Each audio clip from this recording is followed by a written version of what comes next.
Uh-oh. I'm a second late. What up? Hello. Happy Wednesday. Wow. I don't actually say that very often. We're usually not on, which is why people got a little bit freaked out, confused. But no, we are here on the Fine Wednesday to pump out a fairly long stream, actually. I think we're going to end up being probably about 7 hours? Maybe 7 hours, something like that. It's going to be a pretty piece. Let me actually update, because I just realized I left the tracking link a little bit too long. So, yeah, pretty crazy one. In fact, I'm just double-checking last second, because I think I missed something we're going to need. No, we're good. Yeah, so, pretty cool plans today, folks. We are going to be kicking off with Age of Empires 4, checking in on live from the ladder, watching what the players are up to, seeing who is dominating and who is likely to take that first place as we get ever closer to the closing point of Season 8 here. And there's a pretty cool few in the running. Baltoon has been taking a bit of a chill pill, even though he's in 4th place right now. Corvinus is trying to claw his way up. Voldemar is trying to rise up through the ranks. We've then also got Sassy, and at the top, it's not just Beastie Nanatan anymore. Louis MT has activated. After a week of being missing, he's back on the grind, and he's looking to ruin both of them. So, we were casting some of the Anatan Beastie games. I think what we'll do to kick off is we'll likely continue those, as they had about 2 or 3 more matchups after that, which is pretty cool. But later today at 6 p.m. UK time, so in 4 hours, we are going to be checking out a brand new MMO, one that's being released, published by Amazon, and has been made by NC Soft. It is, or was it Nexon? I should know this. I always get them mixed up, but I don't know why. It's from my childhood, because my childhood was basically MapleStory and Guild Wars. But Throne and Liberty, it was, yes, NC Soft, I was correct.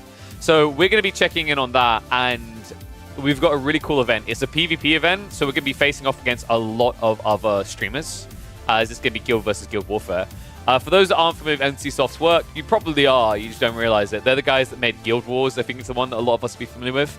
I spent copious days worth of time of my life on Guild Wars when I was a kid. I'm not even kidding, man. I think it was probably my most played MMO actually in my life.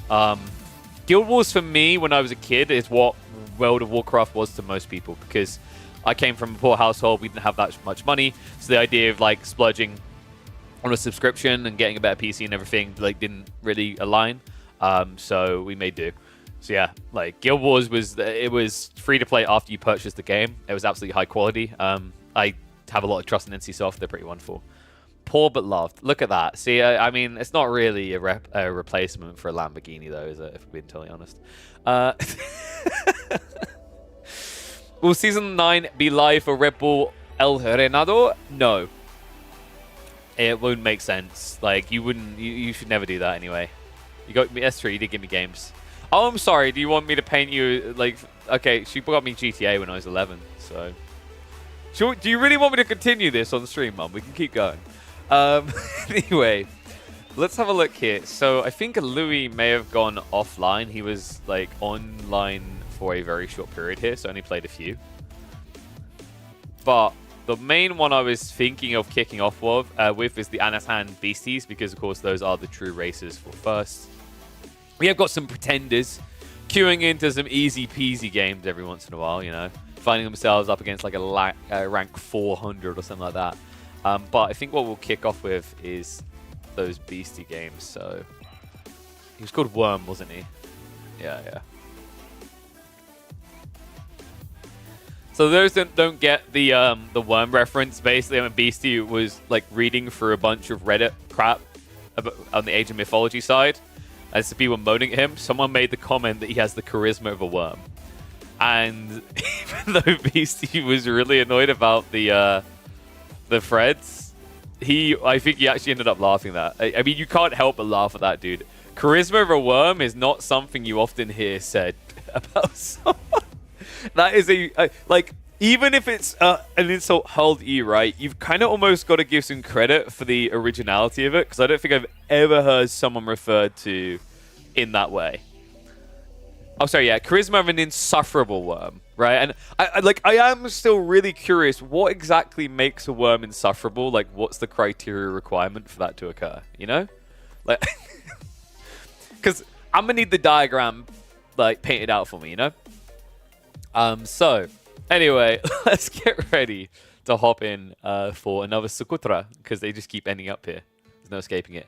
Give me a sec. My PC is being a bit laggy. God, I'm actually super paranoid about this stream because, like, so guys, I had a little glance at the Throne and Liberty game that we're gonna be checking out ahead of like everyone else, because we have to make our characters to be prepped for the PvP, and the game is beautiful actually. Like, honestly, I was really impressed with the graphics, but then I had a kind of double-edged thought there of like, okay, it's beautiful, but is my PC gonna be okay with this? So, a little bit scary. We'll see how it goes, though. Fingers crossed it should be nice. It's like one of those, if they just released it 2 months later, this wouldn't be a problem, as we are in the midst of planning out a PC build campaign. We're trying to, like, bring in additional sponsors now.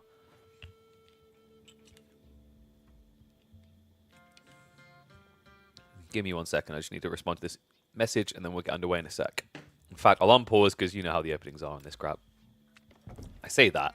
We are in Socotra.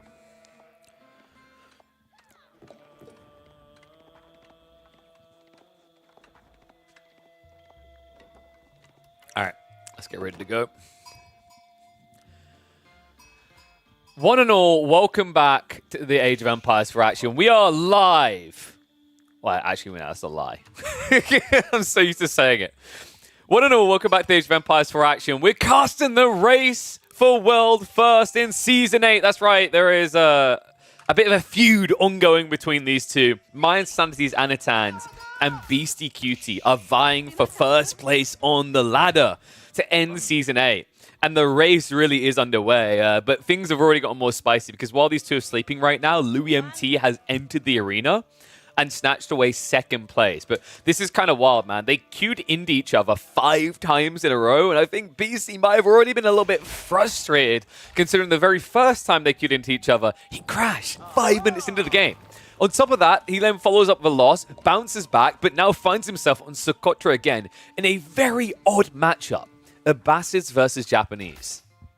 Now, on a normal map, I would say this is pretty good for the Japanese. And I'm wondering if maybe BC has anything in mind that can make it bad for Japan when they play on such a claustrophobic map. Because we are, of course, on the little island Socotra, where you can try to rush people early on. I'm just not really sure how you rush them as the Abbasids, right? Like, I mean, Camel Archers would take a long time to build. You don't have that presence. Meanwhile, the Japanese are very good at kind of zerging you after these fast castle builds. They might even look to be feudal present, because I could envision a world in which Anatan plays maybe into Shinobi? No, surely not. The Kura storehouse is too valuable here, folks. Like, the lack of safe food means that the farms feel even better. I think we're going to find out in just a second here.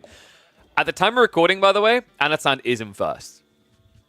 So Beastie was just trying to claw nearby. I think after he won on Socotra, we had the Dry Arabia game, and that kept about a 50 elo difference between them. But at the absolute top right now, Anatan has about 2,320 elo at the time of recording this game, and I think Beastie was about 2,250.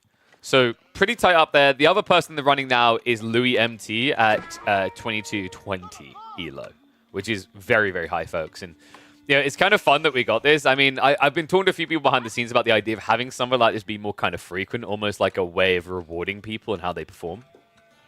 I would love to see a format that makes sense for it, because I'm a really big fan of the Race to World First ever since I got involved in it. For those who don't know, I worked on the official broadcast for one of the teams last year. And it was pretty incredible to kind of witness the stories evolve over long, sloggy periods.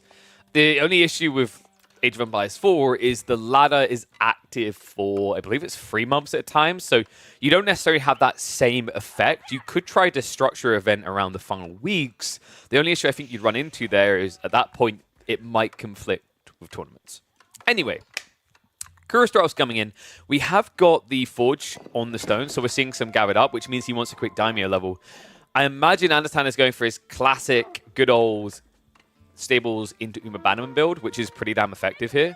Considering that upon opening, the Abbasids aren't going to have much to contest you, right? They're going military wing, which makes a lot of sense on a map this small. You don't really get as much value out of Eco Wing here. And also, because the distance to the enemy base is much shorter, the military wing gets a clearer opportunity to punish your opponent in the opening minutes. Although I don't think it's going to be quick enough here. Like, realistically, there should be enough Stone Gabbard for the Daimyo before the military units arrive. It's going to be a little bit tight, and that's why you're seeing Anatan now shift across additional villages. There's no way he's considering a second TC, right? I think this is simply because he knows the attack is coming. And in fact, he can even see that now with his scout. Love the way he's playing this as well. He's edging the range so he doesn't reveal that he knows. I know, immediately shifting back. Daimyo on the way. Wolves are going to go up on the backside. Kind of tough, right? Kind of feels like you need one here as well. Maybe a wall to this berry. That's a very long wall to commit to.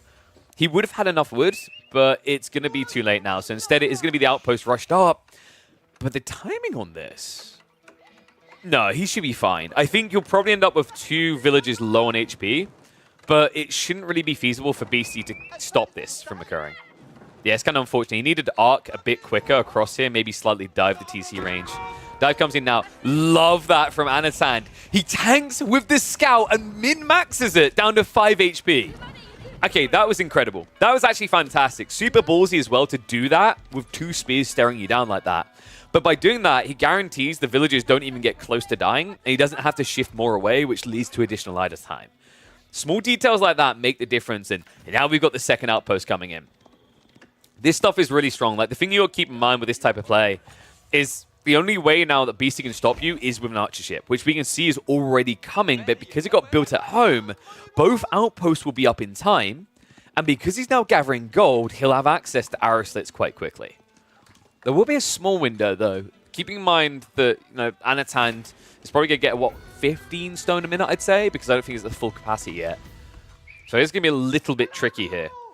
And remember, because he placed the outpost closer to the shoreline, it means that when villagers go to garrison, they're going to take a lot longer to run over. What do you guys think? Ones if you think Beastie's going to win this, twos if you think Anatan wins it from here. Because this is a little bit scary for Anna, right? And this is why. This is pretty crafty. The ram play, it makes a lot of sense here. Usually rams can get countered by just outpost shuffling with villagers. But if you've got double archer ships spraying onto it, it's going to be very difficult to move out and kill this ram. Damn, this is cool. What an interesting build. I mean, it's wild because I don't feel like I've ever seen Abbasids played this way exactly, because this is a very different map, and Abbasids are never really a pick that is prioritized on Socotra in the limited competitive play we've had. Abaddon plus Horseman. You know, the crazy thing to me as well is Anatan just seems to have a soul read on Beastie. Right? Most of the matchups we've seen, Anatan has had the correct Civ choice to ruin Beastie's day. And I think it's true here as well. You know, Beastie, I remember a few months back, he had a crazy game against Louis MT, this exact matchup. He tried to all-in and feudal, and afterwards says, I don't know what I meant to do in this matchup. I don't know how I meant to win it. Awesome numbers begin to scale as well. Looks like we have got Spear Archer coming. Beastie, second round now going to be prepped. This is very difficult to dive, actually. Anatan needs the undermesh. Instead, though, prioritizing the Steeled Arrow, we're going to see a switch up here. Double archery range being crept, and I love this because right now he knows that the vision for Beastie is on the south side of the base.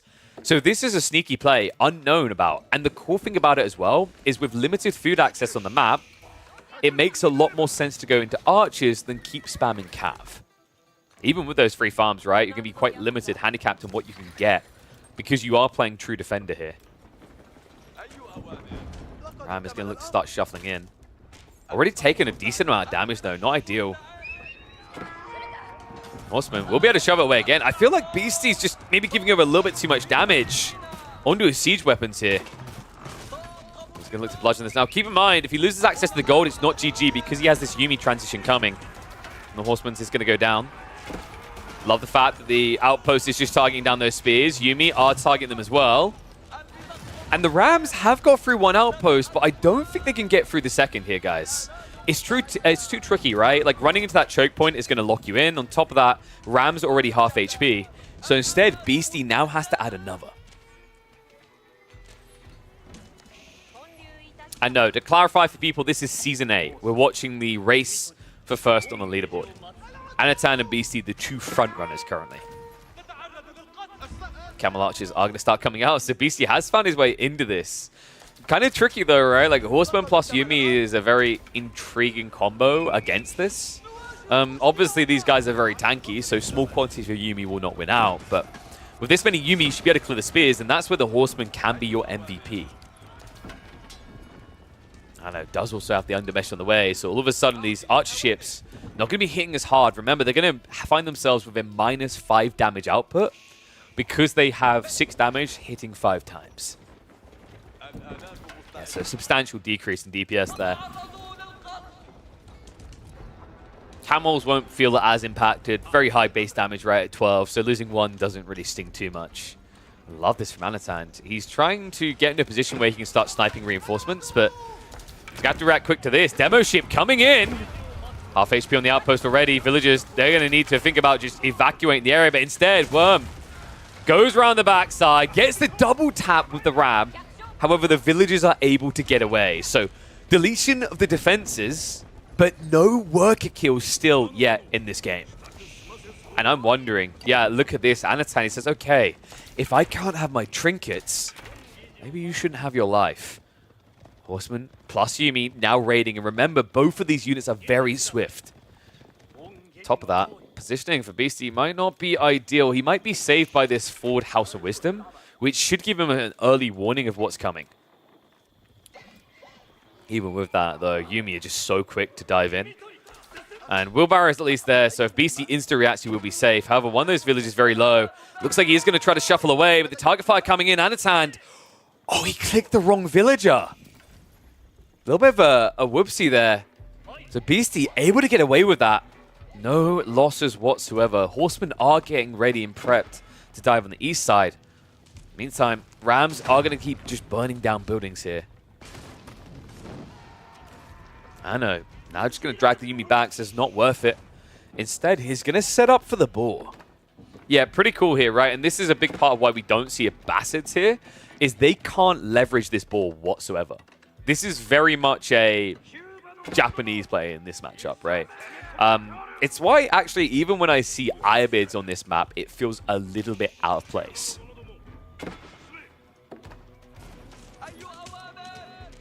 Looks like Ram is going to get for another farmhouse, so kind of annoying to have to keep replacing these buildings, especially considering what Beastie is doing. Man, this is just so crafty. The fact that he's managing to tech up so far ahead of the Japanese. There is a caveat to this, though, and it's that there is a way out for Anno. If he can get back on the gold, something that's pretty vile here is Castle into 40 Yuumi upgraded. So if he keeps bulking Yuumi and then goes for the veterancy, Japan can actually win from this position. But he's going to need to do some damage along the way. Interesting choice to tank with the villagers there instead of the military units. But outpost is up, farmhouse is up. Yuumi are stepping up to the mark here. Starts to dive in. Spearmen are going to have to back away. Camel Archer count continues to scale in the meantime. Yuumi, I love the fact he's just splitting off 1 or 2 to just do some poke damage, force some reactions, maybe get to a point where the attack alerts stop triggering so you can get kills for free. Continues the pressure on the west side, so that's going to be first blood drawn on the villager count as one goes down there. Yuumi just kind of knocking the health bars low enough that the damage can come in a bit later here. In fact, the timing could not be more perfect on this. Anatan just spotted him moving out for the berries. Oh, this is big. Remember the mobility of this army. Horseman, Yuumi now on the way up. Camel Archers are going to react to this first. They won't be able to stand here long. Horseman now diving in. No reaction out of Beastie. Double Camel about to go down and nothing really given in return. Yuumi will just dive in for more, so tech up complete. But I love the fact that he targets Camels first. Remember, the Spearmen who still have the bonus damage against. And now, a dive across onto the villages. Yuumi getting in range of this. Looks like another villager going to go down. That's 4 worker kills so far. Make it 5. In fact, this could potentially be more, but a bit of hesitation setting in there. Anatan not willing to dive underneath the TC. But he is now starting to prep for a tech up. Yeah, and this is smart. He's already leaning into the center of the map himself, onto the berries, remember. You get a great gathering rate as the Japanese. In fact, you are faster at gathering from berries than the Abbasids once you've got the level 2 wheelbarrow.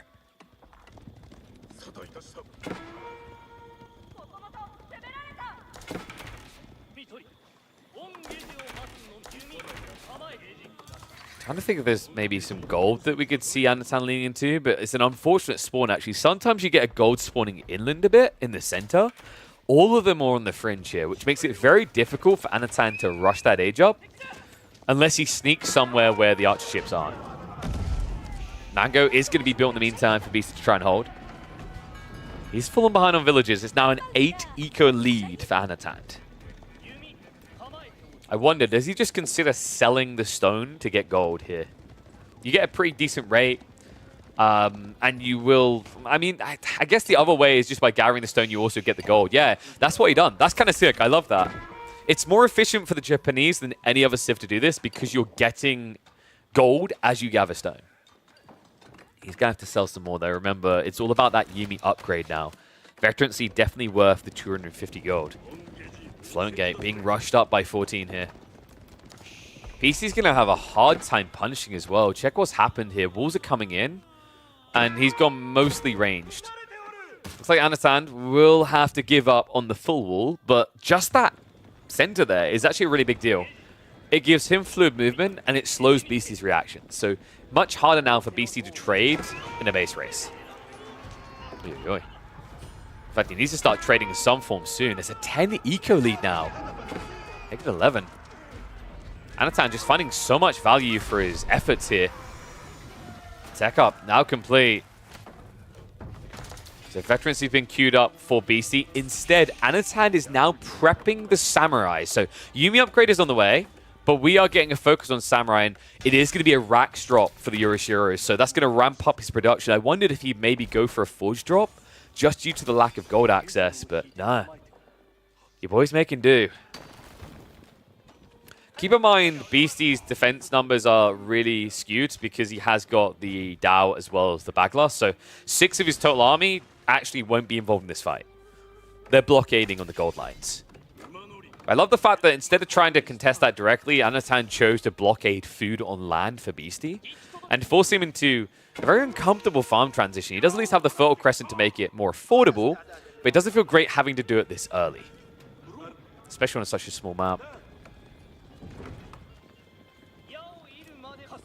Anatan kind of content at just the 34 archers. They are about to get Yuumi'd up. 10 seconds till the Veterancy comes in. In the meantime, it's going to be a dive in. That's going to be, what, 3 more villager kills? Easily. Ooh, just missing the final strike there. 13 villager lead now, and this is really important because remember, without gold access, Anatan has to keep selling resources to get that gold, which becomes very inefficient. One thing that is going to make it a bit better for him is the fact that he has this villager lead, and in conjunction with that, he is now playing for the relics. Yeah, and 2 of them are at least feasible here, right? One's on the way home already, another one's inland. Vet Yuumi are just waiting on the flank here. Good choice to go into the outpost. Beastie had an issue here. He was suffering from a lack of vision. There should be a saving grace. In fact, yeah. The timing on that could not have been more perfect. Absolutely saved his bacon from getting cooked.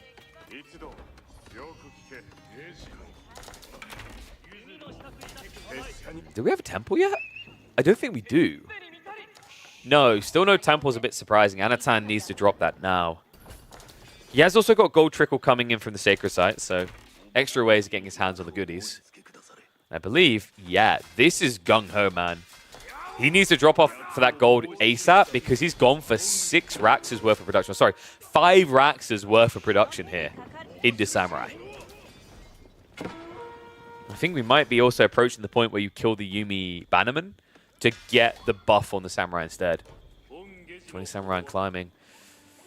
Beastie, he doesn't have a good answer to this. He's trying to go Nagulums. Even that's not going to feel great due to the Adachi tech, which just got queued up. +4 damage coming in just 15 seconds. And Anatan, when he has the mass, reveals the true intent. Beastie now has his work cut out for him. He was not anticipating mass Samurai like this. Yuumi in the backside are going to distract and take out a few villages. But the dive comes in from the east, as the Japanese do too. Tricky situation here. Beastie also out of gold, so limited in his ability to scale there. He's sneaking out on the south side, but that doesn't feel safe. Top of that, Anatan is already prepping the Springald, so the Mangonels are not going to help Beastie in this situation. Mangoes that in Season 9 would help anyway, but in Season 8, they are still the be-all ultimate defender that protects you when you're hunkered down like this.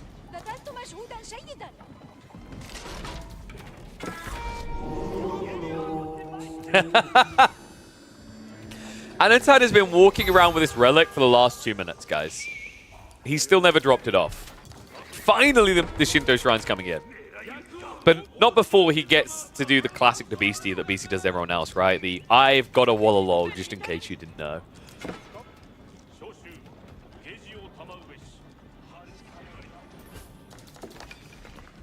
Should you kill your Bannerman or go Kamikaze? I mean, depending on his position, just kill him with delete key or send him in, right? But at this stage, I think it's worth having the Samurai be buffed instead. Probably just forgot about it. It's easy to kind of glance at and not realize at first, but dive coming in anyway. Springles are ready to contest that backside. The Mangoes looking for their shot. Yeah, that definitely felt like more than 9 tower range. Springles not quite able to reach this choke point. A little bit awkward to squeeze through, but the Springles are in a good enough position that Beastie can't hold it there. So the line's going to spread out here, and Military is going to favor Anatan. Dive comes in, the Springles able to snipe under the back, and a Mango already down. Samurai just more or less being ignored to try and deal with the Yuumi, but what do you do about these big bad lads is the problem. Crossbows have been queued up by Beastie, but the count is incredibly low currently. And this looks like a flood in. Yuumi now sniping under the villages. Beastie barely holding on here. And I think we might just have a GG. He's going to try to go for the dive in with the villagers to snipe out the Springle, but just a few Samurai will be able to make him pay for this. It's a 20 eco lead. And it's not done yet, guys. The villagers on the tree line are dead. The villagers chasing the Springald are gonna be dead. And Anatan, despite the fact this game looked unplayable 15 minutes ago, he finds the way through. Yuumi, Samurai, to slay the king. Damn, that was well played. Why focus Springles after losing Mango? Probably so he could try to get a new Mango up in a rush, I'd imagine. But yeah, brutal one for him there. I mean, you know, Japan should be favored on that matchup, but that map made it feel really weird. That was pretty wild. What's the focus point on that?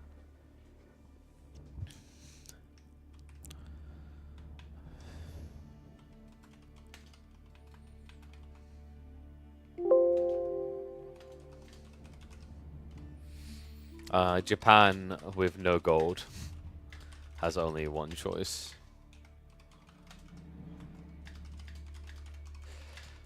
Okay, so let's have a look, because they had more games. Where did they go next?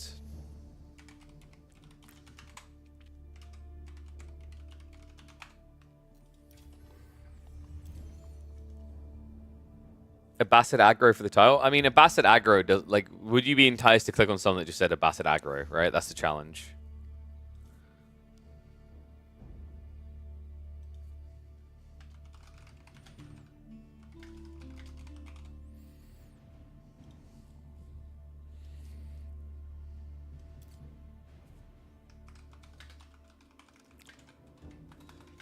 The hardest civ to starve.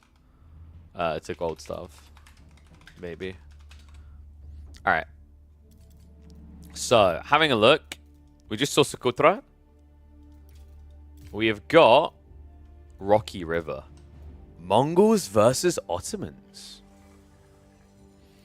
Who is in favor in ABBA HRE matchup? I'd say HRE. I think the timing in Feudal is just too strong for you to scale Camel Archers against, so you kind of get screwed over. Like, realistically, what you meant to do if an HRE player scales Mass Archers there? Mass Archer Spears, I don't know what you do. Yeah, I don't know. Maybe I haven't seen many examples of Abbasid HRE recently, but I feel like HRE in the current state is better. They should win that. Let's get ready to go. Hopefully after this, we'll be able to catch some live games of maybe some of the other top 10 players. Oh, man. It's a good day. It's going to be a long day and a fun day. Dude, I'm so excited for the MMO stream. I look forward to just being cannon fodder. I don't know how much the other players been playing. I don't know if anyone's been following it, but I glanced the I glanced the stream yesterday that they had with the NA creators, and you just had like poor Towley, man. He was on one of the teams, and then the other team just had like Shroud, Woodjo, like all the big names that play MMOs, play pro in different games, just all on one team. I was like, this seems a bit stacked. All right, anyway, let's get underway. The race continues, and Anatan's lead is building for that first place spot in Season 8. This time, he has the Ottomans, Beastie to the Mongols, and we are on Rocky River. One and all, welcome back to the Age of Empires 4 action. You already see how different Mongols have to play in this particular matchup. Ottomans open with Iraqs, and as a result, you are not going to get your classic aggro Mongol player. Instead, you're going to get the please don't hurt me, I have sheep approach. Uvu opening into pasture shows you that Anatan will not be able to find any real value out of this opening. And as a result, we'll have to play a little bit deeper. Interesting matchup overall, though. Mongols versus Ottomans. I think Mongols can be favored with the Deerstone build going into the extra range, but it's still tricky. Ottomans are kind of surprisingly effective with Sipahi here. What are the ELO scores on the top three? They are lofty, actually. So, time of recording, Anatan first place with 2,358 ELO. Louis MT in second place with 2,220 ELO. And then just two behind him with 2,218 ELO is Beastie on his Worm account. After that, I believe we have Baltoon, who hasn't played for like a week, and he's about another 100 ELO behind. And then you've got Corvinus, who hasn't played on that account in 20 days. He's been using his Smurf to try and keep his ranking on top of the ladder. So yeah, a lot of people just pussyfooting around playing their main. I'm calling them out right now. I'm going to open up the day up. We're gonna list off some names. They aren't going to like that I'm going to do it, but I'm going to do it anyway. So, Anatan, Louis, Worm, first, second, third. They've all played within the last 24 hours. Baltoon has not played in 17 days. Corvinus has not played in 18 days. Quackity here has not played in 10 days. Sassy did play 1 day ago. Props to him. He actually queued into Beastie. Scarlet Devil has not played in 13 days. Voldemar has not played in 3 days. And Wadid has not played in 20 days. Wadid? Who was that? Apparently a Romanian account. I have not seen this before, but it seems like a Smurf. It's only been active 1 season. But yeah, those are your top 10 listings at the time recording. Kiljadi's feeling like an old man as well. He hasn't played for 3 days. So if you're wondering why did I list all them off, it's a call to action, guys. You know, you light a fire under their ass. Hopefully. Because I need to see these boys sweating it for that top spot. Kind of a big deal for Beastie, right? I mean, he's built up a reputation as the guy with the expectation to always be first. I think I checked it, and of the previous 7 seasons, I think it was 4 of them, Beastie got first place, which is kind of wild. Anatan, of course, wasn't really playing at that level a year ago, even. So, kind of curious what the future's going to hold. Sultani Trade Network is going to be coming through from the Ottomans. On the other side, it is going to be the Deerstone play. So, I'm wondering if Anno just kind of hunkers down. Did he shove deer in as well? Oh, he did. Well played. I wasn't glancing at. Were they spawning here, I'm guessing, judging by the look of the map? So nice use of the 2 spearmen. I kind of like that, right? So you offset the Mongols' opening play by building Iraqs. You built 2 spearmen. If you just have 2 spearmen, it's complete waste. But getting that deer shove in most definitely makes it worth it. And the sheep on top of it as well. Good lord. I keep calling him Sheep Whisperer, and you guys are seeing why. 18 sheep. Meanwhile, on the other side, Beastie, of course, does have more, but he should have more of that pasture. So he's sitting on 19 sheep. Yeah, it's the fact that he has the pasture, but also he's got the Khan. The Khan should always be getting more sheep than the Ottomans here, especially on a map like Rocky River, because on Rocky River, about, I'd say 2/3 of the sheep, it feels like, spawn in the central river area. And that means that you can get there first, because with the Khan, you have the maneuver arrows. So whenever you're playing on this map, folks, you're playing Mongols, dart to the center, use the signal arrow straight away, and you should be able to beat any other Civ there first.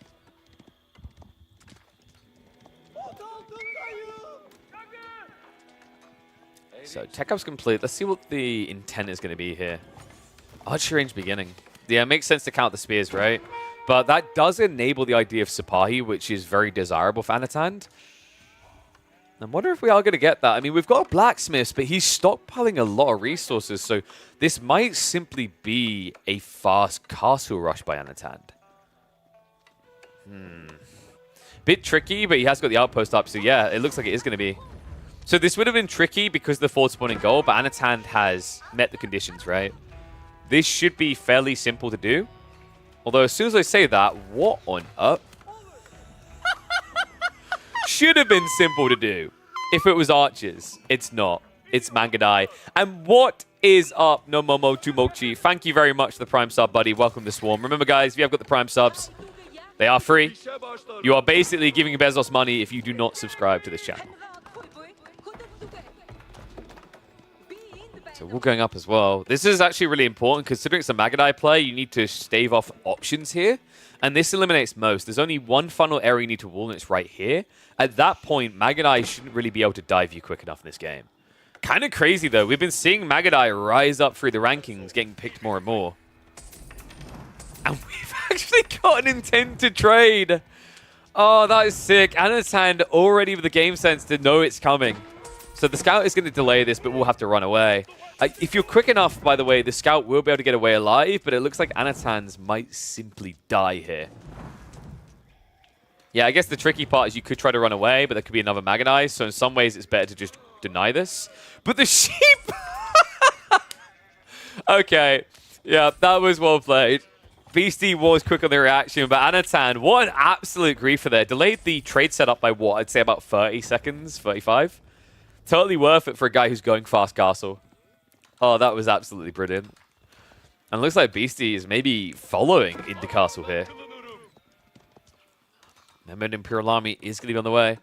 Mark my words, folks. When we get into Season 9, this is not going to be the meta. It will be for like the first 2 weeks before players start waking up to how good Istanbul Imperial Palace is. Because habits, right? You do what you're comfortable with.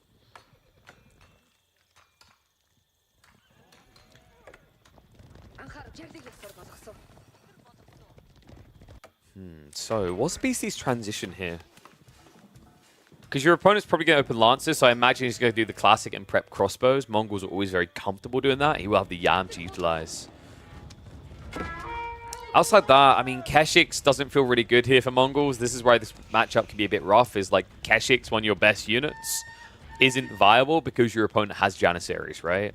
So instead, I think actually what you're going to see him do is lean crossbows, go for the Khan Hunter, which he already has here, by the way, and that will give him the 5.5 tower range on his crossbows to easily gun down things from afar, right? Like Ottomans, they can do a lot of things. They can buff their attack speed, their armor, but they can't get more range.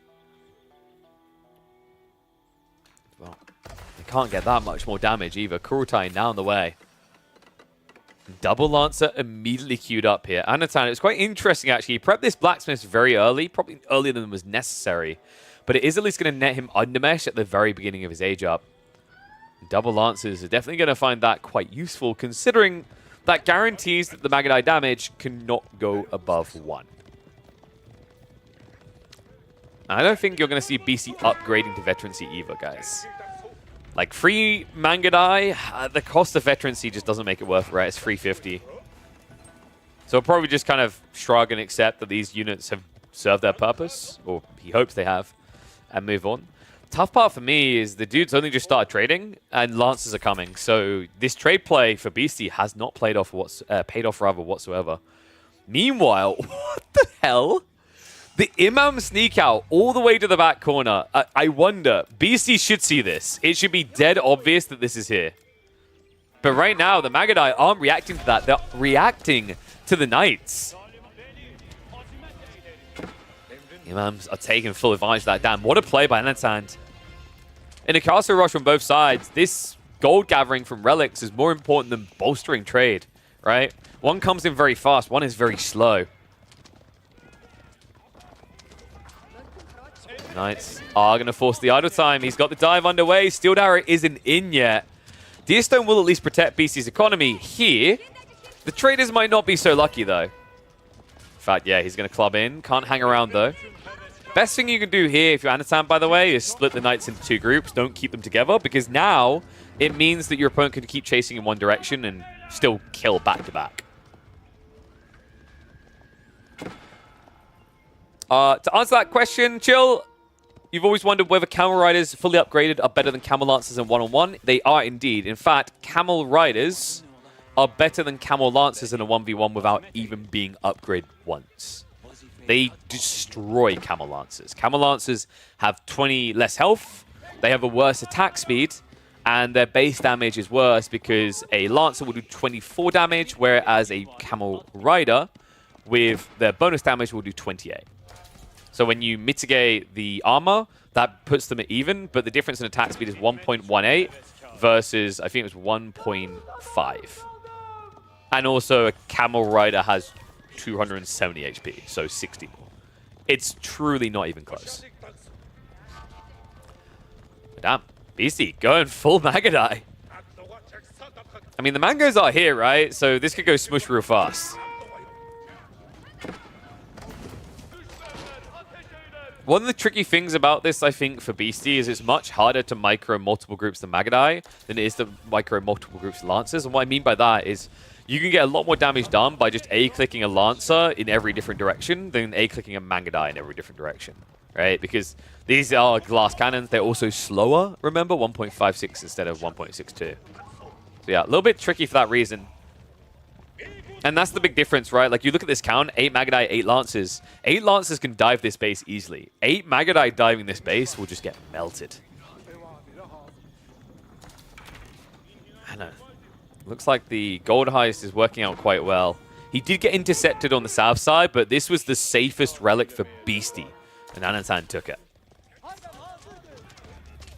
It's at least going to be cleared, and it looks like we have got an Archer transition on the way from Anatan. It makes a lot of sense considering it's Mass Magadai. Archers are the counter folks. They're very cost efficient as traders up against these guys. Also, even better for the Ottomans because they do have the meta that can give the +1 ranged armor, which is huge against a unit that has low attack speed, or sorry, high attack speed, low damage.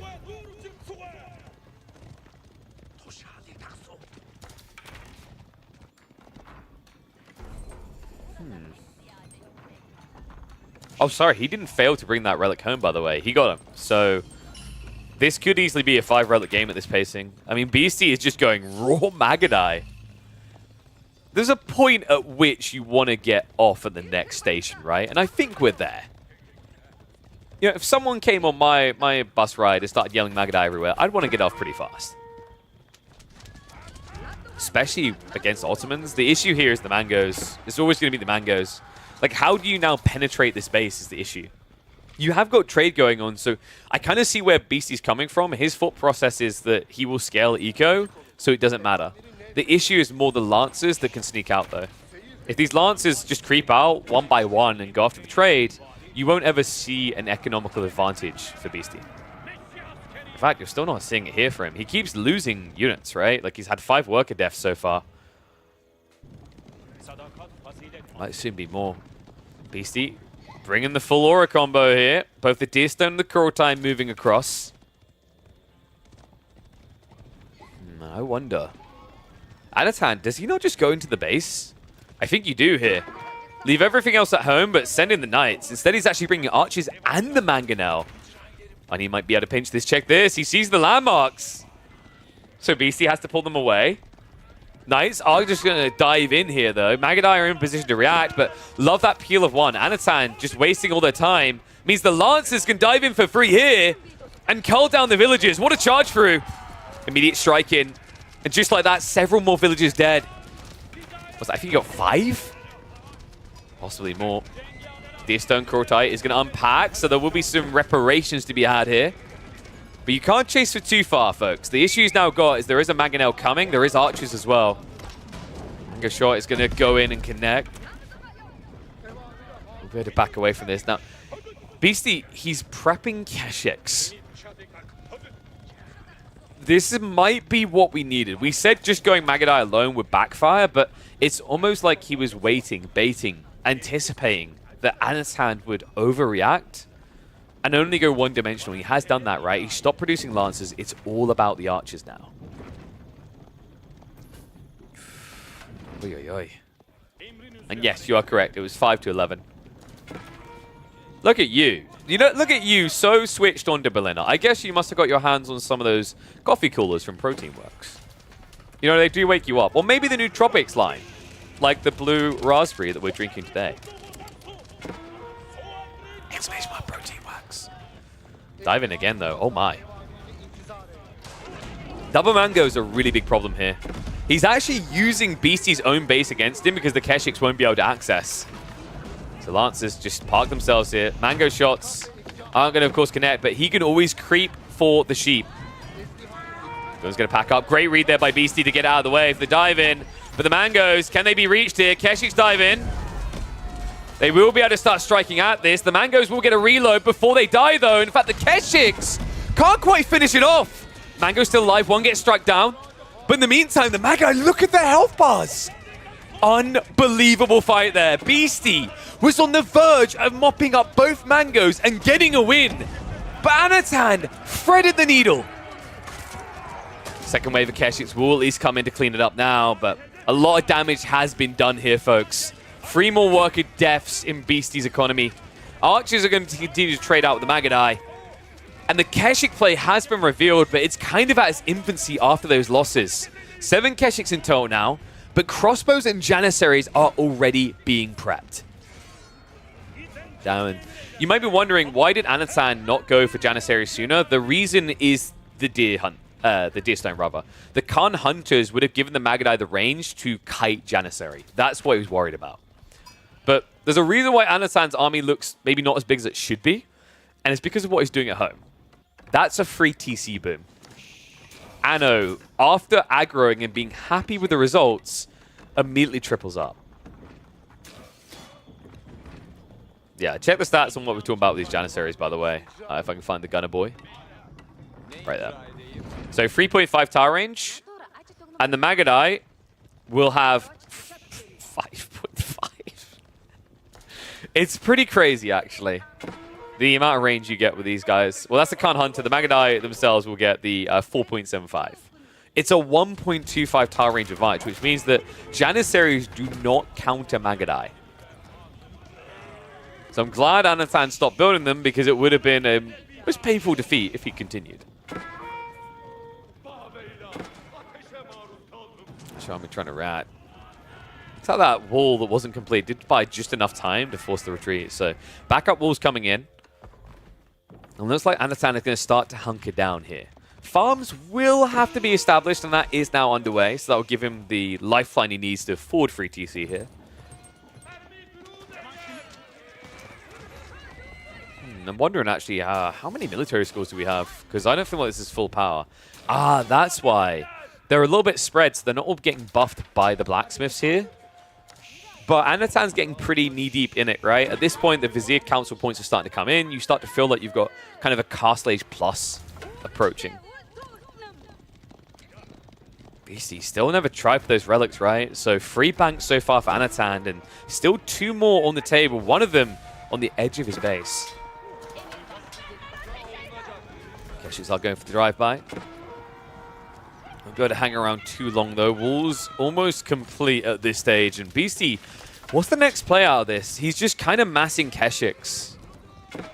It's kind of wild, actually, because if you continue this trend of Keshik Magadai, Archer Spearman is actually the counter.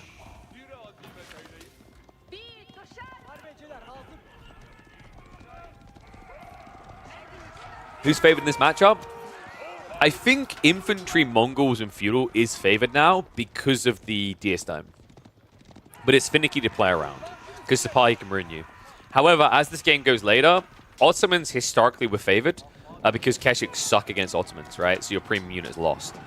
But once again, the Khan Hunter might be the MVP, saving the day, given those extra ranges, right? That's why Magadai was such a smart idea here by Beastie. Felt like Anatan just had a soul read on him, anticipated it so early.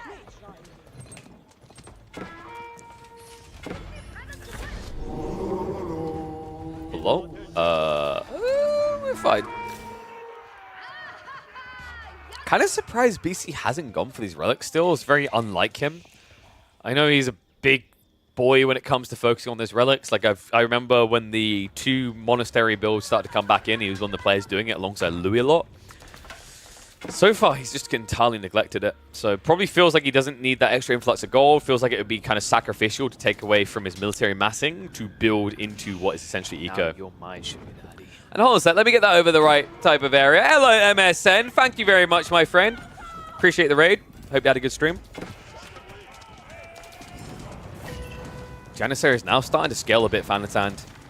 So he didn't go Archer Spear in the end. He actually went Janissary Spear, which is really surprising against the Khan Hunter. However, the Mangonels should be good enough to carry against Magadai either way. Beastie, with the Mass Cav, doesn't have a way of getting Siege Engineering improved and using it. It's making it tricky as well. Once you're at like 3 Mangonels, the healing of the Kurotai doesn't matter because these poor little Magadai will just be dead. Squished underneath a ton of rocks.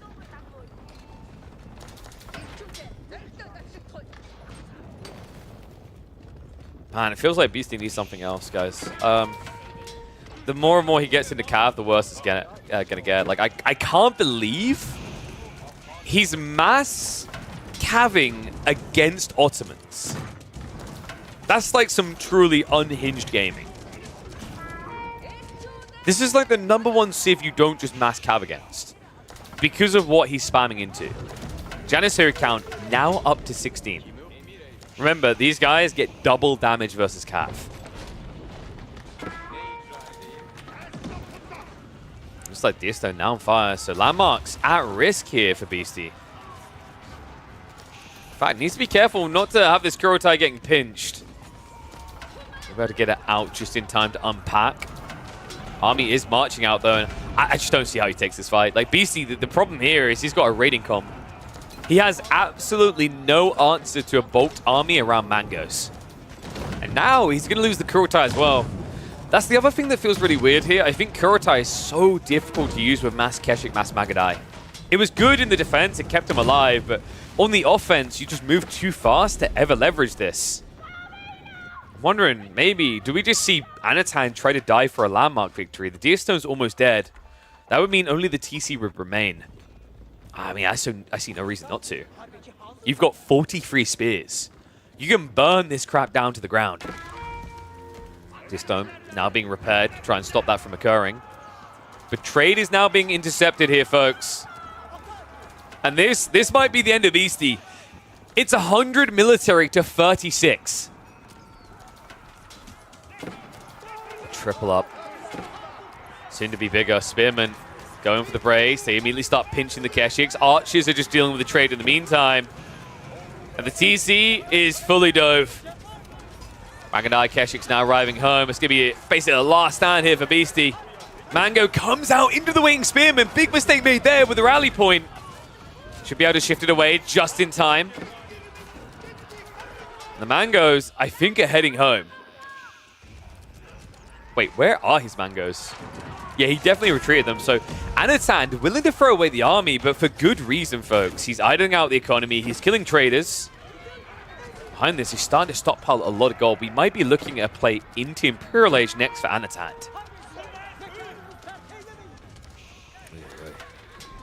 Magadai will at least be able to mop up on the backside of this.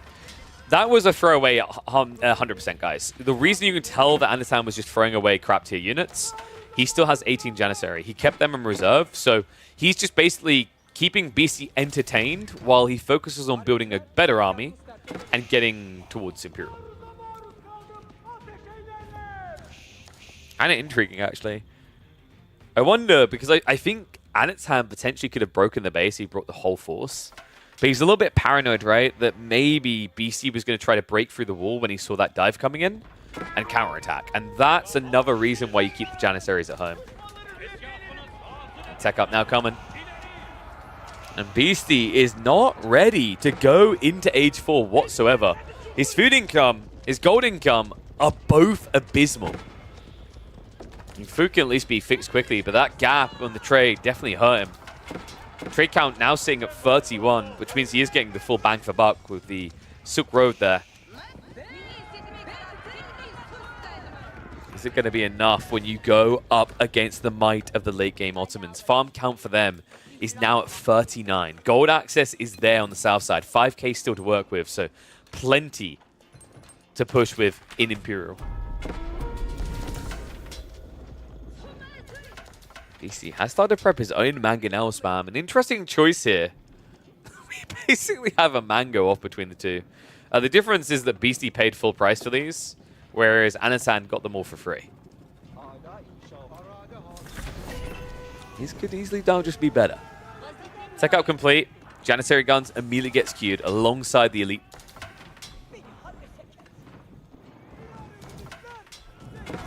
Now, one interesting thing in this matchup, one dynamic that matters, is if Beastie can get into Imperial Age, one area in which the Mongols can compete is anti-siege. They have the longest range anti-siege in the game with the improved shutter triggers. But we're a long way away from that, folks. So Great Bombards shouldn't be the be-all, end-all if it's imp on him. But for now, they most bloody definitely are. Still getting set up. Looks like a raid onto the villager line as the wood is being harvested for the front side of the base here. It's giving me March out to beat. 5 mangoes. I can't remember what comes after quadruple. Centuple, I think is correct. I probably said that wrong. Centuple Mangonel. Soon to be Hexa. 6-1 isn't here just yet. The Cereals are marching up. Beastie looking to punish Anatan for this tech maneuver. Mango shots. That was close. Cereals are going to start trading out against this. The Mangoes just trying to punish the clump, though. The siege. He's actually countering the Mangoes with his own. Janissary's in trouble, though. Look at the count. Anatan throws away a lot, but he gets the value in return. Elite Janissary shred. 43 damage per strike. Keshix, Magadai, everything dies, right? Magadai die in 2.5 hits. Keshix is something like 4, maybe 5. And considering the attack speed on these guys, they're absolute Gatling guns. Damn, Beastie. It's crazy, right? Like, he focus fires those mangoes on the Janissaries, and it's simply not enough. Now in the retreat, he might not have enough time to try and re-bulk here. 16 military versus 47. The Spearmill count is about to shrink quite heavily here as the Spearmen are able to chase this down. Tricky game now. Because Beastie, it looked like he was getting ready to go into Imperial, but remember, you can't like drop a castle and cover your tech up the way most civs would. You're stuck here.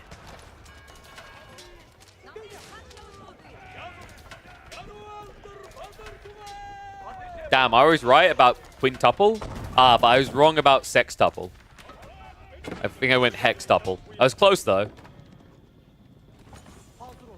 Shouldn't get hexes and sexes confused. You'll leave a witch's hut very disappointed. Anatan looking to disappoint Beastie though. Because he was hoping he was going to shrink that elo lead that Anatan is starting to inflate here. But I don't think that's going to be the case. White Stupid now in the way, but the trade is about to get cut off. Mango also getting intercepted. Luckily, there's enough Magadai there to stop that from going down. But look at the split on the map. He may be able to block them on one side from this raid, but he will not be able to block both. Village is having to shuffle away. So big idle time at a point where Beastie needs all the income he can get. He's got nothing in reserve. Nothing in the chamber. And Anatan, like a boa constrictor here, wrapping himself around the Mongols' perimeter.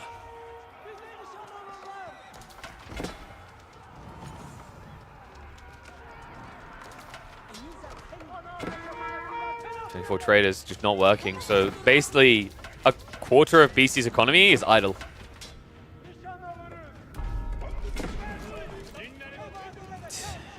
Although it has a semblance of an army coming together, I start to feel like he needed to go for Karnate instead of White Stupa. Because the numbers just don't support a defense here. Beastie, the issue he's having is, you know, if he roams around with a big group, sniping these small groups off, great. But there's going to be a trade-off. You may be able to win the military fight, but what's the other 4 groups of Anatan doing? Killing stuff. Everywhere. Like over here. And here. And here. and hit. Do I need to continue? There's just everywhere at this point. Janissaries have basically half the trade account. Actually, no, they've wiped the trade account. Only 3 left. Oh my god. And correct me if I'm wrong, I don't think that Beastie is actively gathering gold with villagers, no. So his ability to build Magadai, to build Keshiks, to build anything or upgrade anything is about to be gone. Villagers are going to try to deal with that Mango, but guys, those are Janissaries. Without Textiles, you do not want to have to do this. He chases for more. Mango's going to pull away. That means the Janissary can farm them up. And if it's not killing villagers, they're going to happily kill traders instead. This is completely unraveled, guys. So it turns out that mass cavalry is not the answer to Ottomans. Who would have thunk it? Oh, what a brutal game. I mean, in some ways, the Magadai, I think there's something there. Beastie's definitely cooking the idea of the Khan Hunter with the extra range against the anti-cav gunpowder units, but he was never able to really reach that strike point where it mattered most. GG comes out, and Anatan firmly positions himself in that #1 spot for the Season 8 leaderboard.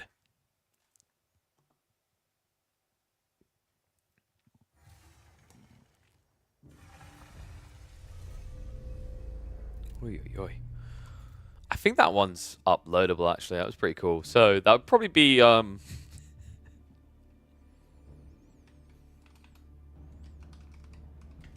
Beastie attempts the worst comp against Janissaries. Or is it? Ah, there we go.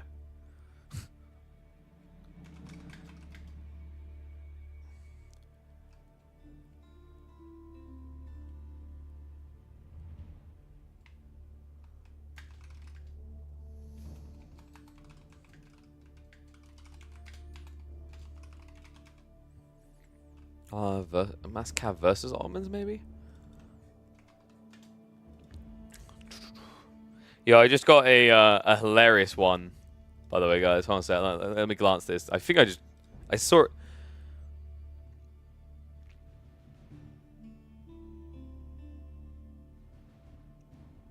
So I got a comment on one of my YouTube videos. This is a good one. Stop doing clickbait titles calling things broken when they are not. Hyperbole is making Relic kill all the fun stuff in the game because people complain. Didn't you just complain? This was because of my Japanese video where I said the new Wall mechanic makes Japanese broken. Dude, like some people, I can't. So I've noticed this. There's never like a happy point for everyone on watching on YouTube. They'll either say that like the video, the thumbnails aren't glorious enough, or they're too clickbaity. Also, by the way, I'm gonna say it, like saying clickbaity is like it's 2024's version of the word cringe, just in the YouTube environment. You know what I mean? I find that whenever I always check for feedback on these things, right? But whenever I've seen like feedback around clickbaiting, bar maybe one video example, none of it is clickbaiting. Everything is in the videos. I think that guy just plays Japanese and doesn't want to see them getting nerfed. But, you know, pull your fucking head out of your ass and think before you type. That was my comment. I exaggerated. Damn, I knew it was all of you. I would say compared to almost everyone else in the Age of Empires 4 directory, my videos are probably the least clickbaity of all. And maybe that's my mistake. Maybe I need to just put flashy colors and lies and crap, right? Hey, get some clicking. All right. Anyway, let's have a look here. Let's see if we've got any people live. Gully's playing. Let me quickly check. God, that was very laggy. So, by the way, this is the blue raspberry I was talking about. This actually slaps. I really like this. It has a very strong kick to it. It's very soury sort of thing. Although, I tested it with an extra 50 milliliters of water, and actually the sourness of it is gone. But it's still really tasty. I like that one. I don't know what blue raspberry is really meant to be. Does anyone actually know what blue raspberry is meant to be? Like, in terms of what fruit it's meant to have. Like, It's not raspberry, right? It's more like a blueberry. Whatever it is, though, really like that. That's Proteinworks' Nootropics range. So the cool thing about Nootropics, guys, is that you don't really tend to get that crash you get from more traditional energy drinks that some people complain about. Nootropics are designed to, like, bring a high, and then, like, you hit the high, and then you come down like that. So it's kind of chill. By the way, perfect time to get them, because they're in the middle of restocking, and a few of the flavors are sold out. If you guys have not taken advantage of Proteinworks yet, I'm going to show you why you should. You ready for this? This is crazy. I just noticed this today. They've got a huge sale on them. They're down to $22.50. So that comes out at 75p per serving for these. This is the one I've got, Blue Raspberry Twister. I want to try Coca-Cola Zinger. It sounds cool. But there's a reason this is the best seller. It's absolutely banging.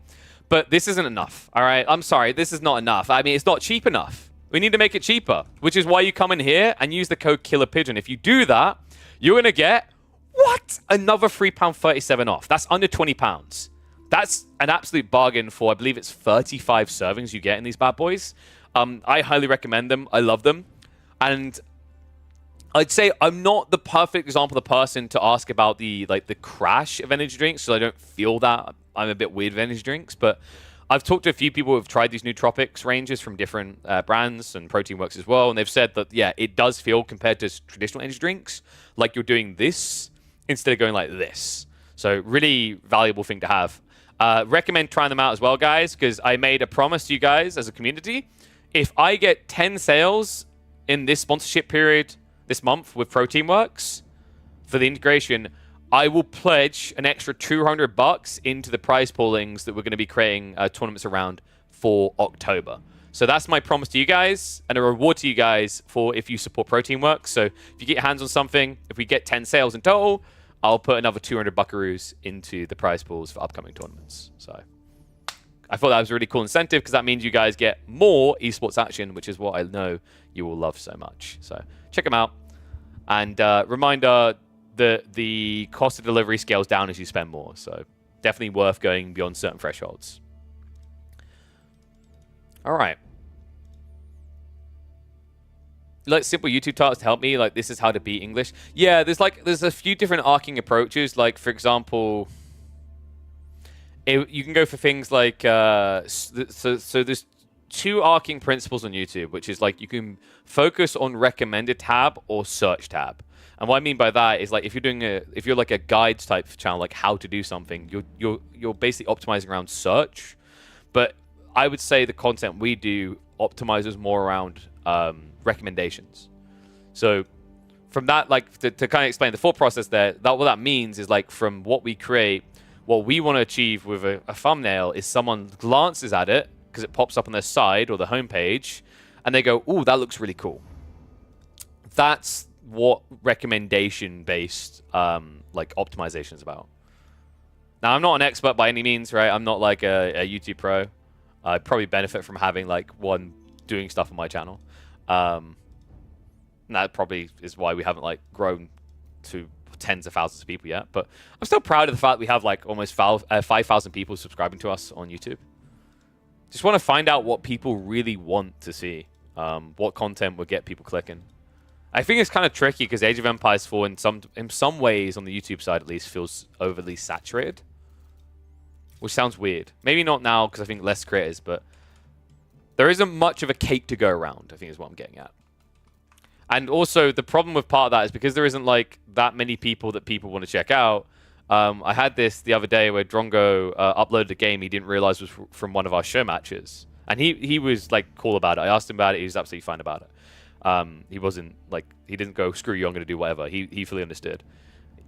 It like happens because there's so few things going on with names and talented people that people know and want to watch, right?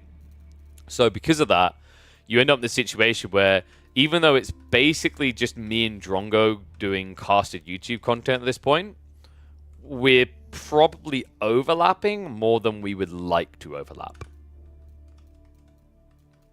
So I don't know if we've got any big names absolutely live right now.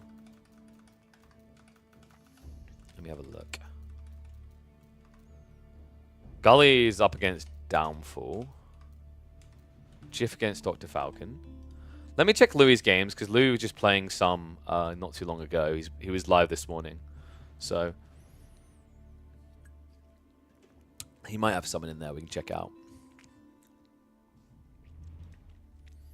Always looking for games to cast, mate. I love me some entertainment games. See, the problem is most people who recommend their games to me never recommend their losses. You know what I mean? I'd respect that if it was like you were doing some crazy strategy but you still lost. I'd be like, damn. All right. It wasn't about you. It was about the entertainment. Like, whenever Core comes in, I'm calling him out. When Core comes into my chat or types is like, I have a good game for you. What he's really saying is, KP, I won. Can you please cast me winning? And I just kind of like the thing is the thing I don't like about that is I don't want to know the outcome. I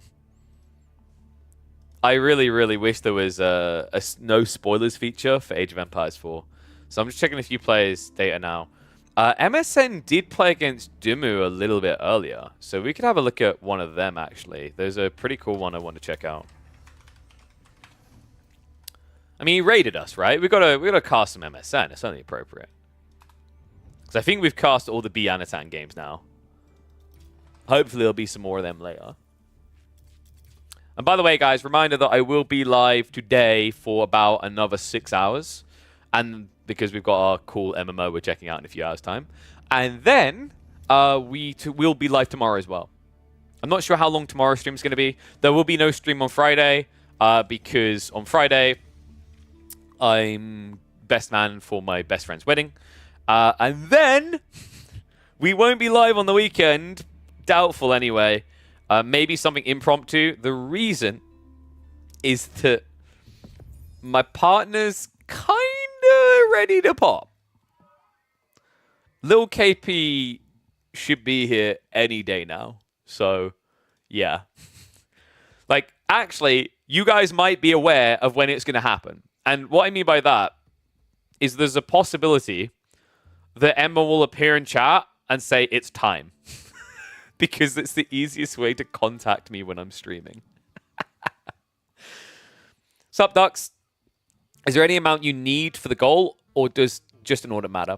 It's based on sales. My recommendation for you, Ducks, is are you in the UK? If you're in the UK, spend £65 so you get free delivery. Because I can't remember how much delivery is lower than that, because my order's always higher. If you're in the US, I believe the scale points was 150. So Germany got to check fees? Yeah, so do a test, because let me know, because I haven't had someone check from Germany yet. I know the price scales down for most countries. So, for example, I've had FatBlop ask before about US, and I checked for him specifically for US. I know that I think it was $30 base delivery, but then it becomes $20 between $50 and $150. And then if you go beyond $150, it goes down to $10. So for my understanding, they track sales. So what matters is that we have 10 sales, right? At least 10 sales is what I'm aiming for to be happy with it. But, so you guys get your value, right? See if there's some extra things in there and see if it gets you a little, if you're going a little bit higher, gets your delivery cost down. So it's better bang for buck for you because you guys, you get a percentage of sales? No. So I try to avoid commission-only deals because my mantra, my belief is that content creators and their channels, their communities are worth a lot. So you guys are worth a lot to me, and you should be worth a lot to marketing groups. So I've done this with my influencers as well. When someone comes in and says, we want to do an affiliate deal, I try not to laugh them out of the room, but I'm laughing them out of the room. Because affiliate deals, it's basically saying, we want you to do work with no risk. Like, you take all the risk, maybe it hurts your brand or whatever it is, but we get everything upside. So I really prize myself on partnering with companies that are willing to stake a monetary value and then go from there. And Proteinworks has supported us for 4 months now. Obviously, to continue to support us, they need to feel like they're getting some value out of it, right? So usually a lot of these brands, if they're not doing affiliate deals, what they will do is they will monitor sales performance and they'll say, oh, yes, these guys sells through really well, so we want to renew with him for another month, for 3 months or 6 months, right? done this with my other influencers. The whole idea is it's like they want to test the waters, and then if they think that it's returned enough investment, they will invest further. So I don't get a percentage of the sales directly. What I would say is if people are interested in Proteinworks, it can indirectly help me in that they will see that the products are selling, and then they will look to come back again. So the reason I like this is, I could sit here and beg you guys for subs, and don't get me wrong. If you guys want a sub, I definitely appreciate it. But I always love the idea of finding ways to give value back. That's why we have so many emotes. Like, if you guys check my channel's emotes, I think we have 30 emotes, 30 custom emotes created for you guys. Because I want to try to make that a value point for you guys as well. So that's why I look for these meaningful partnerships, because I think the meal replacements are pretty cool for gamers. The nootropics are really cool for gamers. The coffee coolers that Proteinworks have are really cool for gamers. And then things like whey protein, if you want to work out, are also really cool. So, I do all these things because that way you guys feel like you're getting something in return for your money, instead of it being me going, please, sir, give me $50, and you just donating with my tip jar. And what is up, Taco? Thank you very much, mate. I appreciate the Prime sub. Welcome to Swarm. For AoE, one protein sale or same amount of money worth of subs? For AoE, well, that's hard to say directly. For me, do you mean? I'd say, I'd benefit more from having all that money myself.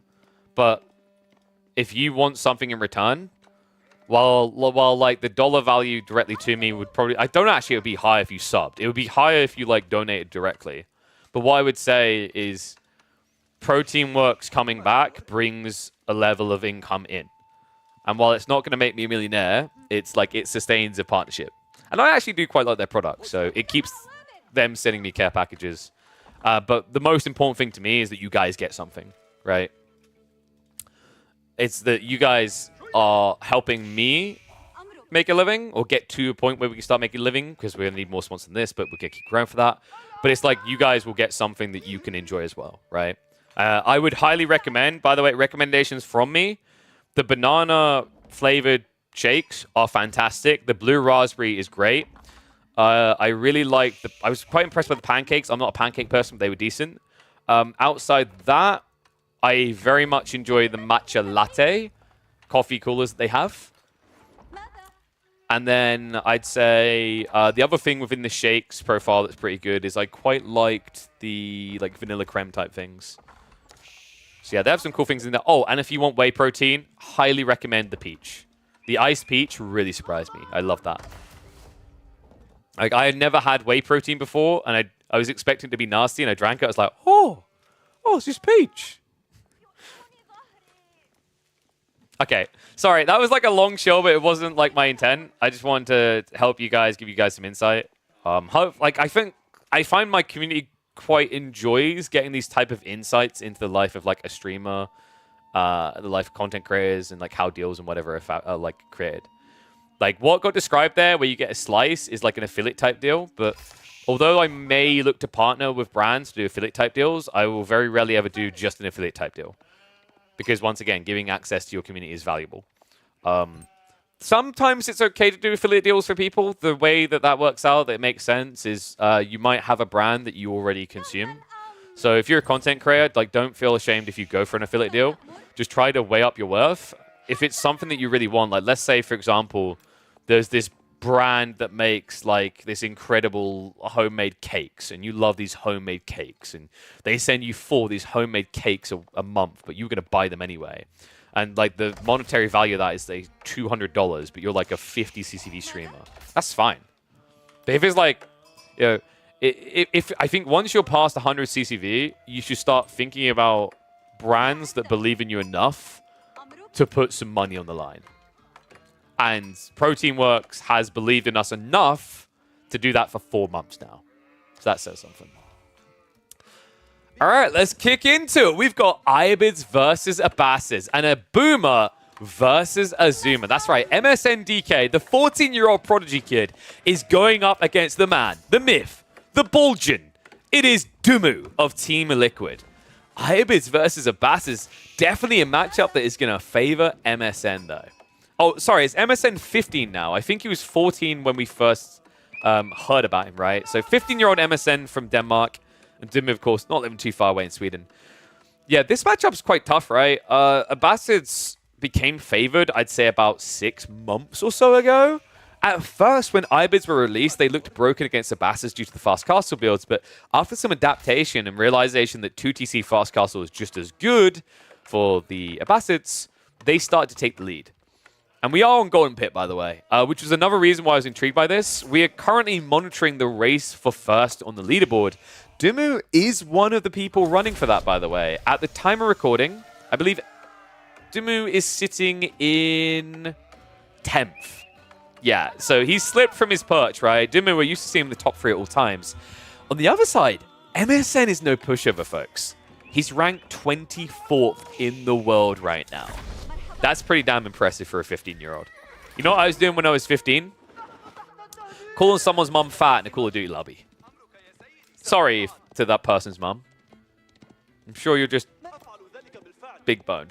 Anyway, yeah, it's pretty cool to see. MSN, we've tried to get him involved in a few of our tournaments. I've actually been, like, I've been recommending to him that, you know, just kind of sit down with your parents and give them a presentation on why esports is viable and why you want to have a little bit of a shot at it. Because he's quite a talented player. He does quite well for himself. But sometimes it's hard to convince parents. That, however, is a rookie mistake. Scout coming around the wrong side of the tree line. Doesn't mean he's riding blind. And we already see Dimmu. He went Logistics Wing. Okay, this is sick. I've been asking, begging for this. Logistics Wing is really cool, guys, because Logistics got buffed in Season 8. So, Logistics Wing used to be that you basically just would get the dervishes upon teching up, and then you would be able to heal quicker when you activate the ability. Now they've changed it to be a permanent healing aura of the dervishes. Love the fact that he doesn't risk them. I was looking for them there. He's actually keeping them in the TC so they don't get damaged at all. But now the way dervishes work is that they do, I think they don't any longer have to hit the heal button. They will just exude the aura, kind of like Ottoman imams did. Camelot just getting preps. MSN. I don't know about this, man. Military wing kind of feels rough. I feel like the eco wing maybe made more sense, but he was clearly worried about Dimmu fast castling, which is why he opened military wing. I can't believe it. You could say Dimmu no longer has top 5 under deadlock. No, you have to like spread it out more subtly. You could say Dimmu no longer has top 5 under lock, and his hopes of getting first in this season are dead. There we, I'm gonna stop. Love the deer gathering on the backside, by the way. When we did used to see a lot of Golden Pit, this is one of the most valuable points. Is like the deer spawns so close that you should be on it. We'll probably see that eventually from MSN, but for the time being, he keeps posturing central-wise. One thing I really do like for Dimmu here, with this idea of Horseman, something that works really effectively is the fact that he can back off and heal because he has 2 dervishes. I have always believed that feudal healing is a bit ridiculous, and I stand by it. Certain civs getting access to healing and age earlier than others is a huge advantage in the right circumstances. It's all about timing, positioning, right? It's why Abbey of Kings just, you look at it on paper now and how it functions, feels like it's going to be more and more busted until it fundamentally gets changed. Scout going down. A nice pick there, though. So Dimmu playing a bit blind, but he did go stables, so he can easily fix that issue. One thing that's scary for MSN here is the more he goes into the Horseman, the more rough it could end up getting, because Dimmu could go in for a Desert Raider. He does at least have the Camel Arch and a few archers to snipe that, but you have to be very micro-focused for that to work out, right? Because if you add in, say, 8 Horsemen, 2 Desert Raiders, the Desert Raiders will make the difference just culling these Horsemen. Villagers on the front side, though. Dimmu. Caught trying to be a bit greedy on the gathering. Yeah, a little bit surprised we actually haven't seen an outpost defense at all, but I think Dimmu is worried that MSN might just build rams here and brute force it. Either that or he's worried about clown carrying. I've heard MSN has been known to occasionally hop in and out and shake it all about when he gets his hands on a ram. Think some people maybe saw a recent VOD known what I'm talking about. Winky face.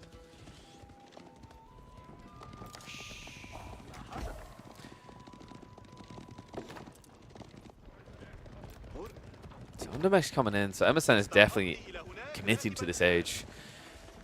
Dumu, this is tricky because he went Logistics Wing, he doesn't have an Eco Edge. Usually when you're up against Abastas and they do this, you go for Eco Wing because that gives you a free villager lead, which means every minute you're gathering 120 resources extra. Now it's kind of rough because what's happened instead is both of them have activated their Golden Age, but the Abastas Golden Age is better than the Iabid one by 5%. So actually MSN is the one with the better economy. Add in fresh foodstuffs as well, which I wouldn't be surprised if he grabbed. He did. And he's saving extra food there as well, right? So, like, Dumu needs favorable trades, or he needs to start using these Dervish heals between fights. In fact, that looks like that's what it's going to be doing. The Dervish is coming over. So here you go, guys. This is what we talked about. You now have this non-stop healing aura around you. It becomes a passive. This is a sick buff. I love that they've done this to Iabids, because I always warned if you over-nerf Eco Wing, they have nothing. I think Logistics for either Feudal or Castle is going to become the meta. It's that bloody good. I actually highly rate the idea of going Eco Wing into Logistics. What makes it feel even better as well is when you play a long range like this. Because when the armies get very big, there's just more units to benefit from the saturation heal. The thing that can make Dervishes feel weird in a Castle Rush is you go for the Camel Lancers, right? And Camel Lancers are just going to be out and about. So you won't be able to like get that full saturation heal. The logic being is it is a spread heal, right? So if you have 10 units that are all damaged, then you're going to see a lot more effective HP healed than if you have 2 units that are damaged. MSN, look at this horseman count. 17 in climbing. Bloomery also being prepped. And Dumu has had to start doing the uncomfortable thing which Iabid players hate doing. He has, in fact, added in a blacksmiths. It's not until I say it like that you really realize and think back to how rare it is to see Iabid players with blacksmiths in Age 2. We've cast players like Killjadi with 50 archers still not going blacksmiths in Age 2.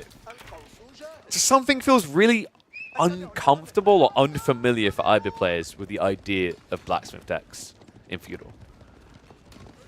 Does make sense once you've got Age 2 at least, right? Because then you've got the research speed, so they come in so fast.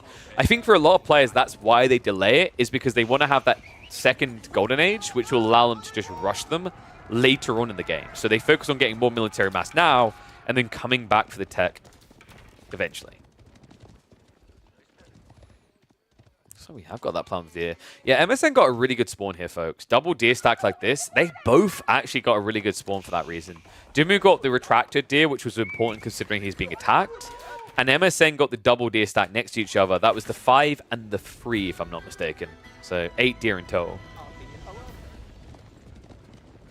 I think we've got a tech up on the way, folks. Look at Dumu's resources. So probably Eco Wing. You might need Desert Raiders, but I don't think 3 Desert Raiders is going to make enough of a difference here. It's a lot of cav. What would be sick is Trade Wing, but I don't expect him to go for it. Atabegs could also be a pretty cool option here. Just because you can go to Camel Lancers and make them ridiculously bulky. Blacksmith Wing best. Dragovan, I'm sorry, mate. This game's going past 15 minutes. I can't accept your advice. Dragovan, ladies and gentlemen, the original person responsible for the Clan Kai shenanigans coming to the ladder. MSN has just been kind of following in his footsteps. Yeah, I get the thought behind blacksmiths. I mean, you'll get 2 techs which will immediately come in here, right? But I don't feel like it's as good when you've got Golden Age 2. Because you get the unlock so quick. So as long as you can gather some gold, I don't actually think it matters that much. I think instead you can just rely on getting these techs in 48 seconds. Especially considering MSN kind of went too hard into Horsemen. It's a lot of Horsemen to dive into choke points with. So you won't be able to just fully swarm, right? In theory, Dumu should be able to hold some choke points here. And that's really important with this Dervish play. Yeah, this is Rohirrim Riders right now. MSN. When was the last time you saw this many Horsemen this early in the game? Dervishes are going to start healing it up. Look how effective that is. Dumu just needs to pull the archers away. They'll die too quickly. And now the focus fire comes in. MSN, he's getting rid of the healing aura. The Horsemen can't hold this. MSN is going to break through. What a timing there. Dumu just didn't have the thickness to the front line to hold here. And gets flooded by Cav. MSN, he still has 28 left over. Meanwhile, Dumu's army is about to evaporate. Ay, Dumu, tech up is almost complete. 45 seconds away, but with so many Cav units, where are your villagers hiding here? He's going to shift them out of the base. Dumu just running north side as quickly as he can, but against this many horsemen, a wall will not keep them back for long. This is the Abbasid version of a Mongol horde. Villagers will look to get the gate up, but, I mean, you could just flock around the other side, to be honest with you. Instead, he's going to get the torches out, so MSN, he's not done yet. He won't stop until he's picked Ben to the bone. It's a never-ending run. Who would win, 32 villagers or 20 horsemen? So, guys, the reason why Dumu didn't want to go spears is, I mean, one, either players, when was the last time you ever saw them build spears? But two, you're against a Abbasid military wing, right? So you know they're probably scaling archers already. It feels detrimental. Guillims have now been queued up, but Dumu in a bit of a bind here. The villagers have nowhere safe to be. Nice micro. So he's trying to basically buy time by shifting to the other side of the TC. But with this many cavalry units here, I don't think that would be a good enough, cheesy enough trick to save your villagers. So instead, he's going to shuffle them out towards the south. In the meantime, Gulims have started to spawn here. So MSN's cav count has shrunk. However, his eco lead has extended. Remember, this is after Dumu just got 7 more villages. He's still 10 behind. God damn. Not just that, these archers, they don't get a chance to live. I mean, veterans he's being queued up, but there's only 8 of them left here. Ben has practically no income. 70 food a minute, only gold being gathered. And even that has now been intercepted. Man, and credit to Ben for at least getting into textiles to try and minimize losses. MSN, you'd think at this stage someone would just tech up, right? Nope. He's double downing here. More troops on the way. It's kind of interesting, actually. It does make some sense, right? Because otherwise Dumu could try to creep relics to get back in this. So you can't just rush an age up. You do need to keep pressuring. So with 15 horsemen, that should buy him enough time. In fact, the first Gulims are going to get the crap kicked out of them. Yeah, he was able to kill, what, 3 horsemen? Maybe 4, actually. So that was technically a good trade for Dumu. But that was also his only threatening units in the game, so he probably has to be careful about where he positions again. MSN. Now going into the Rams. After all this, he's not done. He's getting ready for Age 3, but he's also still looking to apply more pressure. Which makes sense. He kind of needs to. Look at where he is on the map. MSN is playing out into flank resources. If he fully falls back now, his villagers have to fall back as well, because camel lancers are coming. All right, what do you think, guys? And what is up, boy? Thank you very much for the resub, buddy. 5 months. Welcome back. So, Eco Wing on the way. Do you guys think Dumu wins this or MSN? 1's for Dumu, 2's for MSN. And if you're watching this on YouTube later, type it down. Type it in the comments. Make a prediction. Go on, live a little. I mean, living a little is living more than Dumu is living right now. He looks dead. Horseman once again. Oh my god, he's in a perpetual state of running here. I think it's time for Dumu to retire as a professional Age of Empires 4 player and pick up a career as a marathon runner. Rams also able to start hitting into the Raxus, so that's just going to shrink the ability for Gulims to mass up here. I'm wondering, is this going to be like one of those delayed free TC type plays? Feels rough that... Oh my dear god. We can all relate to MSN, can't we? No one wants to have to look back at their TC. Just mash the Q key until you've got carpal tunnel.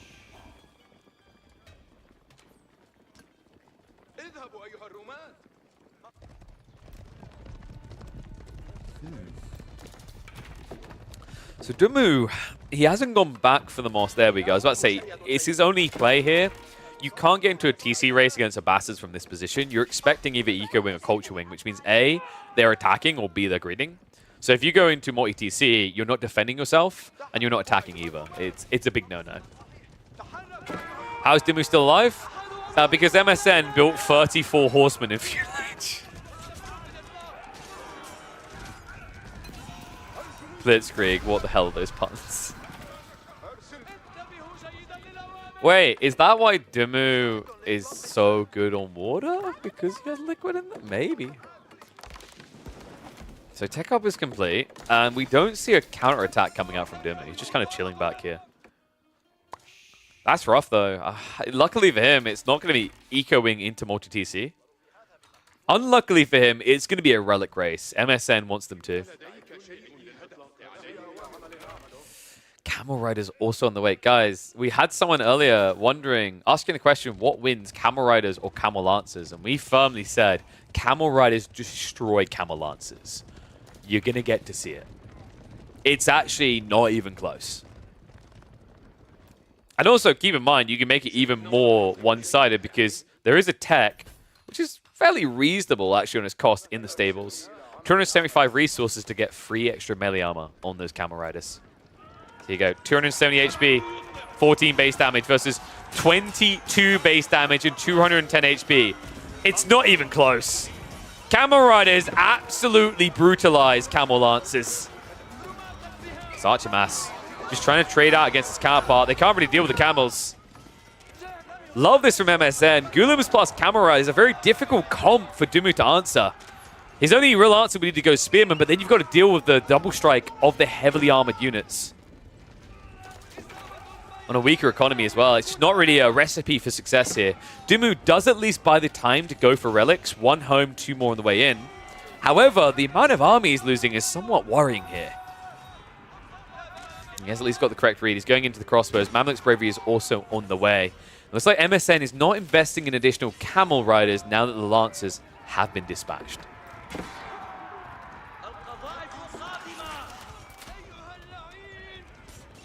So MSN, he's also prepping the TCs we talked about. 1's coming up. 2, it's a free TC. Yeah, this is so cost efficient, remember. With Fertile Crescent, you save 70% of what a TC would cost to build free TCs. As in build 2 and go free TC. So really powerful play there. We finally got the Dervishes back into the action. Healing is helping out a little bit. However, the problem right now is Dimmu's kind of in a perpetual state of retreat. Never really able to exploit that healing because MSN just keeps diving him.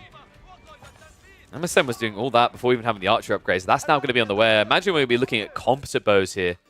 This is the crafty comp he's leaned into. Because Dimmu's gone full ranged, if you now just go into composite bow archers, Abbasids are 100% favored. Dimmu doesn't have many other options, right? You can't realistically go into mass lances. Golems are expensive with food as well. And Ben is only about 18 farms deep. And this transition pains me to my core, man. Do we have any Ibid mains in the chat? Be honest, is there anything more painful than the farm transition in your game? I feel like that is the most uncomfortable phase of the game for Ibid players in particular. Everything else feels chill, feels kosher. Earlier in the game, you feel really good. Your Castle Rusher feel great. Playing for relics feels great. Imperial and Fury is great if you can get there. But the biggest hurdle is getting the farms online.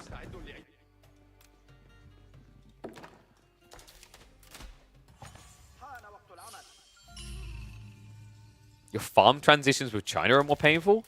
Why? What are you doing? Are you like trying to draw genitalia with your farm placement? Chinese have a great time of farm transitions. What are you on about? Just do the Marine Lord, stockpile 3,000 wood, and then switch.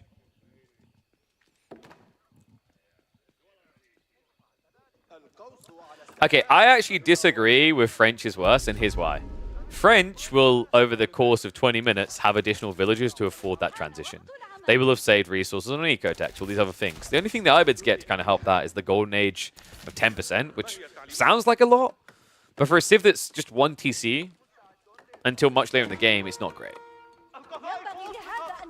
And also, French should have an earlier presence to snipe Eco and build a bigger lead, right? Whereas Ibids have to wait until Castle. Dimmu. He's 1 relic off the 5, 4 already at home, but this one looks like it might get blocked. So this is actually big. He needs this. He's so far behind on villager count. This is the only way he can kind of scrape back in. It's still an uphill battle though, folks. Dimmu, however, has given himself a late game bounce back. If he is able to stock up to 140 eco, he will have the advantage in terms of the relics, at least for a bit. Because the thing about the Abbasids is improved processing. That 8% increase in economy makes it very hard for Ibis to compete 4-star. I do, however, think that Desert Raiders, mass Desert Raiders in late game can be an effective tool. But we're talking about it as if it's going to reach an hour long and we're going to be that deep. We're in a map with no trade. Gold is central bound. I don't think we're going that far in. Golden Pit is a hard map to drag out, especially when you're outnumbered like this. Gulam's just diving in. The Mangoes get some good wallops in, but not enough. MSN just floods in. And what you're seeing right there is the power of the mass archers. Composite Bow's about to get added in. They've already got the boot camp. So if you're already losing the fight without Composite Bows, good luck now. MSN, this might just end the game. Archers retreating towards the farms. He has at least got the Mamluk's Bravery, but considering you end up usually shooting the same unit, you're not going to see 5 units glow up all of a sudden. It's more like 1 or 2. And that's why Composite Bows is so favored over Mamluk's Bravery. The clash isn't even close, right? Like, if you thought that Composite Bows versus Poison Arrows was one-sided, just watch this. Dumu pretty much make his last stand here on the farms. Archers are going to be able to just finish him off. The Gulams not buying enough time. They're trickling out to their death. Second wave also on the way in towards the tree line. He might have 4 relics, but he hasn't got a shot in hell of coming back into this now. 52 to 98 economy. Dumu is about to be beaten by someone less than half of his age.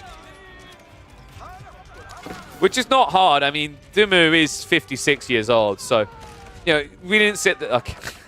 I actually can't remember how old Ben is. I think he's like 34, 35. Let me put this another way, guys. Ben is about to be beaten by someone closer to his child's age than him.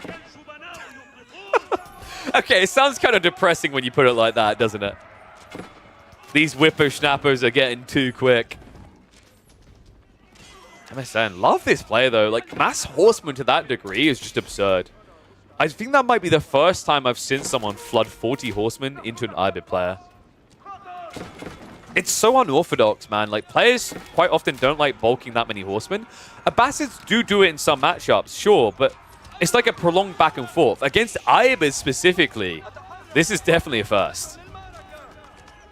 Aye. And now, thirsty for wood. Dumu is going to get absolutely spanked here. Archers on both sides. 43 villagers versus 108. Screw it, he says. EA clicks in. And that is as good as you just waving the white flag. What a cool game, though. Let me know what you guys think about MSN if you want to see more of him here. He's been making a little bit of a name for himself. As we said, 24th in the world at the time of recording. A very talented kid from Denmark. We have already got the kid from Denmark in Voldemar. This right here we refer to as the baby. The toddlers being Dragavan and Gully Deckle. That's right. So what I'm basically saying here is Dumu just got beaten by a baby.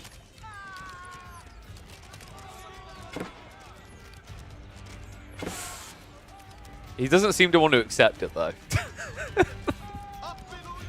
Yes, MSN's the baby, folks. Wait, and then, kind of like the Poker Brat, when he grows up, if he ends up being a Molder, we get to call him the Brat. Oh, we've got it all figured out.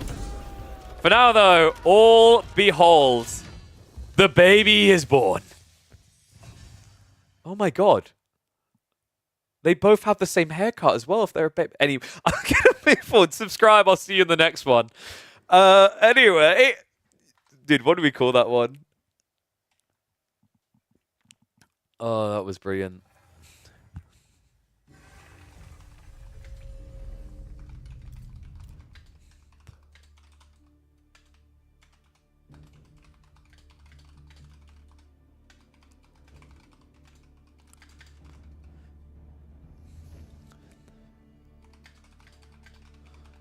Dumu encounters the baby of Age of Empires 4. That's the title. Oh! Yes!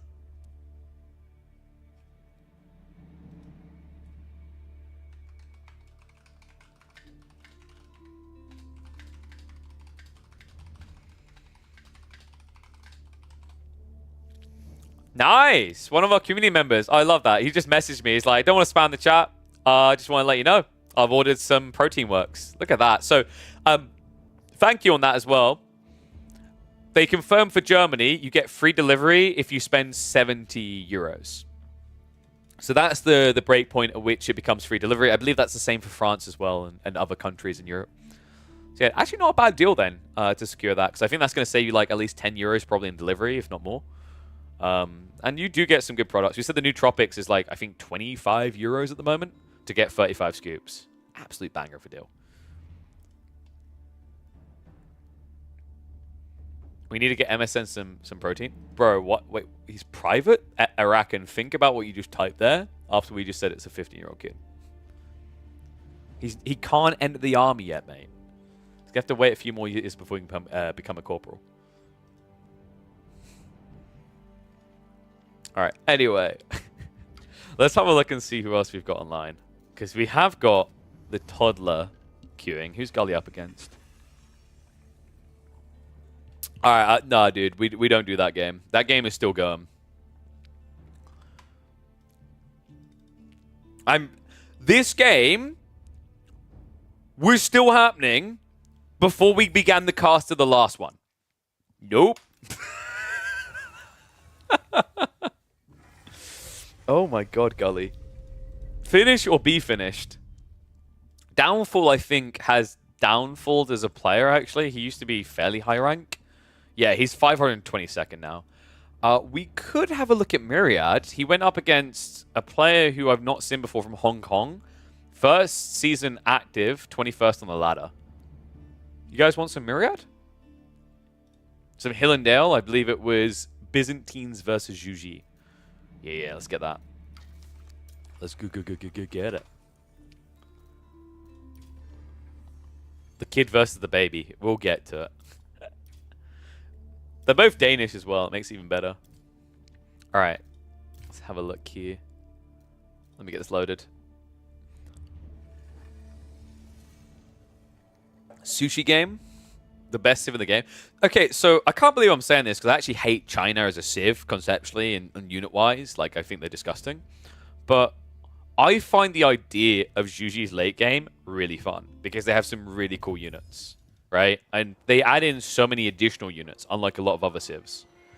So obviously Grenadier is going to come earlier in Season 9, but you get your hands on the extra cavalry units, right? You get Yuan Raiders, you get Imperial Guards. Their Bombards have some unique mechanics. I don't know, man. I kind of wish more civs had the amount of broad unlock that Zhuji has in late game, right? You have to do it in a way that it's not just Rush Imperial. But the thing I like about Zhuji is that they get a lot more options on the table because of it. In fact, maybe we should talk about that to open this cast. That's a good way to begin it.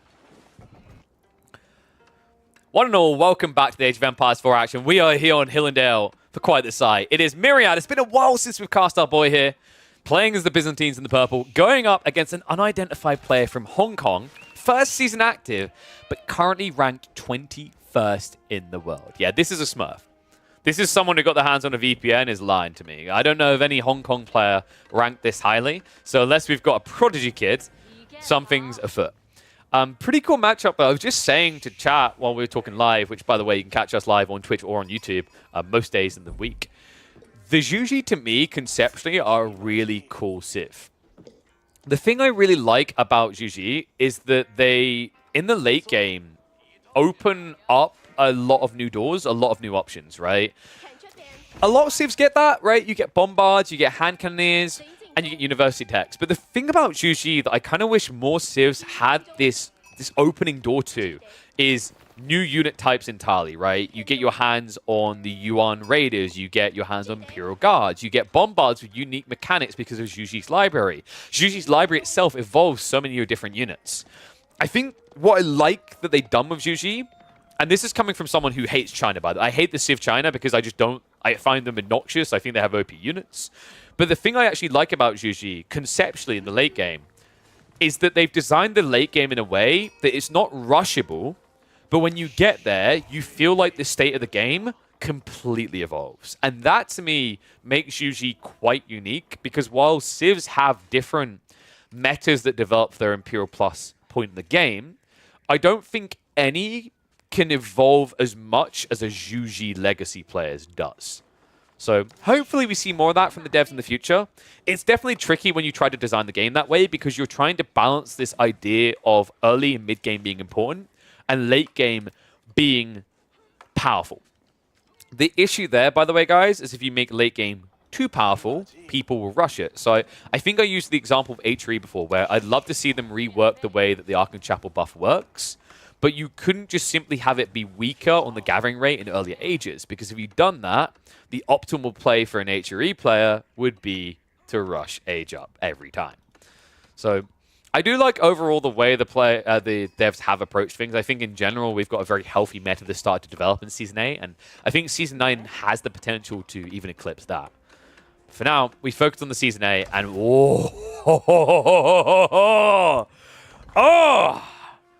someone's dad works at Microsoft.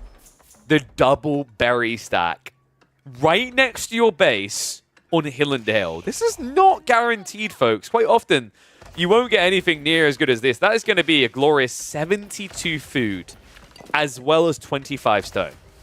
Not bad, actually. I feel like this map is quite difficult to get highly desirable meditation gardens on, because usually the center of the map where the resources are clustered together is too full of gold, so you can't get the food nearby. So although you may be able to get like 3 gold veins, you'll get 3 gold veins and then maybe like 2 wood, right?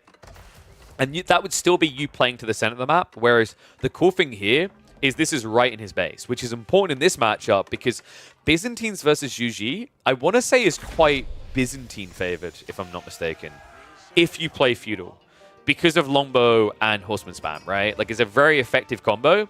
If you guys remember, when Zhu Ji first came out, it was found out quite quickly that English was the ultimate counter to Zhu Ji playing Feudal, right? Because you try to mass Zhuge Nu, and you would just flat out die to mass Longbos. Lacking Golden Wood, though, I don't think that matters. I honestly, I don't think Golden Wood matters here. The food... So, little tip to people playing Zhu Ji, this is the #1 most important resource you can get. Food is so much more important than anything else. Because food, in the mid-game, is the hard thing to come by. Your sheep are there temporarily. Once they're gone, you struggle to find wood and gold. Meanwhile, gold, there's 4,000 of it next to your base. Stone, there's 1,200 of it next to your base. Wood, there is 15,000? So it's a ridiculous number. There's so much wood available to you. So I don't think you should ever turn your nose up at the opportunity to get a double food meditation garden. The other thing that's nice about this is whether you're playing long feudal or fast castle, it's nice because with fast castle, you need a lot of food for Shaolin monks. But look at the way he's putting the food to work. This is crazy. What? Oh, wow. Okay, this is kind of intriguing. If you guys remember, a few months back, there was a bunch of English versus Zhu Ji on the ladder. And players were trying to address the English threat by building into Palace Guard early. The logic being is you could chase down Longbos and snipe them out. In theory, it worked. In practice, it didn't unless you rushed Castle behind it. And that's what's happening here. He's rushing Castle after feigning aggro with 4 Palace Guard. He's already forcing defensive reactions out of Myriad as he builds the outposts, and we do indeed have the Longbos on the way. So he timed this perfectly. If he dove in there, the outpost would have already been up, Akratoy would have made it impossible to get a villager kill, and then he would have died in the retreat to Longbos. So instead, what he's going to do now is kind of patrol the mid-map so the first Longbow mass can't just run across and go Castle behind this. Okay, I don't know who this is, but they're cooking. Reminder, this guy registers from Hong Kong, but I do not know of a single player that ranks in the top 20 that we've come across that's from Hong Kong. What a cool build. Zhu Ji, by the way, have one of the highest win rates in Conk on the ladder. Do you guys know that? They are the least played, but they are, I believe, first place on the rankings. No Civ has a higher win rate. They're about a 62% win rate. Looks like Tang's going to allow him to get up very quickly here. We should be seeing the Shaolin Monastery dropped about now. The final gold dropped off there. And looking at this spawn, this is actually a really good one for Red. 3 of the relics quite close by. On top of that, because Myriad went for Longbos, he's not going to block mid-map. Now that there's these Palace Guard, he will not be able to rush out. He would only be able to rush out if he'd been spamming and bulking units quite quickly, but instead we saw Myriad. He went for the outpost defense. He went double Grove. He's trying to go staples now to go into Horsemen, but Horsemen are tricky here, folks. Building like 2 or 3 Horsemen is not going to deal with a Shallow Monk. A Shallow Monk will kick the teeth out of a Horseman.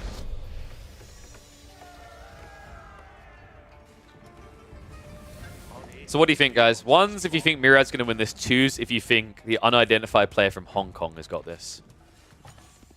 Myriad isn't too far off a tech off, right? Tech up, right? But the problem here is the back gold. Back gold is usually great, but because of where he placed the outpost on the forward, these Palace Guard now being castled up could just dive this and block you. In fact, I somewhat feel as if running away is incorrect from Red. I guess he's just focused on the relics, but he could essentially keep Myriad in Age 2 forever if he just dives right now. It's free ranged armor, 155 HP, right? So these guys are only doing 3 damage each strike. The Villager is going to get struck down, so nice little snipe there. Red should just be able to chop these boys down. Remember, longbows move incredibly slow compared to the Palace Guard. Ay, ay, ay.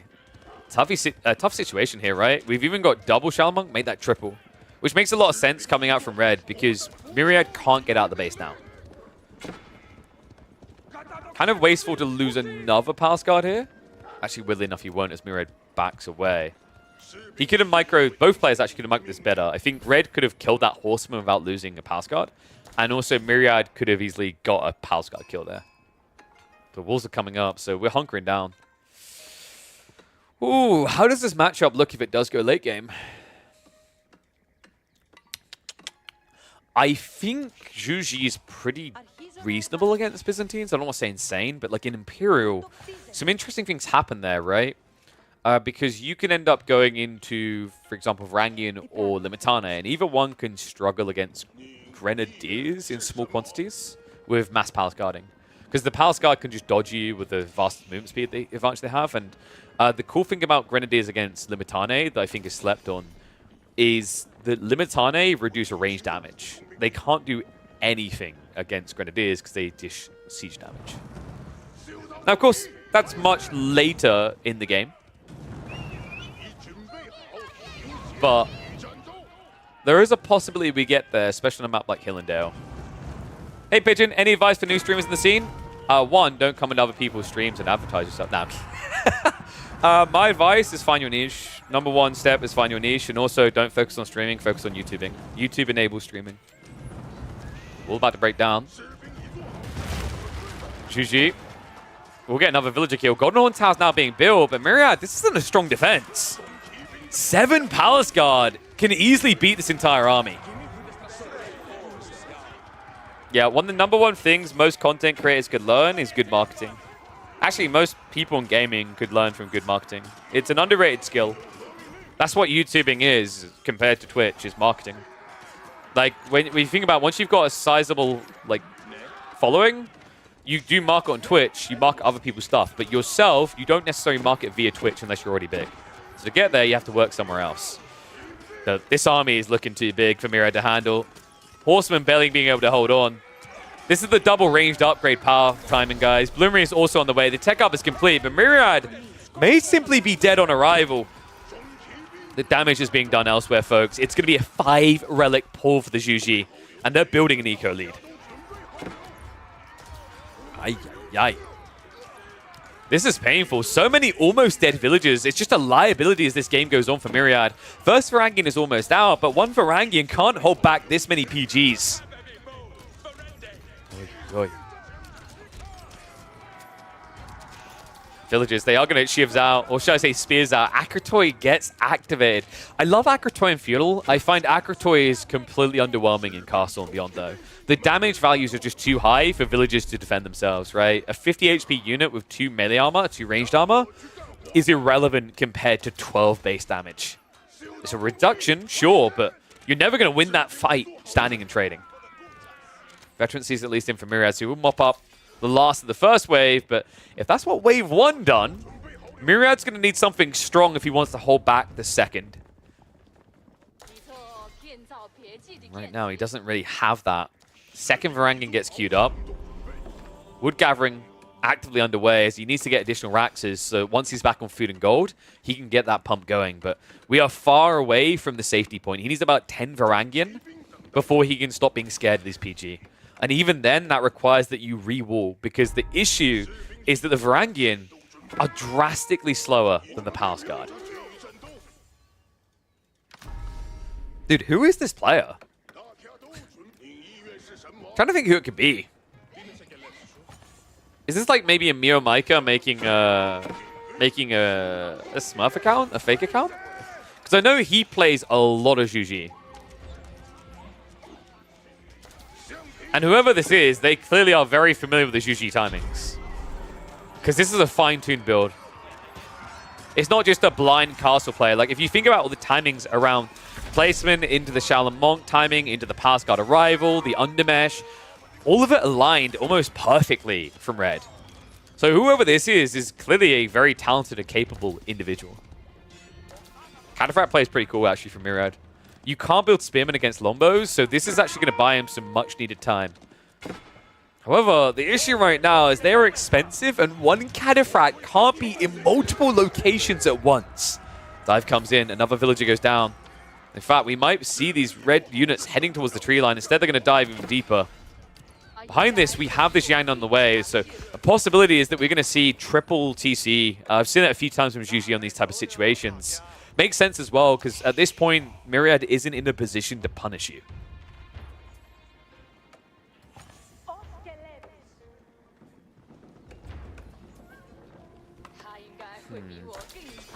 How does Myriad get back into this exactly? He would need to raid. This is what is a bit tricky about Cataphracts. Although it was the correct call, the problem with Cataphracts in this map is how easily wallable it is. Cavalry units in general can be really sucky to try and connect with, especially once you reach the mid-game. Early game, kind of, right? Like, French can work here sometimes because the Knights arrive so early before walls go up. A little tip to people, you actually might want to revisit French for Hill and Dale in Season 9 because the walls are going to take so much longer to build now. So it's realistic for Knights to get in before those now go up. But on Season 8, you know, even then, against like Civs like Knights from French, there is a timing that they can hit. Once you're past 10 minutes, easy peasy locked in. In fact, we're already seeing it, right? The immediate reaction after Red sees that first Cataphract, knows walls have to go up here. Not just walls, the granaries now being erected in the back of Red's base. So Myriad's plan here is just to bulk mass Lombos to stay alive, right? And then hunker down, play a bit deeper. It's not a bad idea. It works really well against Palace Guard because Palace Guard, although they move quicker, they have less ranged armor than standard men-at-arms. One thing that is a bit scary is if Zhu play Nesta Bees now. Also, another scary idea is with the food income being so much better, I mean clearly better, there is always a risk that Red just goes in. And that's a big deal due to Divine Haste. That will give you the 15% bigger movement speed, which means your Palace Guard are basically cavalry at that stage. And that's when the Lombos won't be a counter anymore. Damn, nice clapping in the cheeks there. That was the Sacred Site timer. He didn't decap it. Kind of crazy that he's just zerging into the Cataphracts, but it makes sense, right? Sure, this unit can run Palace Guard down, but when it's stuck in a fight like this, it's not going to be favored. That's kind of sick. Cataphract should trample over palisade walls? Nah, dude, they should trample into a wall and then get stunned. I actually kind of like that they built the trample mechanic. I do wonder if whoever chose this design choice played Total War Arena. If you guys didn't play Total War Arena before it officially released, you missed out. The official release was terrible, but the early beta version was so much fun.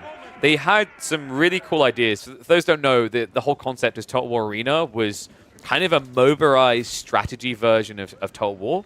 And what I mean by that is, you've played Total War, many of you probably have. Imagine those games, in those games, each player controlled 3 units on a team. So you had 10 players per team. And something they had in there that was really cool was you had like Alexander the Great, and he has cavalry, and they had hammer and anvil strats. The whole idea is that you could charge with cav. And if you charged, they would be locked to charging in a direction, but it would allow them to move quicker over time, and they'd do more damage. I actually like that Trample was kind of resembling that. And I like that we're kind of taking those mechanics in. The thing that I love so much about Trample is probably the #1 example of Byzantine skill expression. And we need more ways of players expressing their skill in the game. The more you're able to do that in an RTS, the more rewarding it feels. Aye. Byzantine forces getting outmassed here. The Palace Guard just swiped through it all. Yeah, this is kind of rough, right? The Lombos, it's just too much presence for them to take a fight. Rush with a keep up. Myriad will be able to get that online, so that should reset the push here. Buy some time, but keep in mind Red still has 3 Sacred Sites locked in. On top of that, the Granary transition is almost complete.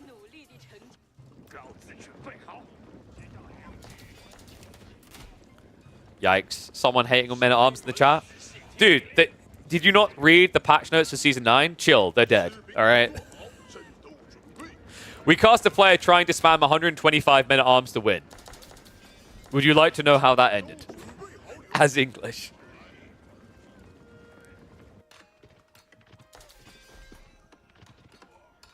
It's Undermesh now on the way. Myriad just trying to address that crossbow threat, but the Lombo count isn't in an impressive state because Myriad wasn't able to get that full Grove transition going. It's a bit too slow here. Ford gathering on the berries to try and fix that isn't going to work out either. Myriad's going to have to retreat onto the high ground because the thing about this keep is it may protect the gold gathering, but that means he has no strong defenses for home. Oh my god. He's going to lose the food.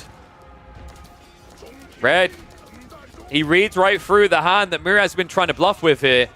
Doesn't care about the Sacred Sites anymore because the army is big enough to get the win. Dive underneath the farms. Villagers trying to rush it up. I guess this many Palace Guard is just going to be death.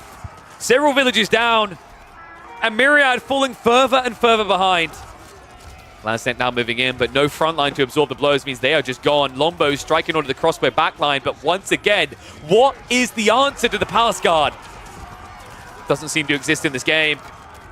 Myriad is not going to exist for much longer. Military count is about to go single digits. His eco is being fully exposed here. He's wearing his heart on his sleeve. Oh, bless him. The lad tries to go for recovery TC, but I think this might simply be too late. Damn. What an execution by Red.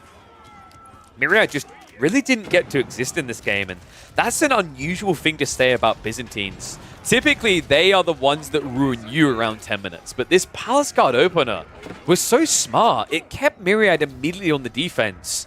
He didn't sacrifice too much either. He built full Palace Guard and then retreated. The thing I love about this build from Zhu Ji is if you know you want to go Palace Guard in the matchup, in Castle, you don't really lose much. Sure, you spend a little bit of resources, which slows down your Castle timing, but in return, you control the narrative in the early game.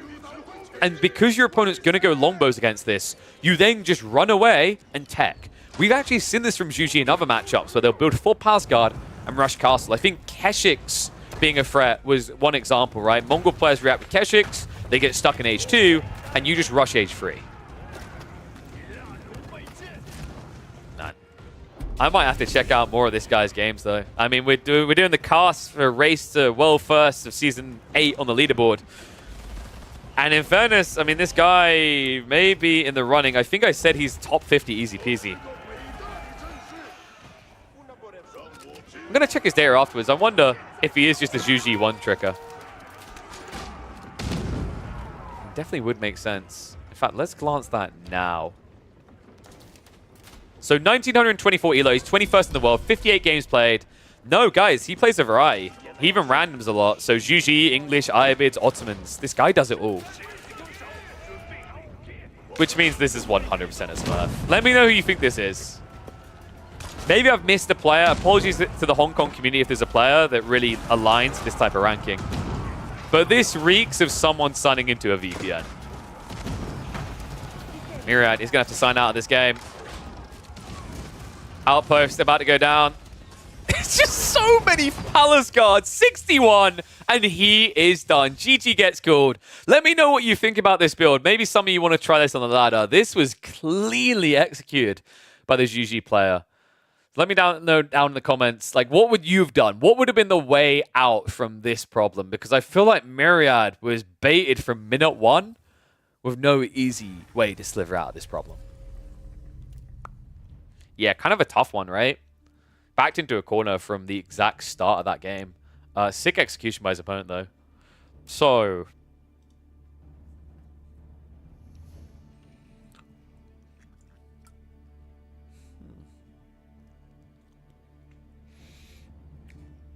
what did he do? He opened 4 Palace Guard, baited a reaction out of Myriad, and then fast castled. I don't think that's easy to address for Byzantines, right? Because you always have to react to the Palace Guard. He probably could have just gotten away with building an outpost instead in hindsight. But you don't know if it's just 4 Palace Guard or more, right? So you have to act as if there's maybe a Zhuge Nu follow-up as well. So you have to build into Lombos.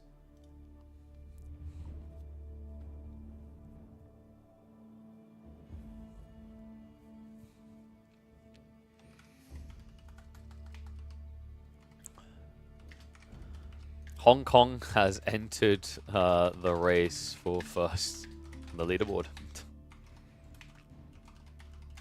Who is he?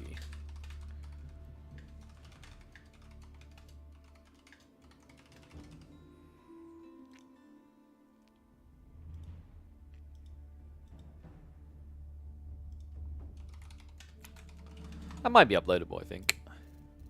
It's a really powerful build, though, because I remember Dimmu done it to kill Jardi on Cliffside in a Zhuge Mongol matchup. Where, like, by going for the opening Palace Guard, Kiljardi has to react by scaling trade and getting Keshiks. And then you just rush castle. And you're just better off, right? Nyan Racing Cat, I believe, is from Canada. He's from Canada. I think Nyan Racing Cat, he might be of Asian descent, but he lives in Canada. Okay, so let's have a look and see who else we've got on the ladder, potentially. See if there's any big known names queuing.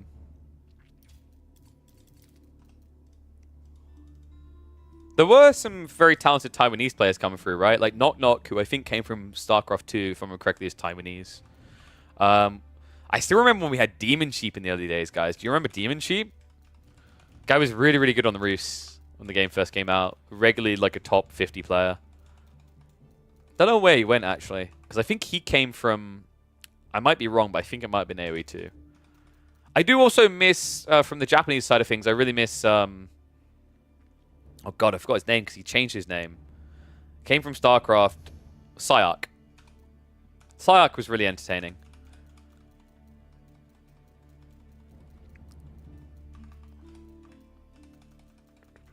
Double check. Gandalf the Goat is a high-ranking account, right? I'm pretty sure Gandalf the Goat was quite a high-ranking account. Let me double-check that. There's also Ezra. Let's see. Let me double-check both their matchups, and we'll see which one has a higher ranking. So Gandalf the Goat. Whoopsie, I forgot. A4 World is really weird. When you try to search a name when you're already in a profile, it doesn't show results, so you have to go back to the main.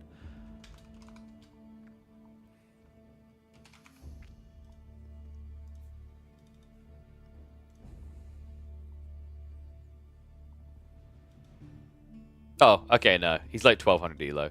There was someone in the high ranks that had this name, though, right? Or am I imagining that? It might have been a different Gandalf.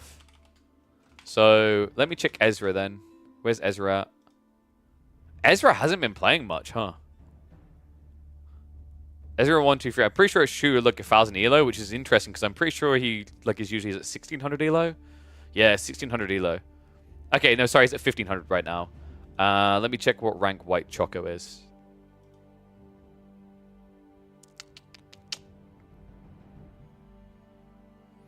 White Choco is rank 340. So we've got Mongols versus English, Ezra versus White Choco. That's like a 300 to 400 rank game. There's also Gully Deckle versus Ezra from a bit earlier. We might be able to find something more high rank though, like top 50, top 100. Sup, Crackety? Yeah, why are you not here, mate? What's going on here?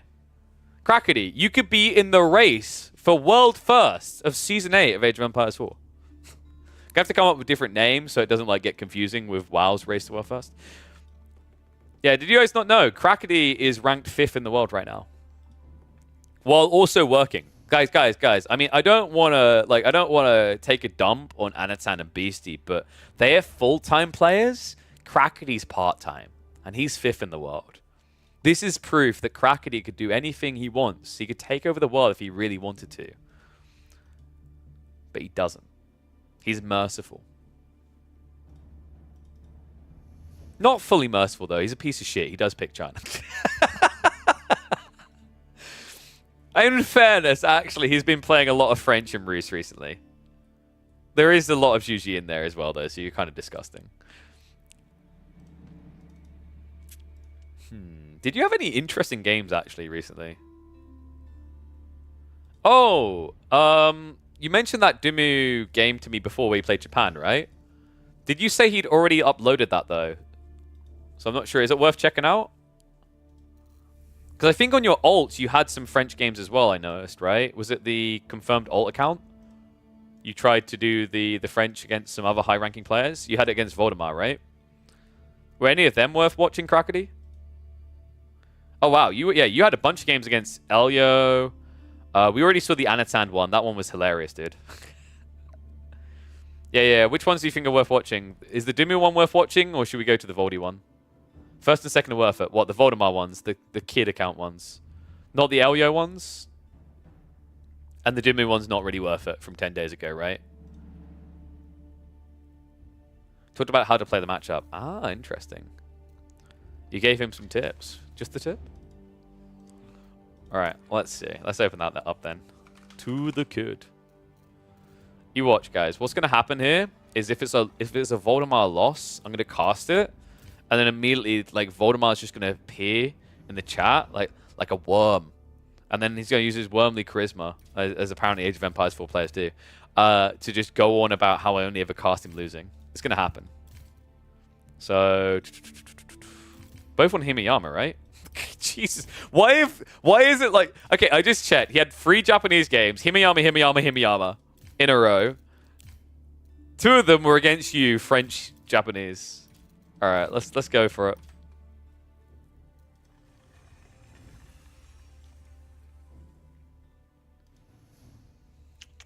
Because we had a discussion about this, right? Where you were like, yeah, you just outpost rushed them. And I was like, maybe on the right map with the right spawn. But in general, also, it kind of feels like it should only work because your opponent is being lazy on scouting. Or, like, to not offend them. It's not that they're lazy on scouting. It might just be that they don't expect it, right? So, yeah, I'm kind of curious about this one. Because I feel like the more it plays out, the more the French build shouldn't work. Then we used to have a counter. What? You mean this counter? That's not the one. You mean this counter? And we back.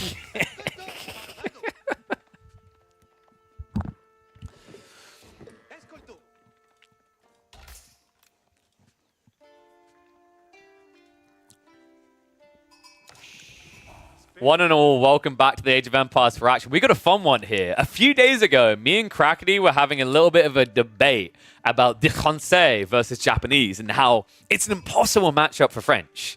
So what does Crackety do?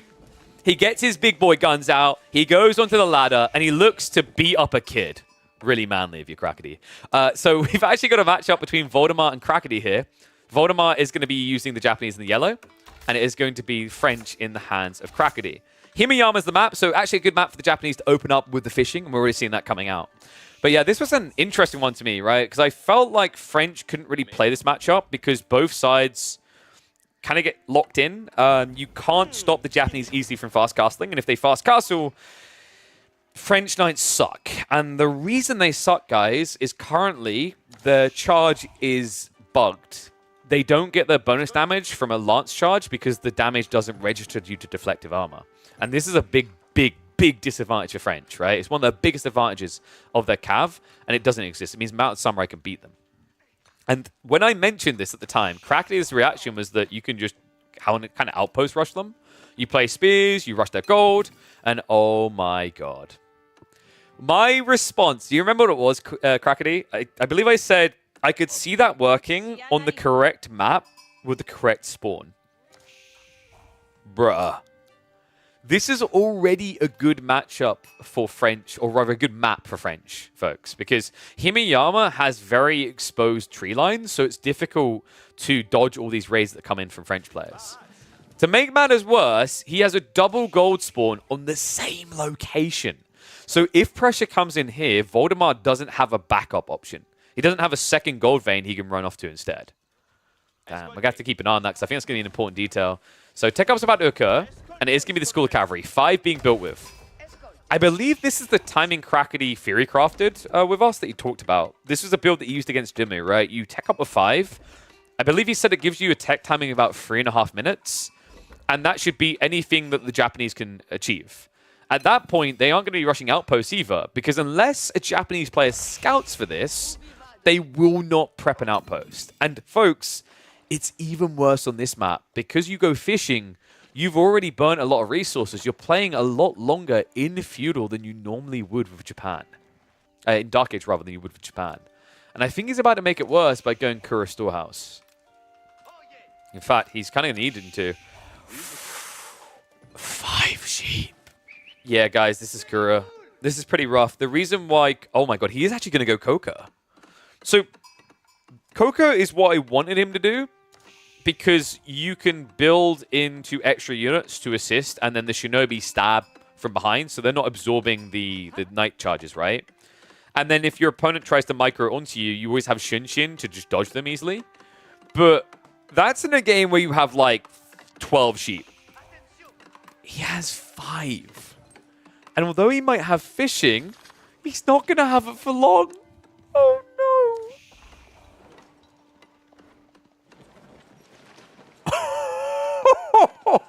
Crackety. Oh, this is vile. Remember, on average, when you're going to tech out of the Dark Age, you have about 0.6 more villages as French. So this doesn't hurt you to pull 2 villages to do, as much as it does for other civs. Dude, Crackety, please. Like, you're not racing for first. Voldemar needs this. So once again, folks, Koka is a good way to play this, because French Knights will get brutalized by Shinobi if you out-micro them. Because they have 25 damage against a unit that has 3 melee armor, right? It does require an outplay on the micro. You do need extra units like Spearmen or Horsemen to make it work. But it is feasible.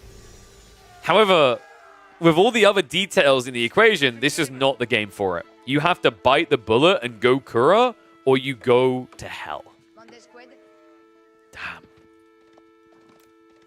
So Crackety, quite content with what he's done. He already gathered the stone. Only a 1 drop off here. He only needs a single outpost. So typically, this build that Crackety's been Fury crafting, you either target the gold, or in this case, you pivot it into food.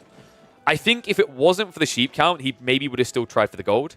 It would have been very difficult and probably punishable because of that, due to the positioning. But this is why you go Koka as well, right? Like, if this is the one solution that French has, is outpost rushing you, then Koka Township at least protects you against an outpost rush on your base, because the Shinobi will be there quick enough. The kid will find a way. So, next game? Because I can count on one hand the amount of times I've seen a Japanese player build Raxes in Feudal Age and win the game. Bar the Neptune Onobugishu builds. Like, when you're forced to go Spearman, this feels harsh. The idea in this matchup is you shouldn't have to go Spearman, you should just be able to rush Age free. And then your Mounted Samurai answer the issue for you. So kind of a tough situation now for the kid. Behind this, what are we looking at? So Crackety, he may want to consider garrisoning Horsemen or Knights, something over here, just so he can get the kills. Because right now, with just arrow slits, he's not going to kill the fishing boats. Alright, so now with that comment from Core, this has got me thinking. We know that Season 9 is going to nerf wool build speed. Who do we think are going to be the biggest winners and losers of that change? So Anatan's going to be one of the biggest winners, right? Because he never wools. Oh, nice sabotage. That was a kill on the outpost. Minus 100 wood. So yeah, so Anatan never wools. He doesn't care. Voldemar about to lose rank? Because Voldemar does like wooling. I've noticed that quite a lot. Crackety's just going to stop playing China and he'll give up on wooling. Who else doesn't wool much? I feel like Beastie walls a decent amount, right? Because he likes to get to that later phase of the game, but he doesn't rush it. So I don't think he's going to be stung too hard. Louis is probably going to take a kick to the nuts because Louis likes to wall the entire map. That's kind of crazy to think how big of a difference that one detail is going to make. Well, Doc is going to go down. So we talked about him just garrisoning to get the fishing boat kills, but this has the same impact. Spearmen are on the way, but guys, this many Spearmen can't deal with an outpost for Arislets. And you will just see him shift over. So it's a good idea by Voldemort to try and defend this, but I think he's just going to have to take the knee on the first Doc. Diving this early would just lose too much. Instead, Voldemort is now going to pivot to gathering on the deer, because guys, he has 0 sheep. Oh, God. So what's the plan now with 0 sheep here? I mean, he's got the berries in the corner. The 8 stack is pretty desirable here, but there's a big opening unless he walls this gap. So I think that isn't going to be for free. And I think Krakeni's already suspecting that he's looking onto that. So we'll check on the deer. We'll move past. Keep in mind, Krakeni has scouted these deer, and he will see them start disappearing. So the moment he notices that, he's going to beeline north.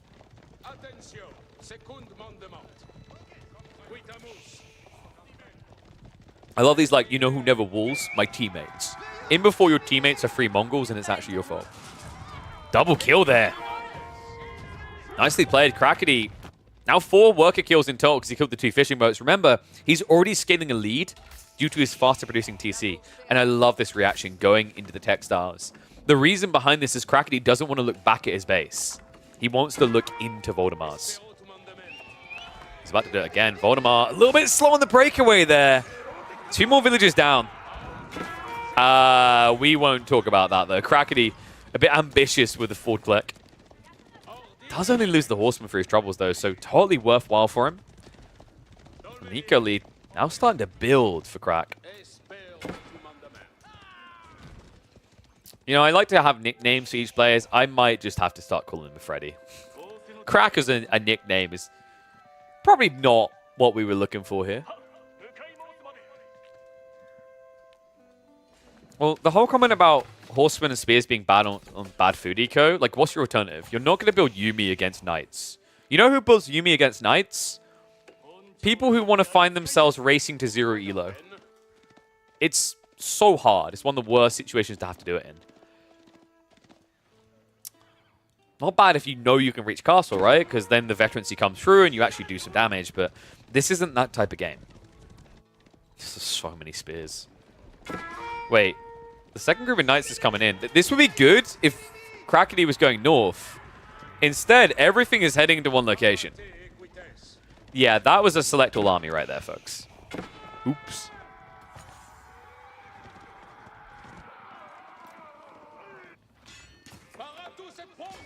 Backside of this. Looks like horsemen. We're trying to raid, but the one knight will be able to shove them away. So, what?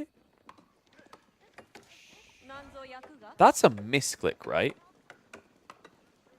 That has to be a misclick. Because only a man whose sanity could be questioned would be trying to build Onagigisha. Reminder, this still has the same food implications as Spearman.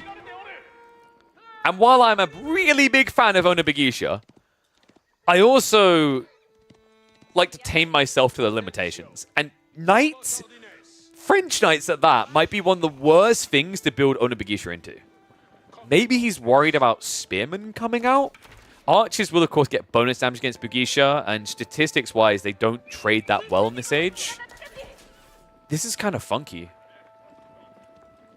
Predicting the archers? I don't think it's a prediction of the archers, per se. I mean, in theory, like, he has the bulk, right? So he should be able to brute force. This protects you against the knights diving in, and then you can just dive onto the archers. My issue is how do you defend your economy and attack at the same time, right? Because you have to do both. An outpost isn't going to stop 10 knights from riding in here and tearing 15 villages a new one. And you can already see the Krakeni is prowling around looking for targets. Oh, he's about to find them on the gold. Dive comes in. Voldemort trying to move away again, but that should be 2 more villages going down. This is starting to add up. Count dive coming in, but that is mostly spears. Only one Onagigisha here. Krakeni. No reaction. He moves away too late. What a pinch! Voldemort, I questioned it. But admittedly, it wasn't even about the Brigitte. The Spearman, just find the timing there. Great strike back and much needed. All of a sudden, in one foul swoop, 7 worker kills. Netted for Voldemort. That's wild. That's so impressive. And the reason is because the Archer Mass wasn't defending at home. So now the villagers just have to keep running away. And that means that Crackney is going to feel pressured to dive in here. Because now he's idle ecoed, but he's also not attacking. He's also not defending. So you now need to idle eco on the enemy side of the map, or you're just losing the game. He's going to try to cut down the reinforcing wave from Voldemort here. Villagers are still running along. Crackney, where are we going? Is he going to try to gather from the deer next to Voldemort's? I think he is. That's so weird, man. Villagers are going to try to run for it. Archers have at least now arrived. And weird that Voldemort backs away from that. It's only 4 or 5 archers. What has this game become? Oh, this is sick. So we just learned that Crackney struggles with yellows on green. Wait, that is a thing, right? That's a type of colorblind, I think.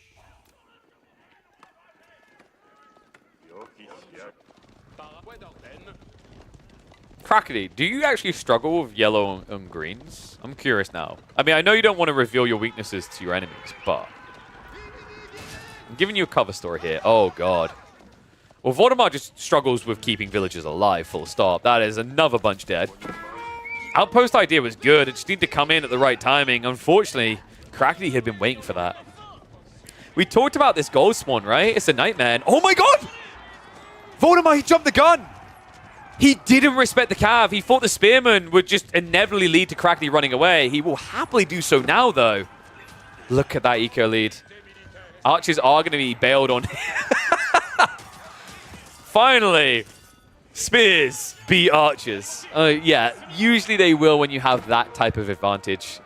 This is insane. 38 Spearmen now. If Crackney just leans hard into Archer massing, he should be able to get the counter force in time before it arrives in his base. What Voldemort now needs to do is just slap another wall up here and go across the map. He has got a window of opportunity here. It is small and it is closing fast, but if he moves, he could actually punish Crackney for prepping too many knights and not enough archers. Damn, I love how scrappy this game has become. Outpost now being not rushed up, but built up here. Crackney.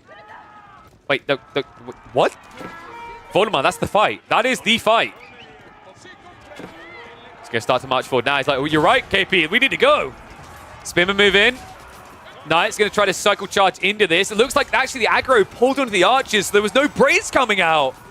Crackney actually got the charge in that he needed to try to trade out against this. Outpost is going to go up. Voldemort will be able to still force him away. A lot more expensive, though, because those charges did come out. That was a smart read by Crackney, baiting the spears to attack. Remember, they can't brace if they're A-clicking into something already. So Voldemort losing a bulk of the spears, and the other issue is he kept a chunk in reserve to protect the north side food sources. So this wasn't even Voldemort striking with his entire army. He split between 2. Tail end of that, he only killed 1 villager. In fact, I think he lost another villager somewhere in the midst of that. Crackney getting close to teching now.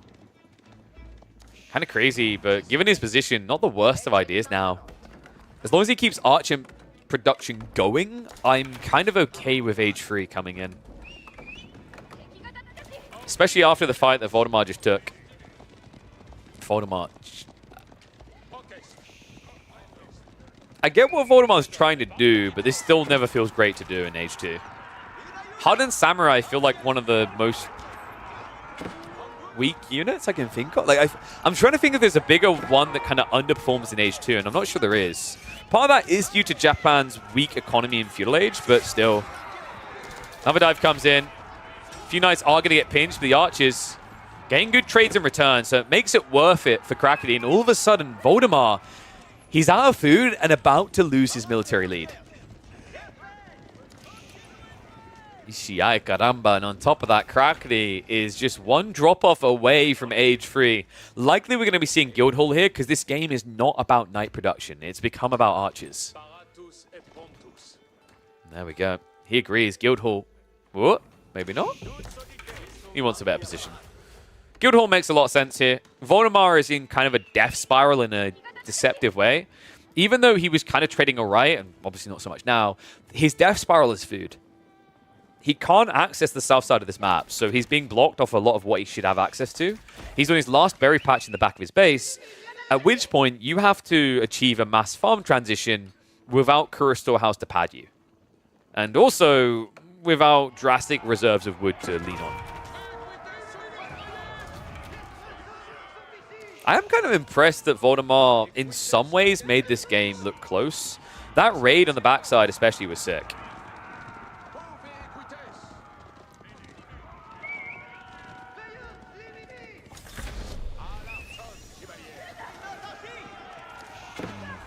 Set up complete. I think Voldemar's just going to have to send it.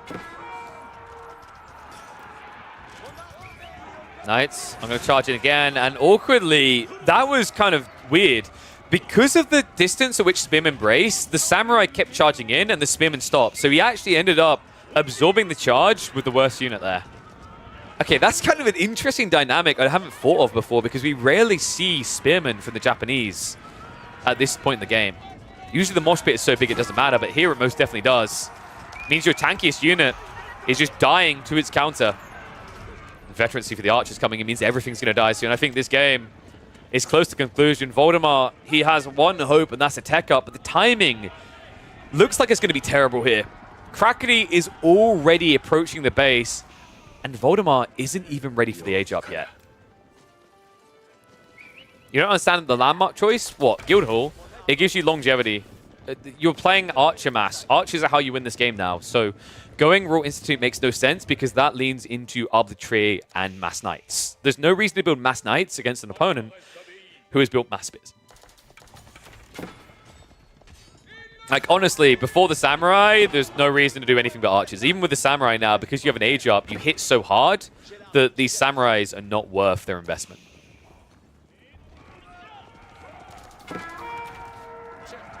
Did he make any Shinobi? No. Which is kind of weird, actually. I think there was a point where Spearman Shinobi would have made sense. Actually, like, when he was building Bugusha, Shinobi would have been much better. Shinobi are just better Bugusha at this stage in the game. Dive comes in, though, and Archers are going to just mop this up. Knights are still alive and chasing. And that should be GG. There's just so many Archers left over here. When the villagers come back through, they're not going to be safe. No textiles either. And Crackety able to win a matchup that does not favor them. French dunking on the Japanese on Himeyama. Cool opening, man.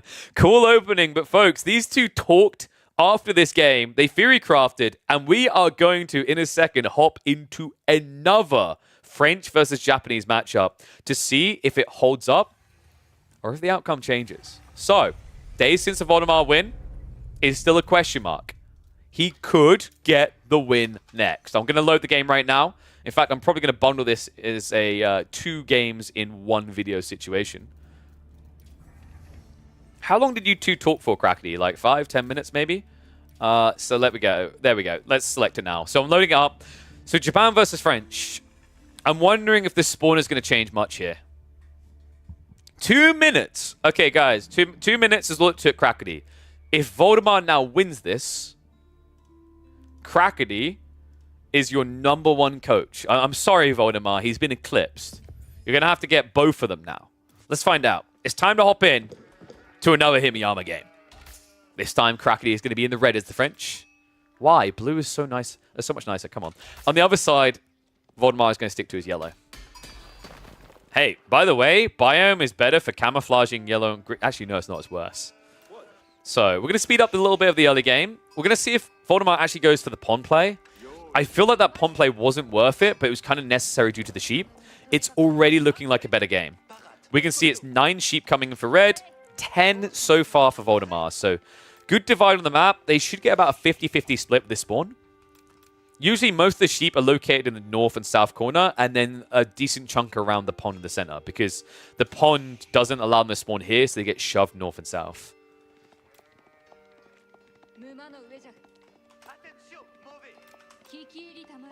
Yeah, okay, so this is the type of sheep count you can actually make KOKA work with. Looking at this spawn as well, it's a really good spawn for Voldemar. A kind of side spawn on the gold, a back spawn that can kind of be walled off here. Oh, okay, I've seen this spawn actually. I'm getting deja vu. This spawn can happen a decent chunk of the time actually. I think I've cast 4 or 5 games where you get almost this exact spawn. Berries in the corner, you've got the tree line nearby, and then it connects to the one where the gold is going to be. So this is a very wallable spawn. And that means that what Voldemar can do is he can wall here and wall here, and he secures all the food and gold he needs to get through the uncomfortable early game. This also sucks for Crackety because if the plan was some sort of outpost rush, not on the table anymore. I have to see. This is going to be Crackety's 5 villager French feudal rush, right? Patented, of course. No, he changes it. It's 4 this time. Okay, so we'll speed it up again. Sheep count is 9 to 13. All right. So this is definitely getting uploaded just so we can mold about how much of a difference sheep count makes, right? This is a very different game now. Courier Storehouse, it's not entirely necessary, but I kind of get it here. He doesn't want to have to approach the H. If he thought he was stuck in H2, KOKA makes sense, but he's going to rush H3 here. And we already have the stone being gathered, so probably an Uma Bannerman opening. The Uma Bannerman is a little bit busted, folks. Here's why. 230 HP completely neglects the charge of an enemy knight and also neglects the bonus damage. And only takes 15 seconds to produce. Uma Bannerman's kind of busted. People just didn't realize it before because it wasn't viable, right? Before the Daimyo buff, it wasn't feasible to get 300 stone early. But now, with this Forge build, which we've been seeing a lot of high-level players doing, you can very efficiently rush into that Tier 1, which plays very nicely into Courier Storehouse because you're immediately getting farms that are buffed by 25% on the Gathering. Wait, Crackety missed? Okay, so Crackety, next time we're casting EGC, because everyone thinks you're smart and everyone thinks I'm dumb, you just need to praise me more. Because this is why you're smart, Crackety. You come here and like... yeah, Daimyo got buffed. Here's a big buff as well.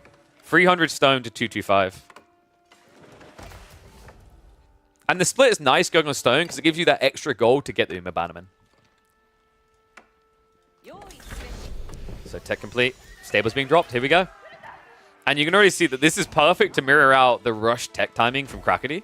First Knight is going to come out. But here's the thing. That took 29 seconds to produce. Feels great, right? Going to take you about another 15 seconds to reach the enemy base. In 15 seconds, Japan will have an Uma Bannerman. It's insane. Watch this. Drops it. Needs to drop off the last bit of food. And boom. 15 seconds. And then you've counted the knight. And it's kind of wild, actually, because I think that Uma Bannerman has... Was it 16 base damage or 14? His base damage is lower, but his health is much higher. So here you go. 18, sorry. 18 because I think he... Yeah, it's kind of weird. He buffs himself. His base is 16, but he buffs himself by 2. Like, this is 100% the Obama meme where he's putting a medal on himself. So the Uma Bannerman comes out, and admissively, Crackety did miss micro there going on the tower, but even if it wasn't for the tower attack there, or the TC attack, the Bannerman would still win that fight. Yeah, really rough one. And look at the deflective armor recharging. This means that if you get this charge off, you don't get that +3 damage that French Knights get. Because deflective armor registers 0 damage. This is a big part in general of why French gets countered by Japan. Not just at this point in the game, but 10 minutes from now when we're in Castle. Because Mass-Mounted Samurai don't just negate a 38 damage lance charge, they're negating a bonus 9 damage that's meant to be there. And they're still going to do about 36 damage or so themselves.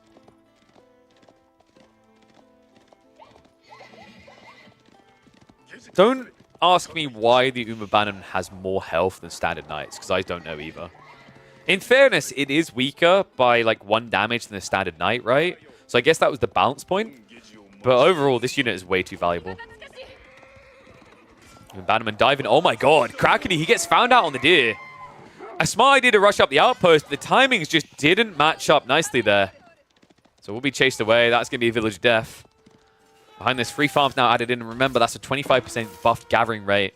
Castle Age is already on the horizon for Voldemar. And this sucks for French because now you're reacting in your base instead of blocking the Japanese tech timing. And you know it's coming. And the problem with that is like the only way out for French in a castle rush here is to play Arbitrier. But the thing that makes Japan really good in that situation is, one, Arbitrier take time to scale. Two, it's not an aggressive unit. Which means you're not going to block Japan from collecting relics. Other thing I love about the stables opening as well is he just lost a scout. You can replace it. Right? You don't have to sacrifice a villager. That's a big deal.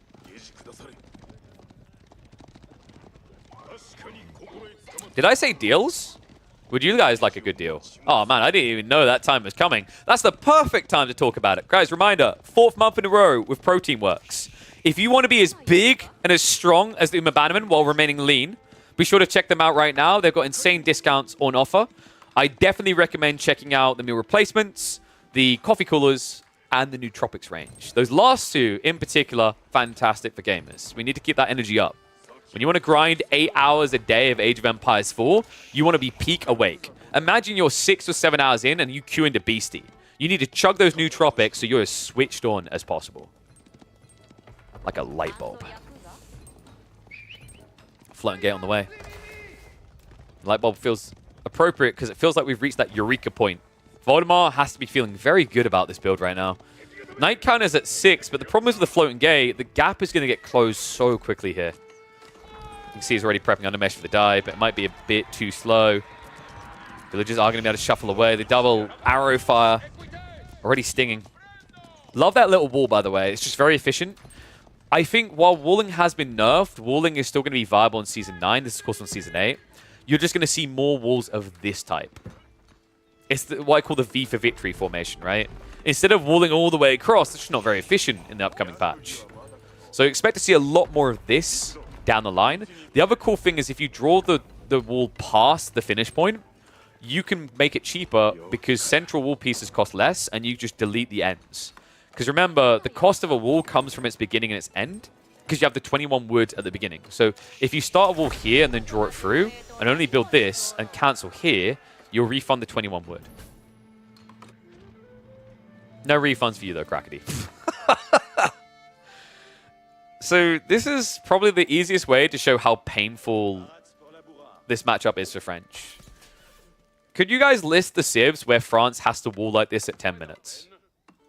The matchups are French, right? Like, there aren't many civs that can force France to have to wall themselves in. But Japan rushing Castle Age is one of them. First Mounted Samurai coming out.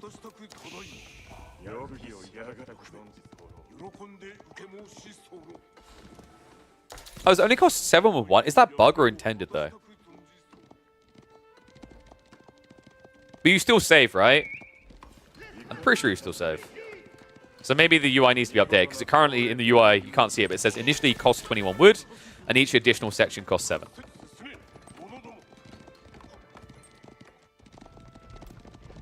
Crackety just trying to mass knights. Is he really going to try to play Rule Institute into this?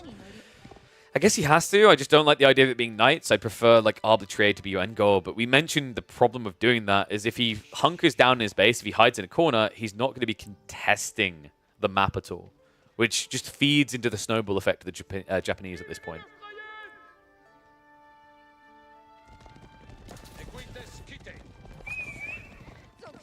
Slow-mo. We're going to speed up a bit. Mount Samurai are starting to march in. You don't want to fight these guys. Even with the number advantage, it's kind of tricky. And freebies like that is a big no-no.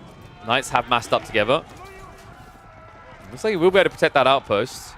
But look at what's happening elsewhere. You just heard the ching. Relic got dropped off. On top of that, Crackety is now building into additional pocket economies. It's playing a dangerous game, man.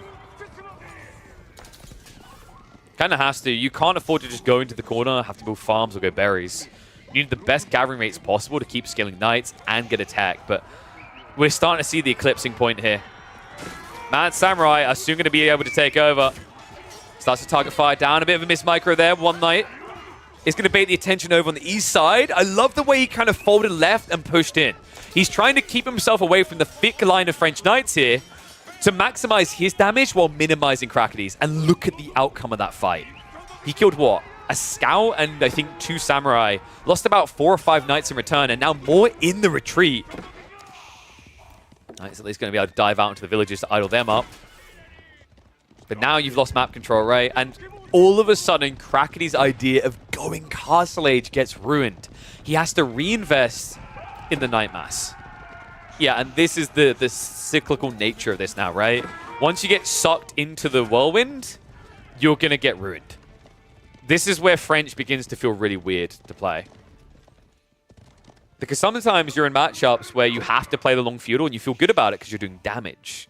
But because of the Zergy nature of Japanese in a more quality way with the Mounted Samurai, you actually have to put all of your knights onto defense because even one attacking means you're going to lose the main fight. Love the Yorishiro drop, by the way. This got buffed from 25% to 30%. So now you produce villages every 15 seconds. It's like having Song Dynasty. And that beats the 17-second production time of the French TC. So yeah, love that kind of 1-2. We've usually seen players just go for the transition into another unit type. You don't need it. You don't even need a second stables buffed. This is good enough at this point in the game. Blocker out on the ball on the north side. Has at least got the one outpost up, so should be able to shove him away eventually. Kind of a bit tricky, though. It's only 1 relic so far. However, that south side does hold 2, which I don't think Crackety can contest. Luckily for him, though, Voldemar doesn't know about this one.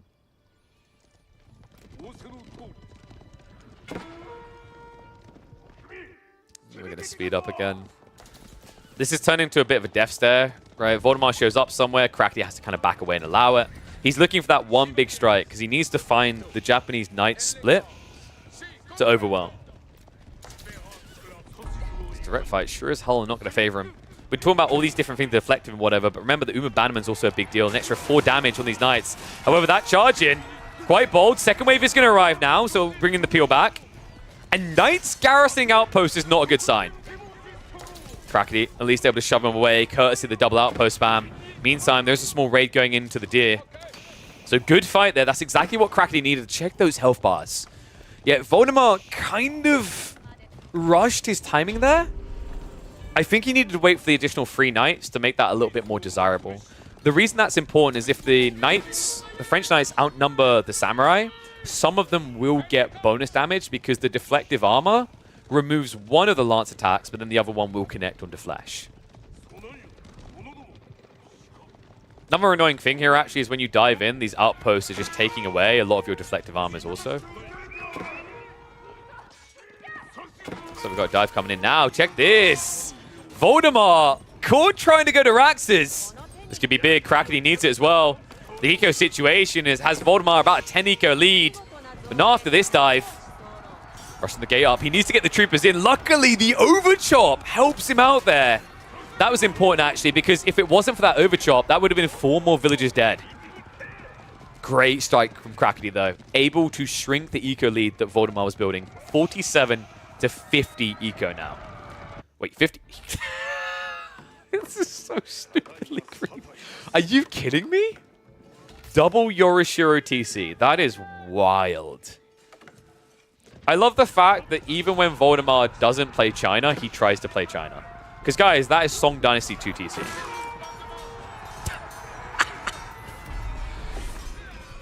Oh, man.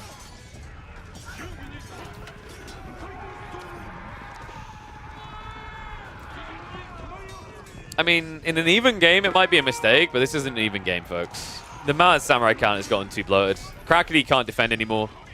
He's in his base right now trying to hold, but it's the Uma Bannerman layering into this cake that makes it so overwhelmingly powerful for Japan. And look at those health bars. Last time, it was Voldemar that needed an ambulance. Crackety, he's going to need a funeral parlor. 2 knights left over versus 9 Mounted Samurai and an immediate GG called. Look at that, guys. Crackety coaching at his finest. 2 minutes is all he needs to turn you from a loser into a winner.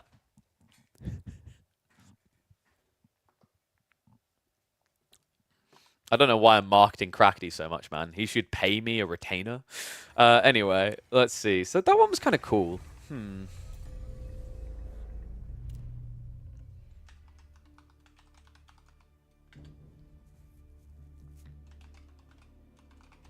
One unit changes everything about this matchup.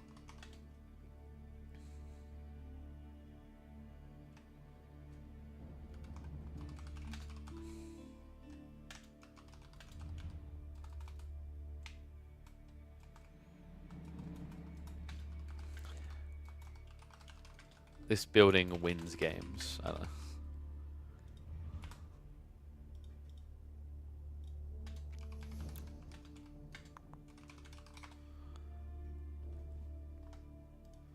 €100 an hour for coaching? Yeah, but I get 20% commission. Welcome to the agency life, mate.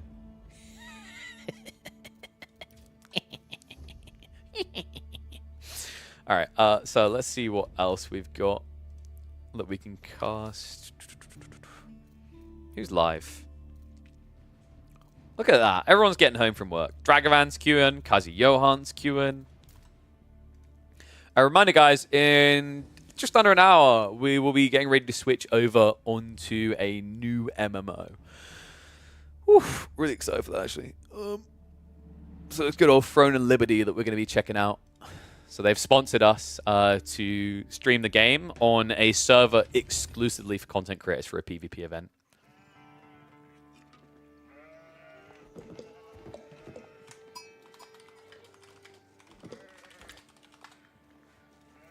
Who's he up against? Wait, who's this guy that... Let me check his ranking. Because Kazi Johan is 41st in the world right now. Not bad, not bad.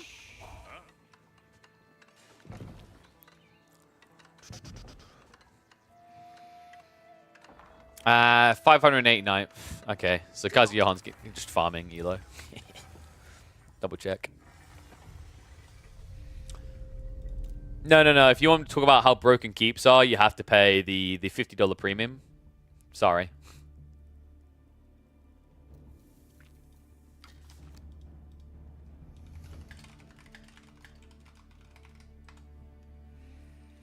Trying to explain to a kid that they should do the work first, games afterwards is challenging. It shows me how bad schools are at getting them to do their homework first. All right, let's have a look. Who's Draggy got? I think we know who that is. All right. I think we got some beastie.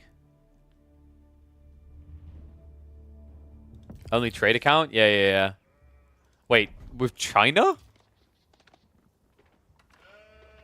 Guy must like donating Elo. Oof. Speed up.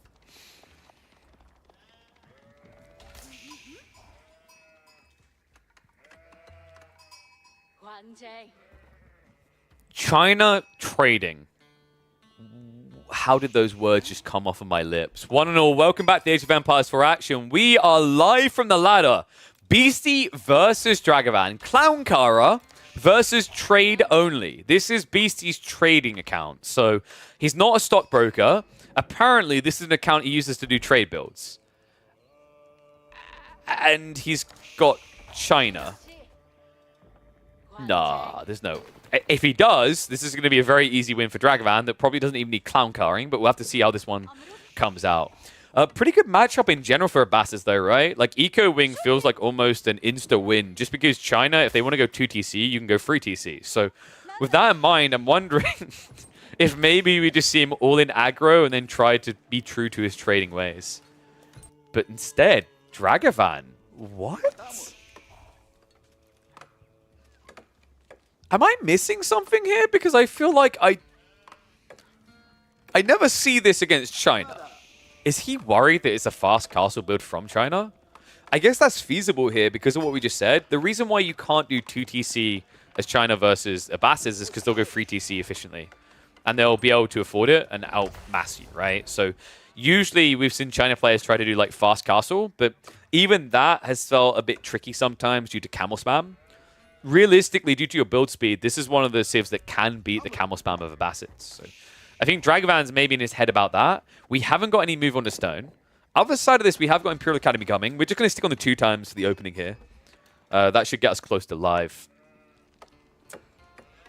You can't be rushing castle here, right? There are some matchups where rushing castle is viable for Abbasids. Usually, even then, you still go 2TC, but we haven't got a move on a stone at all. Poc is going to be on the way, so Preservation Knowledge coming in, plus the stables. So probably like, what, 2 or 3 horsemen and then go. In the meantime, other side of it, it is going to be the Barbican build. I'm not liking Dragavan's position in this game, guys. Because this, even if it doesn't turn into 2TC, is now an eco advantage for China. Imperial Academy is a broken eco advantage in itself, but now with the Song Dynasty, he's reducing every 15 seconds out of his TC. Boom. So we've got Preservation Knowledge into... Oh, he's going Pro Scouts. Rocky River is a pretty good map for Pro Scouts, guys, because you have a ludicrous amount of deer, right? So you end up getting 3 times 8, so 24. Plus you get the starting ones, so you end up at... Is that like... What's the standard maps? Standard maps are 28, right? So you end up with 38. So that's 10 extra deer on the map than a standard Dry Arabia spawn. It's not a bad idea. This is still pretty wild, though. Even with the discount, am I the only one looking at this and going, why wouldn't you just pick, like, French at this point, right? Kind of funky, actually. Against some civs, like, maybe understand it, because maybe the thought process here is you want to spam into Camel Riders after rushing Age up, or Lancers, but China's just going to build spears in most games. This is wild. Wolves also going up now. It is indeed going to be the trade, guys. What? I don't know if Dragavan's doing this because he knows that BC's going for his trade build because it's his trade account. That's the only thing I can think of here. Like, is there really any other value point behind it other than your opponent is doing trade? Scouts are going to march over to snatch away the nearby deer. I mean, it's fine. BC never wanted these, right? Oh, I'm guessing Beastie isn't going to keep this as his trade account in Season 9. Because I think trade is about to be a lot harder with the Season 9 wall changes that are coming. Pro Scouts in the meantime. Looking to get some worth. Not going to be able to. Oh, Dragavan, the best thing to do here is to pull east. Otherwise, you're kind of griefing yourself. Okay, it's still enough time, right? He should be able to run away with the deer. The ideal thing there for Dragavan would have been to pull east with that one scout to pull the spears away. And then you keep the rest of the scouts safe. And also live. Instead, though, we've got mass horsemen coming. Yeah, he 100% knows his trade. I can't think of any other reason why you want to do mass horsemen here. Maybe you're a bit paranoid as Zhuge Nu, but you've already seen spears. So he's going to try to punish the fact that spears can't be everywhere on the map. And just play ultra wide here. What is this game?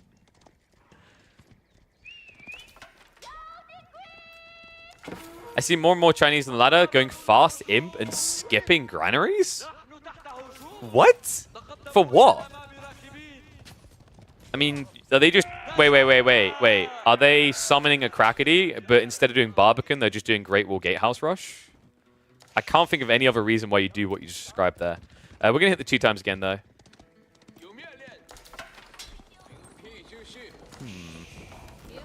I'm sure Rangers are going to get prepped.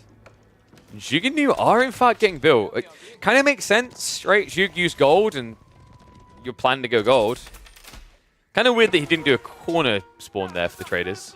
Horsemen are already in position. This is such a meme game. What is the percentile chances of Beastie winning this now? I think it's awkward because Dragavan knows he's doing this trade build, as this is apparently all he does. In fairness, this is one of those situations where being a streamer doesn't really help you on the ladder too much, because when you go ahead and like name your stream going trade only, if the player on the other side checks, he doesn't really need to stream snipe you, you know? He kind of already knows what to do.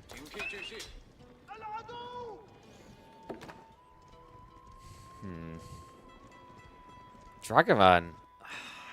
He's going to need to get to his castle soon, though, right?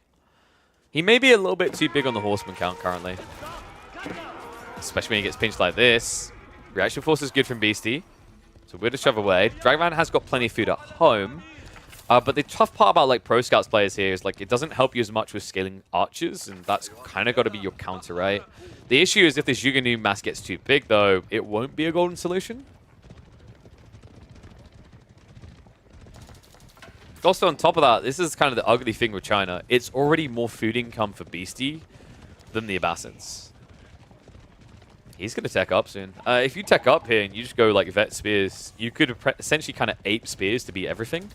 Obviously, it's kind of limited on food, so you don't just want to Zerg it. You'll probably take something a bit more reliable, like maybe Nest of Bees, or maybe just bulk up the Juke. Either one should work, though, which is why Dragavan, if he's going to go all-in on Feudal here, it's a very specific timing in mind, and you can't get it wrong.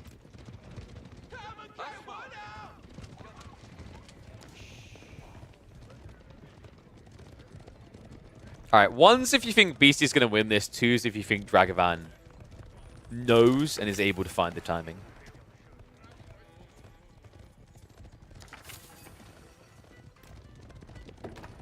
The issue right now that I am seeing is Dragavan isn't trying to break through the walls. You at least want to be doing that because otherwise the horsemen just aren't present. Maybe his thought process here is that not being seen on the map is more valuable than being seen, but like realistically your opponent has walled the map. It's not like he's paranoid that you're sneaking in a corner. He knows the horseman can't be inside. Storm clock down the way. Dragavan hasn't started his own tech either. So he's going to be 2 minutes plus behind. Remember, China tech's really fast. How many deer have we got as well? I don't think there's a quick way to check deer count, right? No, because if you have units nearby, you can't like select the guy, clearly. I imagine he's got like 8 deer or something there. So plenty of food to work with. Horsemen are going to get shoved away. So final walls are going up. And Beastie, I can't believe I'm about to say this. He is winning with Chinese trade. Not Imperial Age Chinese trade, where you need to do it because there's no gold left. He's in Feudal Age and already has 16 traders. I can't, man. I can't. Dragavan now has to crap or get off the pot. Looks like he's trying to actually crap. Mass archers, but no upgrade on the way, right? He's stuck in this age. We're already seeing Beastie prep the Juke new upgrades. Veterancy is on the way. If he brings the whole army, she feels quite confident. Dragavan has been pretty crafty about this, though. Sneaks in on the north side with the horsemen. Smart move, right? Like, that's the advantage of Cav, is mobility. Juke and Spearman too slow to easily react to both sides of the map here. Horseman will be able to intercept, so okay. There is hope, folks, because right now, Beastie, if you take this trade away, it is Song, yes, but it's always been 1 TC. On top of that, you kind of need this extra gold to trade for food favorably, because you've only got limited food in your domain otherwise. Juke will be able to trade out well here, though. The archers trying to take that fight, a big mistake. Horsemen might be able to find their target, but to throw away the archer mass to do so doesn't feel worthwhile here. Yeah, because then your opponent has the spears left over for the horsemen. You kind of need both elements of the comp when it comes time to fight. Horseman now getting queued up, but remember, guys, he's at 6 damage per strike, 18 damage total, and then, of course, you're going to mitigate 9 of that, but it's still a heavy hit of 9 from range unit, right? Once he gets the level 2 range, that's where this begins to get ugly for Mass Horsemen.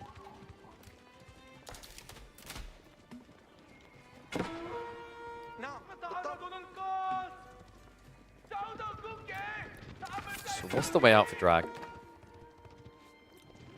It's crazy, actually. It's kind of reminiscent of the MSN Abbasid game we had earlier today, where you were just able to afford this many horsemen. That was different, though. That was playing out into the map. This game is because of Pro Scouts. It's a cool idea, but right now I feel like you're in an attritional race. And although Beastie can run out of food, it's weird the way he would do it, because he can keep buying for it if he needs to with traders. And then once the food price gets too high, Beastie can instead then buy wood to get the farm transition. So he kind of has an infinite resource generator for all types in a weird way. Obviously, it gets less optimal as you spam the button, but it allows you to transition to the point where you get permanent food. So yeah, Dragavan needs to keep pushing while he's got the advantage, is what we're getting at here. 68 to 42 military. He's going to park himself in front of the trade again. Archers are going to move in up against the Spearmen. The Spears haven't been upgraded yet, but the Nest of Bees is in. This is the ugly part, folks. Knobs is how you win this game. Dragavan doesn't have the surround opportunity to get behind this easily. Spearmen will just continue to shove him back. Nest of Bees a little bit exposed, but wait, Beastie? He throws it away.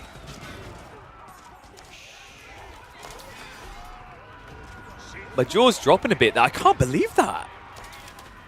He didn't want to lose the spears to the horsemen, but I think it would have been worth it to get the flurries out and buy time the Zhug. To me, like, the Nest of Bees feel a little bit more valuable than the spears, but I think BC's thought process is that wood and gold he has plenty of, food he does not. So losing spears, and this is a weird thing to say, is not a cost-efficient trade. Usually spearmen are the cannon fodder of most comps, but in this game, at this point, Beastie can't afford to be burning units that cost food to build. Camelot is not going to be able to block raids, trades rather. On top of that, we have the granary transition. I think this is over. Unless Dragavan techs up right now, gets his upgrades and then rushes the timing, I think this is hard. Maybe, yeah, I was about to say Eco Wing, but Military Wing instead. This suggests that Dragavan is heading for an all-in timing. And if it fails, he's over. He's done, right? And I can kind of see where he's coming from. Like, we're deep enough in the game, the Eco is big enough that to go back and build free TC, while it is efficient for Abbasis to do, you feel like you're just throwing full control of the game over to Beastie at that point.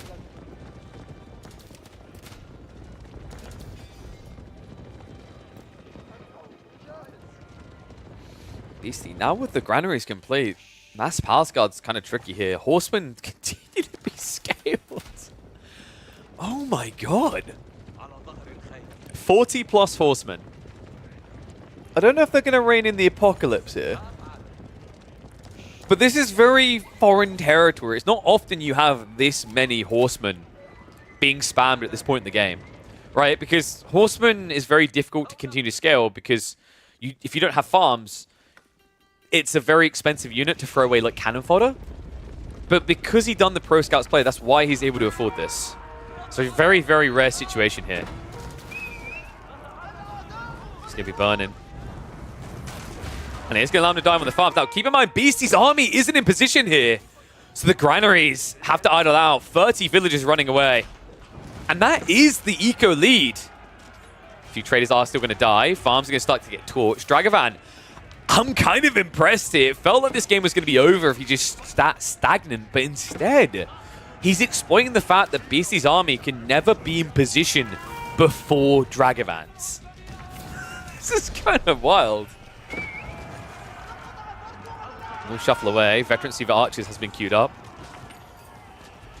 It felt like this game was about to be over, but one recovery arc now for the Abbasids with this many archers is composite bows.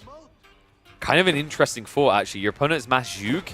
Zhug do quite well, but composite bows at least allows you to trade reasonably. And also, because the Chinese are going to forward with the Spearman line, it allows you to kill the counter quicker to allow the Horsemen in. On top of that, Guillem's just the cherry on top, right? Palace Guard have less armor to work with, so they definitely feel that sting a bit harder. Zhuge will try to just make hedgehogs out of them, but it's not a very cost-efficient trade to have to burst into Guillem's.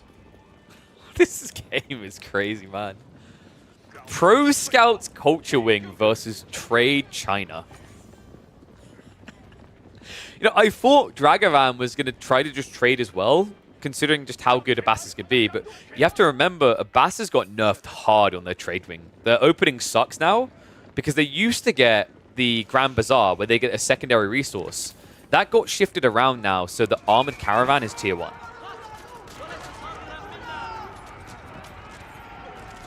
That's Archers. Ready to fight. Composite Bows is coming in soon. Horsemen has tried to flood into this. The Spearman Wave hasn't arrived yet. This is the Palace Guard. Horsemen are going to row here and ride past. Spearman Wave is now arriving. Dragavan needs to peel away from them. Spear count low. And the Zhuge are now overexposed. Palace Guard are being ignored though, so Guillem's need to kind of lock this in. The Archers need to move forward onto the Zhug. Villagers are also in the min-map looking for the berries. This game is getting wild. Dragavan coming up better for that fight. Military lead is with him, and now he needs to take advantage of this. He shoves forward. Keep drops are coming in, so BC now laying himself like a cake. The stone walls are up. There's still an exposure point in this south side, and the keep drop is what's meant to stop this problem from erupting. Dragavan, he could think about building 3 rams to brute force this. It's going to need to be quick, though. I think there's also a gap, right? If you go here, and that's why Beastie's blocking it. Second keep drop now coming in. No stone wall on the south side, so trade isn't 100% safe. The small gap has been kept open by Dragavan. I'm impressed, man. I mean, Dragavan, we usually expect him to just kind of clown car his way through, but solid performance so far to kind of remain relevant in this game. How does he take control now? In a way, he has control in the mid, right? But this is the tricky thing about trade. It doesn't require control of the mid. It just requires control of your side on Rocky River.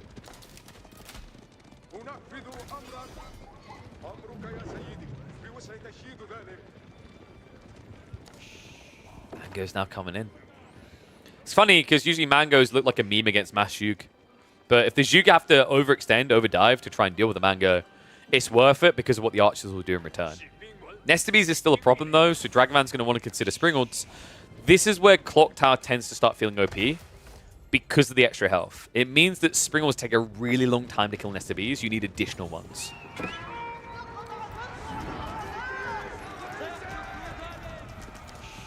Kind of rough as well. Like, the one thing I think you need here, you can't build out in the field, which is trebuchets. Because we're talking about multiple keeps at this point, right?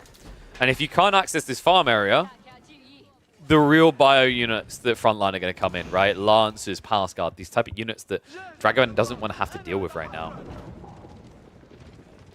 It's the BC trader. 23 traders. Sacred Site victory?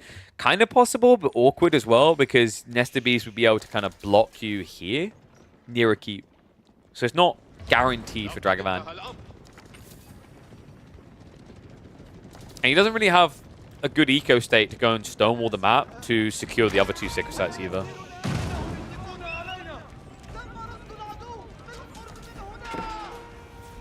Dragavan begins to poke. They've got a few spearmen being a nuisance on the flank, but nothing too significant here. Villagers do get found though. Remember, Dragavan hasn't initiated a farm transition here. He's playing off the central resources, so the sticky part is with Lancer play, Beastie can flood the flanks and take out the berries. This is really awkward now, because Dragavan never walls, right? Like, sometimes we'll see those walls that secure some of the food. Admittedly, I don't think it would have helped you that much, as half the food would be on Beastie's side of these choke points that are optimal for walling. We finally have the ram, so this is meant to be the answer to the keeps. Instead, I think he's going for the wall, though. Dragavan just taking a note out of Germany World War II's book here. Why go through the castles when you can go around them? Rams begin to knock. Keep in mind, Nesta Bees can kill these, though. I think BC's fully aware of that. Shots coming in! Mangoes take a heavy hit there. Turn fight is not going to be good enough. You just see the power of that health ball. 195 compared to 130 in the Mangoes. Wall is going to be brought down. He's going to start to march in, but even these Rams won't last long against the Knobs. Beastie. It's almost like he's playing with him. He's getting ready for Imperial. So, you know how like we sometimes talk about how Beastie loves the late games? Like, oh, no, I'm not about the late. These are the games that make it look like he's obsessed with Imperial. Nesta B shots coming in, though. This could be big. Archers are overextended. Dragavan is in big trouble. Shots coming in. And the Mangoes can't carry him. He needs to get out of here. More shots in. And look at that. 20 units evaporate. Nest of Bees, OP. Beastie now with the military lead. Now with the ability to push out. He's still going to go Imperial. He doesn't even need it. He can just charge forward at this point. And Dragavan, we talked about the need for Springles, but just so expensive to try and counter against that 50% extra health. It's why you don't see Zhu Ji going for mass Nesta Bs at this point often, but you always see China doing this.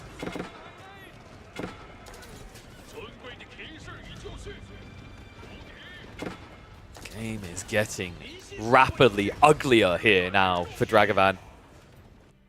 Food sources are starting to expire. He now has to go for the farm transition, a full cost one at that. He never went ecoing.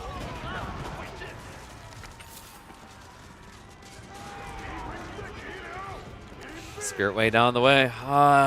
You know, we talked about this like feeling of it being over, and I saw someone recently on one of the YouTube videos like, you call it early. I was like, I don't know if I call it early. We warned that this one was on the verge. Now it feels parked in the game over state. Dragavan needs Beastie to make some really big slip-ups in these fights for him to claw back in. Beastie, you know, unless he's trying to set a record for trade account, nah, he's not gonna. Dragavan calls the GG. There's no coming back. I can't believe what we witnessed here. Culture Wing Pro Scouts versus Chinese Trade. A game of memes. Let me know what you think of these type of games. Definitely not the most optimal builds you'd expect to see from either parties. But definitely fun to see something fresh and different. And be sure to comment and subscribe on these videos, guys. It definitely helps a lot. And I'll see you all in the next one. So, let's see. So I think we've got about half an hour until the creator event begins.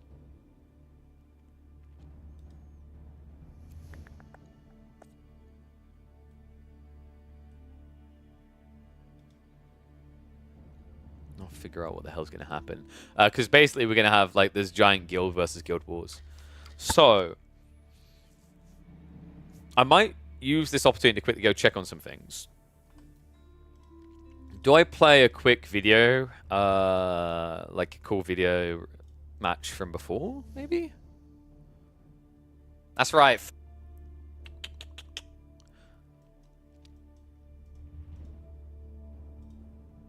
We could do. Maybe something short, like 20, 25 minutes, so I can quickly just organize a few things behind the scenes, so I need to get some info before we go across to the game. Really cool one, though, guys. I think you'll find it to be a pretty MMO. Pretty.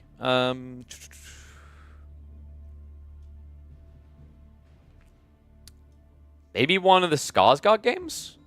It's kind of cool. Yeah. Yeah, okay, this game was sick. So, guys, I'm quickly going to go check on some things. I'll be back in about 20 minutes. You 100% want to watch this game. This game was so damn good. It was from the Skarsgård Invitational tournament that we organized. It was Core versus Voldemar, and it was the opening game. Absolute entertainment fiesta. So have fun with this, and I will be back in 20 minutes, and we'll get prepped for the sponsor segment. It's time to find out who's the king of Skarsgård. Right. Will it be the local Dane, or will it be the disruptor from the south in Core? One and all, we've got $100 on the line here in this play-only Skarsgård show match. Best of 5 to see who's the best at this map currently. Big shout out to Avali, who created Skarsgård, by the way, as well as a big shout out to Hymenaea, who put the $100 on the line to find out who's the best at it. This could be a fun one, though. We open up with Voldemar on his true signature Civ, his best Civ, in my humble opinion. I think this is where he thrives most. It is, of course, the Abbasids. And a classic for Core. All right, like, you know, I kind of meme on him about the HRE, but before HRE, I felt like this was the base, right? This is where we saw him play the most into the Rus.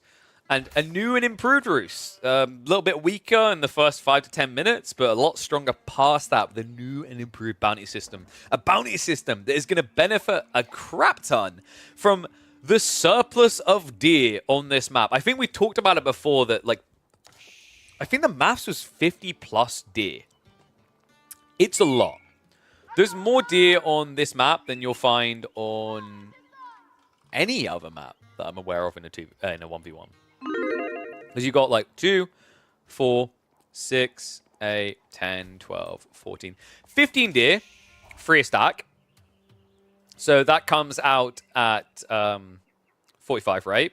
Then you've got 5 deer in each player's base. That's 55 deer. Oh my dear, that is high. Right? Like, typically on a map, you're going to be seeing 28 deer.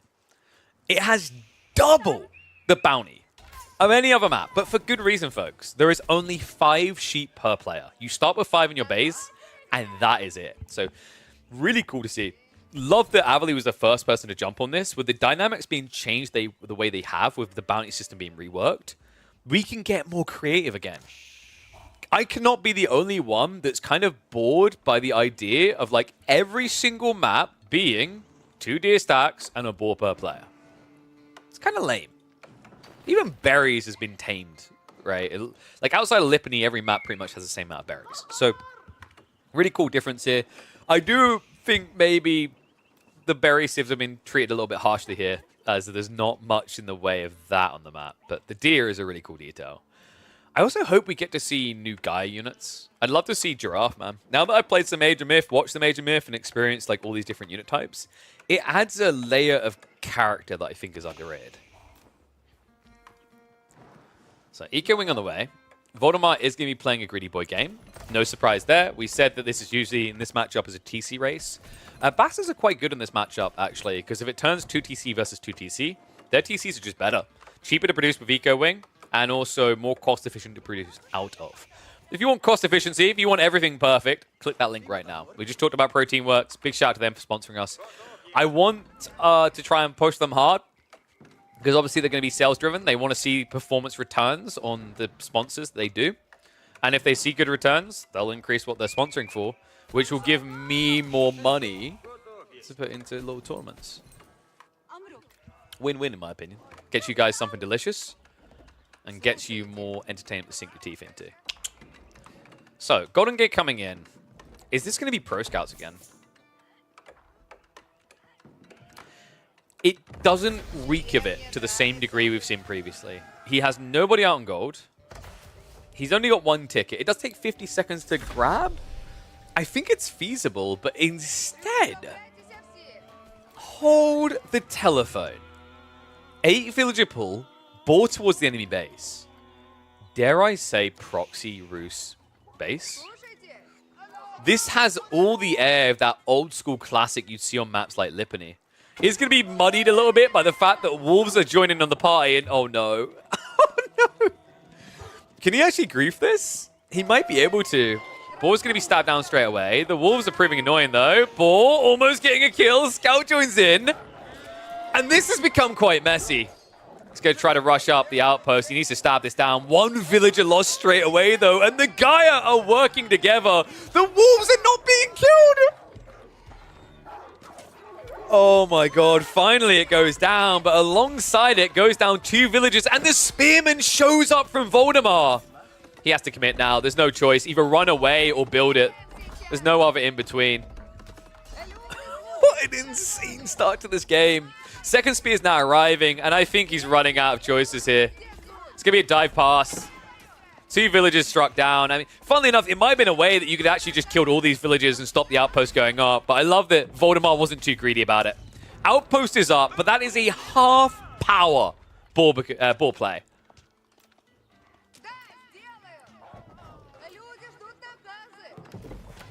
God damn, he is going for it. Double archer range. I mean, in fairness, your opponent has built racks, right? So you kind of justify. But here's the problem, guys. Teensy problem. Yeah, I don't think you go stone. I think you just play the age, because if you play the age, you're now 4 villagers ahead. For reference, this is equivocal, actually better than being an Ibid player and going Growth Wing. And immediately queues up Camel Archers. I'm not crazy about the Camels. I think you just spam Archers here. But the problem is, we can see what Voldemar cannot. He's busy scouting at home. Alarm bell should be going off when he sees no production buildings here. This is an all-in by Core.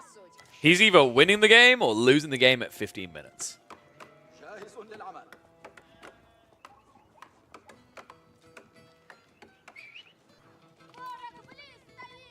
Meanwhile, Core doing a better job of just getting all the info he needs here.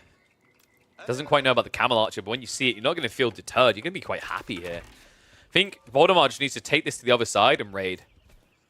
I think that's the goal here. But with the Wooden Fortress already being up, that's going to be more difficult. How did you guys vote in the end, by the way?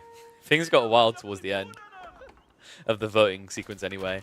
So 58% backing Core. I wonder, did the voting end before the Spearman done what they done there? Because we've got second TC as well. I wondered if Voldemar was going to be greedy enough for it. Apparently so. He's not convinced that Core has the ammunition to take him down fast enough. I can't see where it's come from as well, right? Golden Gate pads you a little bit, sure, but you know, when you go this many villagers down so early, when you think about how efficient Bastards are with 2 TC play as well, with the fresh foodstuffs, almost just feels like a no-brainer. We do need to see fresh foodstuffs, though. Voldemar has not been greedy enough. I think it's kind of a mistake just not getting this straight away. It returns a pretty lofty amount of food, actually. You save 54 food per TC per minute. Nice removal of vision. Spearman will be chased away. Maybe we're going to see a Stables follow-up here from Core. So that's going to be Blacksmith's priority, so it's just looking to get the Steeled Arrow online. And Stables is now being dropped. So, this is Starvation strat. Yeah, this is intriguing by Core. In a normal setting, this play would look really bad. Right? Like, your standard kind of map, like a Dry Rabe or a Lippany, your opponent's probably got like 15 sheep. He's got the 6 starter berries. He's safe.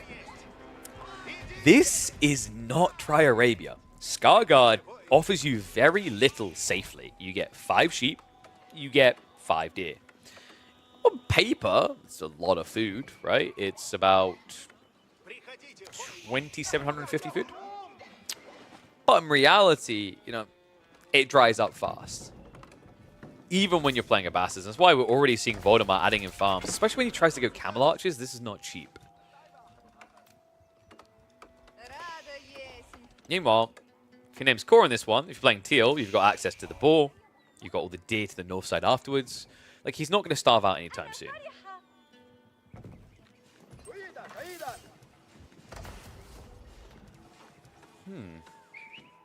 Cool, understanding he needs to go. Rams already being prepped.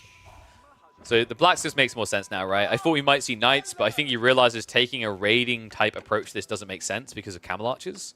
If you try to scale Knights, your opponent's going to mirror with the scaling point of Camel Archers. And they can kite you while defending base. Well, we did say that this was make or break by 15 minutes. And Core's actions definitely seem to be supporting that. Clown Car now moving into the second TC. Voldemar, a bit of a problem here, guys. He doesn't actually have much of an army right now to deal with this. Even if he got mass archers, this would be a problem due to the Clown Carring nature. Cool. Now starting to poke in. I kind of prefer the idea of like 10 archers in most cases. And the reason for that is because when you go up to 15, they kind of spread out a bit too much and often don't immediately re-garrison. Good micro by Voldemar, though. You know how you deal with Clown Car shenanigans? Clown TCs. Oh, no. This is brutal. I mean, Core, he's just going to have to go for the good old standard expected player Rams. Build enough to destroy a building. Don't build enough to cheese your way to one kill with one Ram, right? But that means less going into Archer Mass, more going into Siege. It's buying Voldemar much needed time, considering he's already 9 farms deep. Second Archer range now getting added up behind this.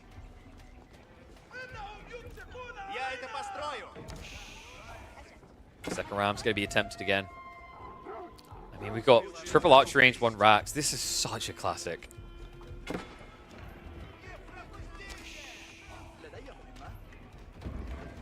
I got a really big smile on my face because I do not remember the last time I got to see a Roost forward base like this.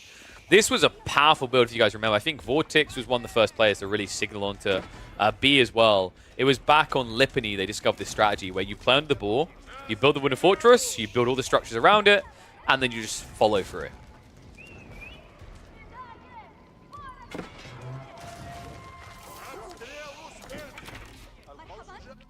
Meanwhile, not quite going up. In fact, he's going to cancel it because the scout is there. Doesn't want to mess around with it. He's probably falling back for a secondary wall. One Spearman already pulling over to that side. Houses, in the meantime, are getting targeted. The third Ram is now being built up. Voldemar needs an answer quick, and I think he just realized what was missing.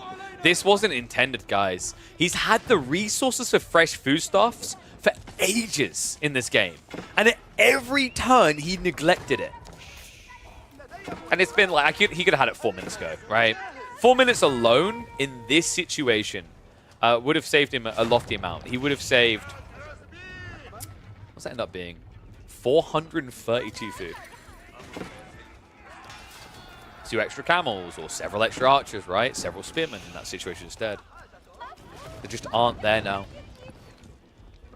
Means Core's timing is still on point. No wheelbarrow either means running out after rams like this is not pretty. Voldemar having to flee the area. Several villagers are going to get struck down though. Second TC under heavy pressure. Repair crew's going to come in. Horsemen try to dive.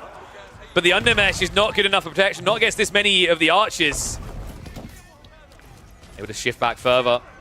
In the moment, the villagers are going to start getting targeted. The horsemen are trickling in. And I think we are going to get a clear victor in game number 1 here. Core, a scrappy, messy, disastrous start to his game. But you know what? The beginning does not define the end. 28 archers. No military boot camp availability here. Now building a backup TC after losing the second. This is the most embarrassing BS ever. Oh, that is wild. What's the reason for not going knights? Timing, scaling. Your opponent already shoot camel archers. Like, you're just going to get screwed if you do it. Mass archers just makes more sense because also, like, normally Rus are a bit scared of just massing archers only because the opponent's going to have boot camp, right? So they trade better. But you can see your opponent went eco-wing. All you have to do is look at the landmark and look at him die. Camel archers, whew, somehow dodging death. Cool. The Rams are still making good on all the infrastructure, but keep in mind, Core doesn't know it's another TC yet. It's about to find out soon, though. Voldemar having to shift all the way into the corner, massing up as many production bonus behind this as he can. The dive is coming through. Archer mass still at 18. Able to keep Voldemar's head in the dirt. The second TC is now revealed, but in the meantime, the Rams are now out of position. Villagers move out. Voldemar able to snipe one. Second one is going to fall soon. That means the third TC should be safe here. Behind this, we haven't got any sort of transition. Core is stockpiling a lot of tickets, but he doesn't have a second TC. Instead, he just has more Rams. This is actually wild. Relentless aggression versus relentless greed. We've even got farms now being set up all the way in the back corner. Credit to him, Voldemar didn't actually lose all the farms. He has a substantial amount still around the TC compared to what he should have lost, right? I think he only lost maybe 3 farms max. So food eco-wise, he can afford to stay here. But as we know, Core isn't going anywhere anytime soon. He still has all the food out on the map at his disposal. 5th Ram now being built up by the German.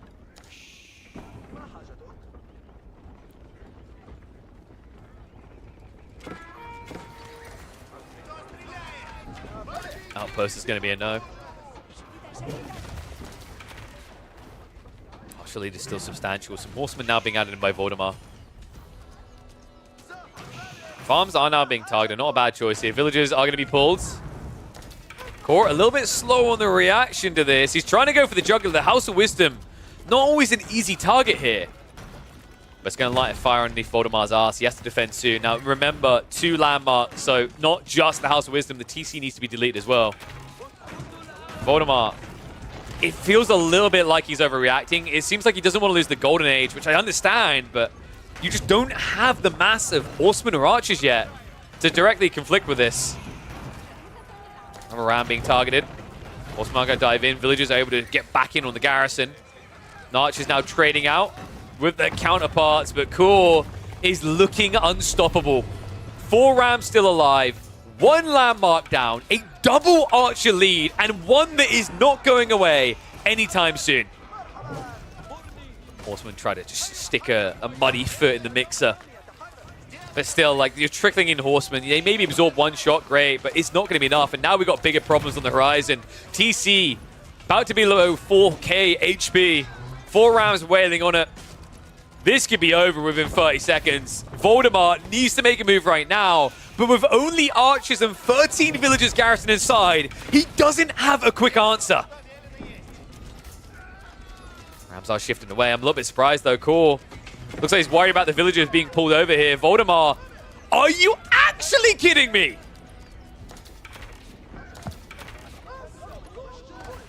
The boy who lived, not yet come to die. Voldemort pushes him away. Core now going up to 6 Rams, but at this stage, we are reaching desperation territory. This is the guy who strikes out 15 times at the bar on a Saturday night and resorts to seducing a lamppost. He is having a horrible time here. If he cannot get the kill and get it fast, this is over. So what does he do? Core goes up to double-digit Rams. He knows that with enough Rams, there is no click counter. Voldemort only has villagers to kill them out.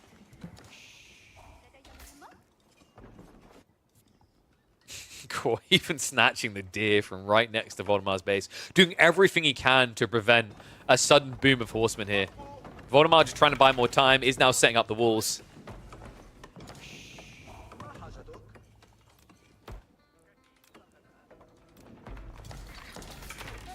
Voldemort, well, he has built a scout. I don't think he's going to want the information that guy's going to provide him, though, because there is something coming over the hill.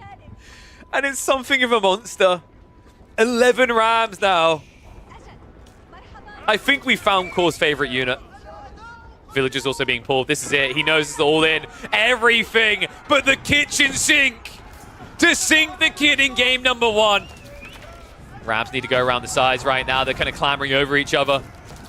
Villagers with the torches out. Surely this must be it. Voldemort pulls everything as well. This is absolutely wild. Rams are shuffled around now. And that is it. There's no denying it anymore. Core, it's only game 1. And we are already off to an absolutely insane set. Woo-wee. Told you it was a banger. I did promise a good one. Did you guys, were you not entertained? Absolutely insane game. Yeah, like, absolutely incredible one. Dynamol asks on YouTube, I remember you saying Roost Archer one of the best. Care to explain why? 20% more archers, roughly. So the majority of the cost is in wood, and you are able to scale archer production quicker because you have 20% more wood income. And then on top of that, archers are 50 wood, 30 food. So it allows you to inflate your count quite comfortably as the Roost. It's why it was a very popular build. Also inherently a civ that should be able to play out onto pocket resources like Boar, as you saw there, to get better resources than other civs because they are viewed as an aggressive civ in a lot of matchups. So the thing that Voldemort was doing there is he was leaning very hard into his own archers, hoping that he would be able to basically overwhelm. But guys, it's sponsored stream time. That's right. We've got a really cool event to be involved with. So let me actually change the directory because we're going to be hopping across to Throne and Liberty in just a second. So drops on. Esports host / commentator turned Raider Pro. There we go. All right, let me just update that. Boom. So !TNL if you want to check it out. We are going to be looking in on the latest and greatest from Amazon. They published this. It's being created by NCSoft. NCSoft, absolute pleasure to be involved with this because NCSoft, I was saying to you guys a little bit earlier, big fanboy of them, right? My childhood was Guild Wars 1. I still think Guild Wars 1 is by far one of the most goated MMOs ever released. So, you know, to see what they've been cooking and to see what they've got up next, I'm pretty excited. So I'm already noticing a few people in my playlist are on it as well. So kind of intriguing there. But we have an event for the launch of Throne and Liberty. So this one it's an exclusive server for just the event. We've got Siege of the Day. It's a PvP event. There's going to be some Conquest, which is, I believe, a 70 versus 70 player situation. Some big guilds are going to be clashing there. A lot of familiar faces to anyone who hangs around Twitch is going to be in. Yesterday, they actually had the NA version, and you had people like Towley, you had Shroud, Lyric, a lot of people there. Today, is also going to feature a lot of big and familiar faces. So I believe some of the people I saw on the list, I think they got Dreamin'? Is that actually Dream? I didn't see that. But we are going to be part of Baggins Guild. But I believe, I think Woody might be playing both days because it looked like he was playing NA, if I'm not mistaken, which is surprising because he lives in Germany. But a lot of big faces from like ARPGs, MMOs are going to be in it. Kind of curious to see who they reeled in from the World of Warcraft scene because obviously you won't be able to get active raiders. They're busy racing for World First. But they were able to get a lot of the more personality-focused people who aren't actively raiding anymore. So we're going to load that up now. Let me switch over and capture the game. So, as I was saying, I grew up on Guild Wars, and Guild Wars was made by the same developers from this. It's a game I had a lot of love for, so when they reached out, they're like, yep, do you want to be involved in the MMO event? I was like, sure, I'm probably going to be cannon fodder, but let's go get it. So, really cool one here. I checked it out to create a character, and one thing I love straight away is the art style. Whew. The art style is absolute beauty. Now, I didn't have a chance to double check this on the streaming side because I didn't want to like risk it being seen because I know they didn't want that to happen ahead of time.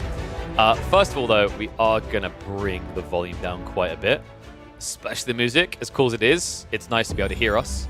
So let's load in. Guys, I'm so good at Throne of Liberty, I am already maximum level, I'll have you know. Look at that badass right there. So yeah, we're part of the Rohirrim Guild, which is Baggins as our guild leader. So we are going to be part of the broadcast stream a little bit later. So they're going to be opening with that 70 versus 70 conquest, but a little bit later today, we're going to be testing the siege because this has some really cool PvP elements. So we're going to be part of one of the, I believe, attacking siege teams playing against the more celebrity bound, shall we say, content creators. In fact, let me pull up the list now and we can have a look at some of the players we're going to get to see. Because I remember I saw a listing. Let me double check this. So, oh, by the way, guys, we also have drops on. So, if you watch the stream, you'll unlock drops at different intervals. I believe the first comes at 60 minutes. The second comes at an hour and a half. There might have even been one for 30 minutes as well. This game is going to release in, I believe it's T-minus 2 days. 27th, I believe, is the targeted release date. So you'll be able to get hands on yourself very soon. I'm going to move my camera to somewhere maybe less impeding. I think chat might be okay to stay where it is, though. So, plan is we will be doing... So the Conquest Battles is going to be the first hour and a half. So in about an hour and a half, we're going to hop into Castle Siege mode. And in the Castle Siege mode, let me double check and I'll tell you who we're going to have involved in that clash. So in our guild, Iraz. So we're part of the Rohirrim Guild, which is going to be ran by good old Baggins. And let me just double check if I control F Killer Pigeon, because we've got, basically, they were very thorough on all the info.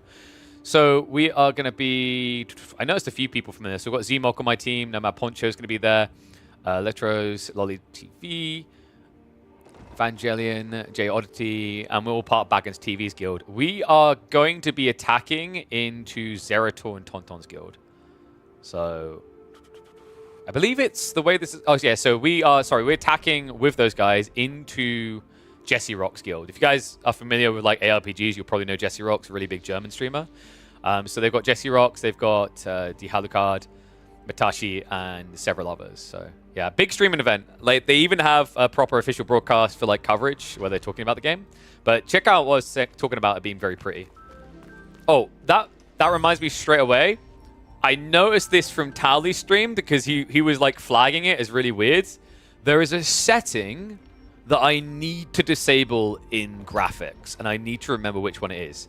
Basically, there's a setting that renders hair. As well as my hair. Incredible, I know.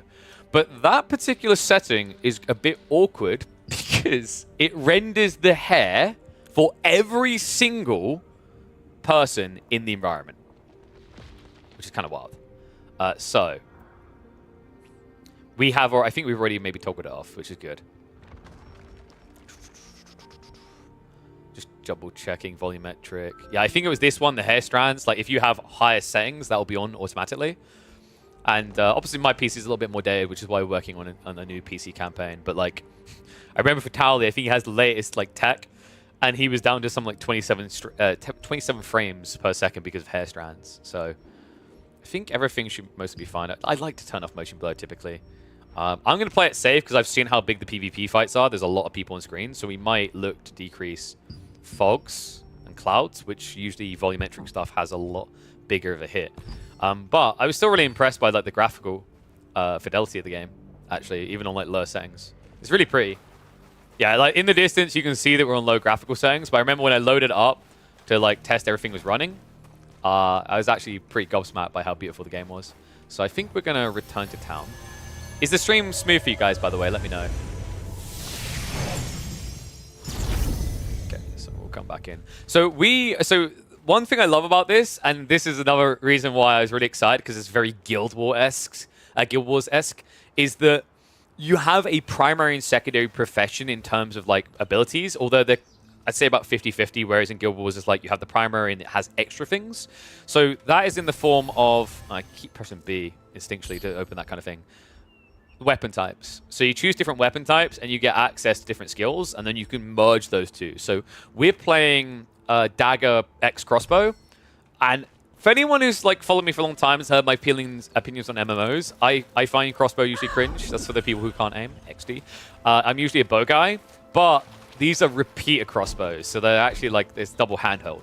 And I'm like, yep, that's, you know what, that is actually kind of Michael Bay enough that I'm interested. Did they fix the issues they had in NA yesterday? I believe so. By the way, this immediately made me happy. The perfect animal to have me involved. It's not quite a pigeon, but I will take it. That is a majestic bird right there. I also love the...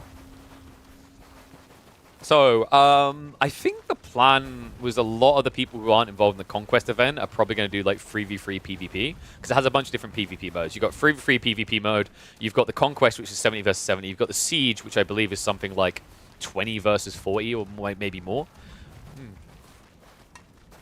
I watched some of the Conquest yesterday, and I will say it was truly unhinged gaming. Like, the amount of people flooding on was crazy. And the level cap is 50 that I know of. Yes, this is definitely... This game is my spirit animal. I am a bird.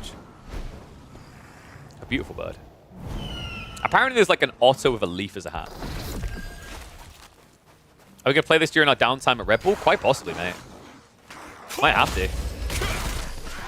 Yeah, so I've got a pretty cool combo, by the way. So you kind of have something, maybe for Diablo people, which is my last kind of reference point. You have this ability which kind of adds like a vulnerability, so you can stack extra damage on people. So my combo is very much you begin with that, and then you kind of burst through. These guys are only level 33 though, so I won't be able to easily show my combo. I love this ability though. You ready?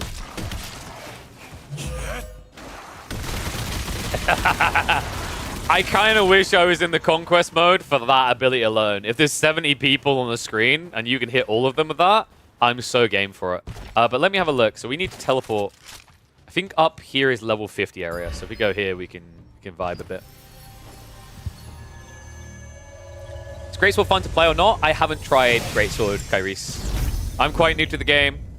I basically got to load in and test out crossbow plus dagger, and that was kind of it. And then I went from there. So I think we got a bunch of people already chilling, right? Yep. People practicing their combos, I guess.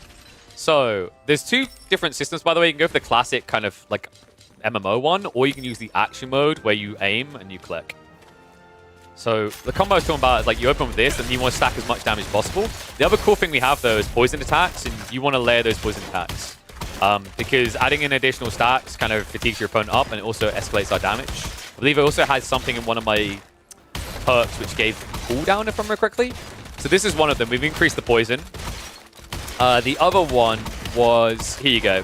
We get increased critical hit against people with poison. So poison is a really cool anchored piece of the build that we created here. And then we've got some stuff around weakening. But we have some cool abilities. So you have the knockback arrows. I love the fact that I've got invis, so I can be a sneaky git. And what is up, Johnson? Thank you very much to Prime Sub, buddy. Welcome to Swarm. It's been a while. So on top of that, I also have Smoke Screen, which gives evasion to everyone on my team in range. It's quite small in its AoE though, so I don't know how useful that's going to be, but I want to provide something to the wider team. On top of that, we have our ability on 9 allows us to basically trade some health for mana. because we are going to be spamming quite a lot. And then we have this ability which dispels and allows us to move quicker. So we get rid of all the hindrances. Then finally, because people are going to try to pussy out when I'm clearly so manly and Chadley, no one wants to fight me, we have got the Blink Strike to gap close. And we also have Return for when we realize we're the ones who should be a pussy. And on top of that, we've got some nice rolls to move around. So these are just a few of the many abilities. They also have like a parry system. You can change the type. I've gone for the roll. We also have the ability to like summon a kind of spirit version of yourself that gives you increased DPS and whatnot. So that's what I just done there. But this is just 2 of, I think, like 10 weapon classes. And you can see I haven't even got all the abilities on my bar. I've got like half of them. So there's different ways. Like you could do Trapper if you want to instead. There's also the more daggery approach, but we chose not to go that way.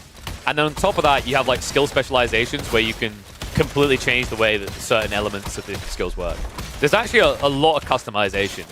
So like once again, as soon as I saw the customization, I could feel that this was made by NCSoft because it does kind of have that OG Guild Wars feeling from that perspective, which I love. The thing I love most about Guild Wars is like you go back to a town and you'd rejig your abilities completely, right? Max level was 20, so you got in and you would just change what you were using. And what is up, Willie the Pooh, rather? Thank you very much for the sub, Among the Swarm. So yeah, like the thing I love so much is that in that game, it was about the build. It was about coming up with the best build instead of just grinding and getting the highest eye level, which is how obviously a lot of MMOs anchor themselves. While that is still going to be an element in this because you've got gear and whatnot, it's nice to have that kind of refreshing element of extra layers of customization, which allows everyone to create more unique builds. So I'm a little bit laggy here. I'm hoping it's not too bad. That's my biggest worry when we get into the big PvP environment. Yeah, here you go, guys. So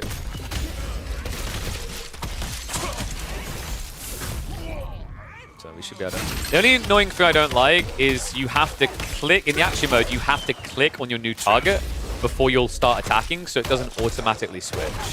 I don't know if there's an option to fix that, but I didn't see one when I had a glance earlier. So, I do love the bird form. So if we go up here, maybe I can quickly check the settings. There might be something for it. What I want is like an auto switch of targets. So it'd probably be here.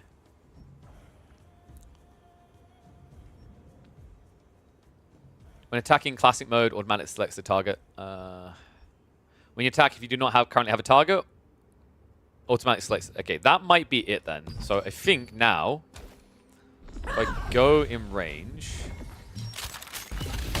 boom, that fixed it. Because before you'd have to left click. Yeah, that's much better. I'm still a bit laggy though, so I might have to level it down a bit. We're going to be fixing that in about a month's time. I'm working on getting some sponsors on board for like a new PC stream build. Because I am a little bit outdated. I'm like on a 3700X here and a 2080, which is quite old. Like that's 3 gens behind or so. So I'm trying to think what would help our settings. Just as smooth as possible. Smooth as a baby's bum. I'm going to lock myself to 60 frames to be safe. It's ambitious for me to think I'm going to get 120. If we go ultra performance, that'll probably fix a lot of it. Other thing might be like post-processing tends to be quite intense. Whoa! That changed a lot of the lighting, didn't it? I'm going to be the potato perspective to watch, I can tell. Let's not do ultra performance. Weirdly enough, that is like performance was not too bad by comparison. Wait, did post-processing was better?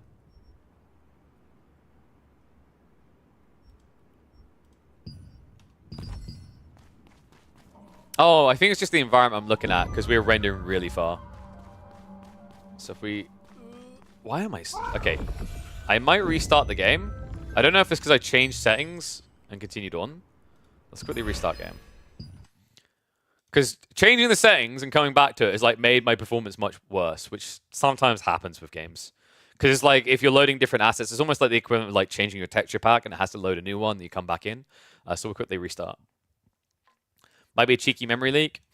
I didn't notice one yesterday, like the other day when I was setting up my character. It might just be that maybe there is a memory leak when you switch settings. I mean, I've seen games have that before. Dude, I still remember the first memory leak I encountered in a game, and it was absolutely wild. It was Dawn of War Soulstorm.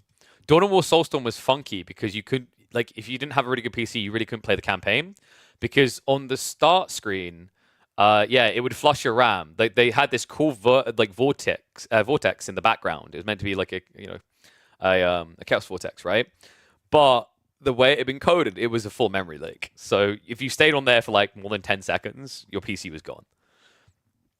How's the performance optimization in the game? So I'm on a 3700X CPU with a 2080 GPU. And when I played the off-stream a little bit, just to set up my character, my performance wasn't like, oh my god, 144 hertz, but it was quite playable. I didn't mind it. There was maybe one or two starters in very deep areas where you can see a very far-off landscape. But overall, I was quite impressed for a game releasing in 2024 I think I was on high settings in the beginning, how well it was performing. Obviously, today is going to be a bit rougher because we're streaming and playing. So it may end up being a bit hit or miss.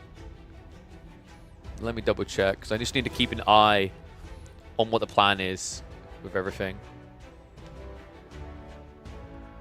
Yeah, I'm impressed, man. I didn't really know about this game until I got messaged by like someone I work with, you know, on the creator side, and I was like, yo, okay. Didn't know about this, but happy to try it. And then when I found out it was NCSoft, I was even more excited. Like, I highly rate them. They're really good developers. Like, I'm not the biggest fan of what they done with Guild Wars 2, because I'm a big fan of what they done with Guild Wars 1. But anyone who knows the Guild Wars 1 story knows why they done what they done with Guild Wars 2. So basically, Guild Wars 1, they ended up balance patching every week. Like, every week, people found something completely broken. And they said that we just can't do that to ourselves again. Like, it was non-stop work. It was ridiculous grind. So they want something that was a bit, like, allowed them to focus bigger picture instead of having to fix every broken build the players came up with. Good start.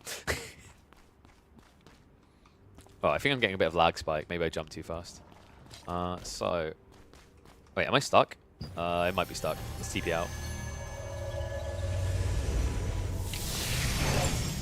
If you can play it with 4K... Yeah, 4K TV at 60 Hz with that, you'll be absolutely fine. What we'll probably have to do is after we do our PC build, which I'm trying to aim for us to do it in about a month. After we do that, we'll have to try it again.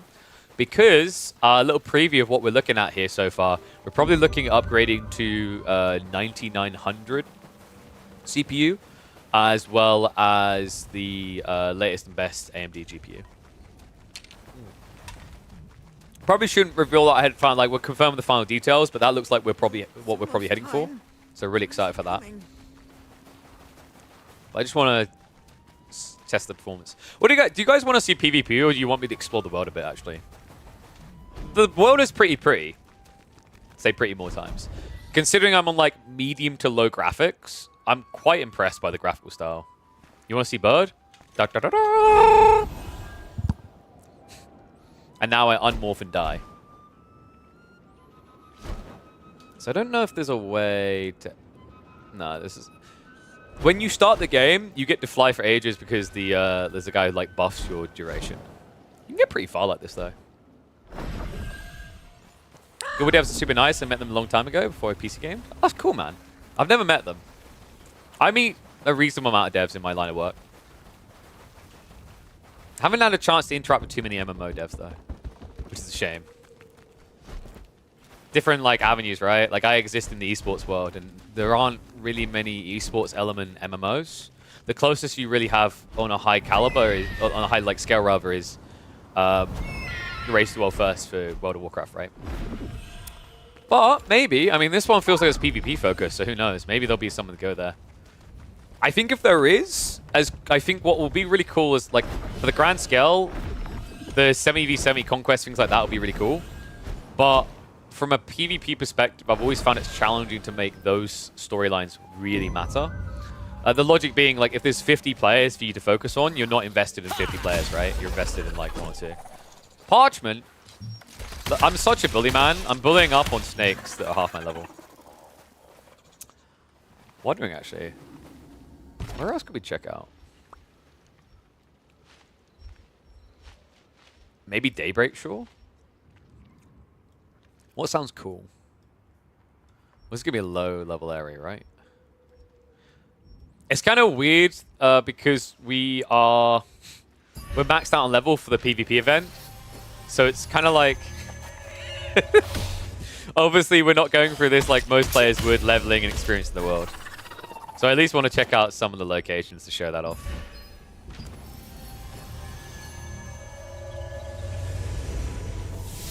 Double check my chat.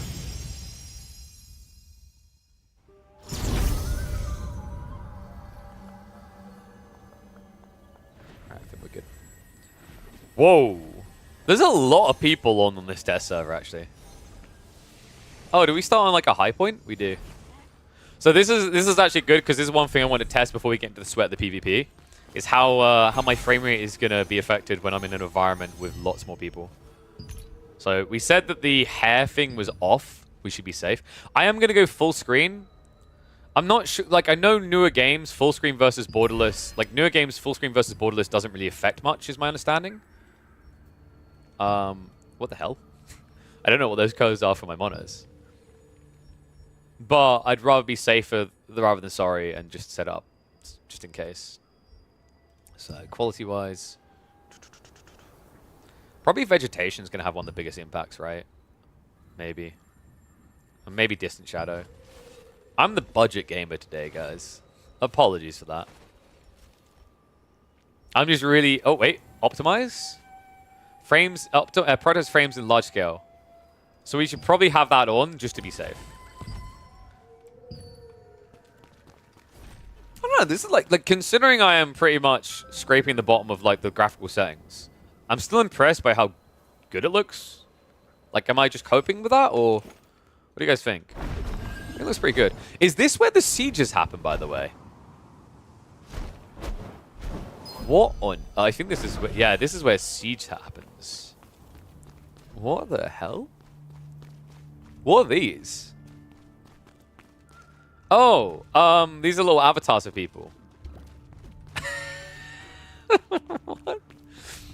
Oh, that's adorable. So I don't think I'm interfering where the PvP is going to happen because they're doing Conquest, right? And I think Conquest happens elsewhere? I'm just not entirely sure where. Cool.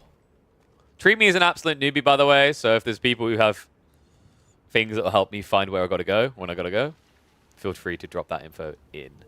Oh, give me a second as well. I need to update the YouTube side because we are not Age of Empires 4 now. We are on... We're in a different game. Where is it? Yeah, let me update that. Throne and Libertar. Boom.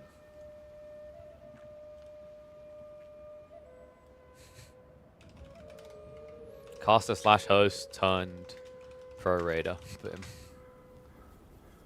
Now I'll put a hashtag sponsored. I'm not going to try to set up a chat bot on YouTube. But just so people don't feel misled. All right, fantastic. So I'm pretty sure I'm free to scout the area and check out what we're getting ourselves into a little bit later. So let's go ahead and do that. Chick chick mode activate. There is one thing missing, and it should be that it's making a noise when you run, like you know, the chicken kind of just going. I'm starting to wonder if these, like, I am interfering. I don't think so, though. Hi, honeys. How's it going? This is actually a really good thing to, like, test how bad my frames are going to be later, or if they're going to be good. Because this is, I think, where most of the people are chilling right now. So what's that skull? Is that just to indicate the clan they're in, I guess? Where does it fall on the MMORPG theme park spectrum? I think it's a familiar combat system. I like the graphic style. Obviously, I got a little bit lower than I had because I'm recording now, so I wanted to like not tank the frame rate too much. But I quite like it. There's a lot of things I like that. They need to be a bit careful of the depth and how they introduce the depth. I'm not sure what the system for that is because obviously we leveled up straight away to 50. So it was kind of overwhelming adding on all the skill points and trying to get what I thought was a good build together. But I imagine because if you go from 1 to 50, that experience scaling is going to be very different. You'll get very familiar with skill to skill and it'll feel good and intuitive. And that's great because then when you get to late game, what I love, I'm always about easy to pick up, hard to master, and with the skill specializations, the weapon skill, not having all them active. And then also, even within that, you can go in here, and if you go inside, you can actually have weapon masteries as well. Like, there's a lot of depth there that I think people are going to chomp at the bit for. I also just love the little grapple points. Makes me feel like a ninja. Alright, I'm too fat to jump this wall, though. And the towns look pretty good, actually.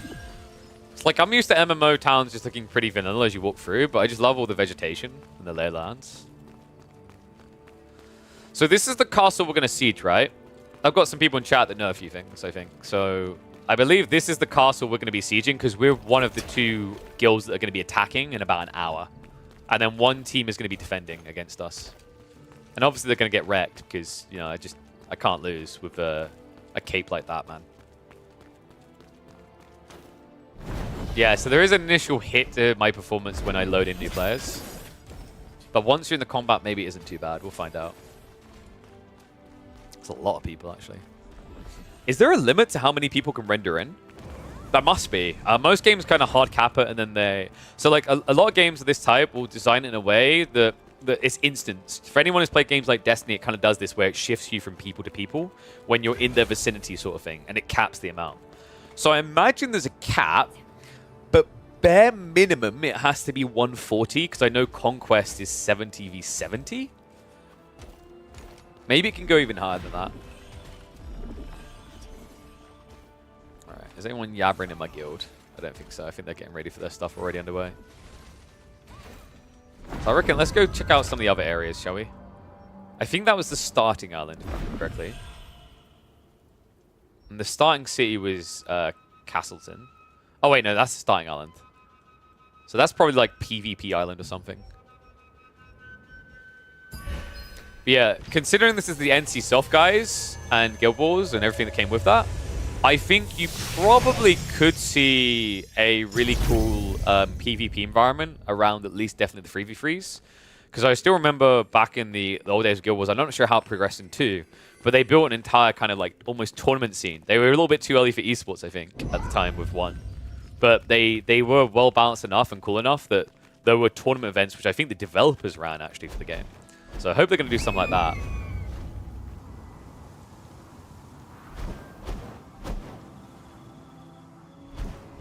Let's get rid of that.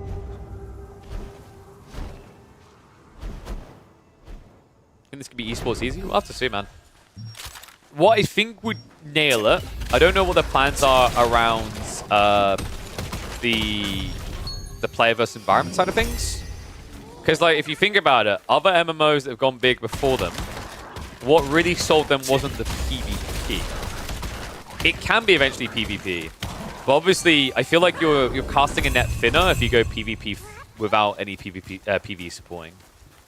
So I think they actually have that, by the way, because if I go ahead and I probably want to run somewhere where I don't get hit in the face by something. So if I walk over here and check, I remember I saw something in here about in the late game, I believe there are maybe dungeons and whatnot. So there is late game content. So if they have kind of release a big raid type feeling, like a certain something going on right now in a different game, it could be sick. Buy my build before Siege. Hey, even on a temporary server, people got to get paid, huh? So, this is our gear, by the way. We are stacked with the late game stuff. So I think we went with... Because there was a few different daggers that we could have had. We went with the... Yeah, the ones that gave the increased damage after using mobility skills. And then I think with the crossbows, yeah, it gave us an increased offhand chance. Because you have double crossbow with this class, but your second crossbow doesn't always shoot. It's a chance to. So what you can do is scale your chance to attack multiple times, to attack with both. I went heavy into dex. I put a decent amount into like strength, I think. I think I put like 10 points in there. It's just so I don't fall over when someone coughs on me. Something I haven't tested is there is an enchanting system, right? So I'm not familiar with that element because, of course, we are in the deep game.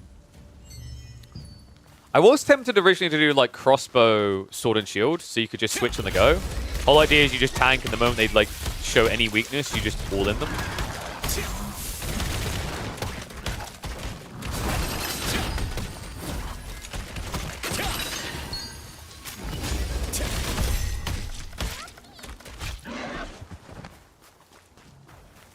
SNS wand?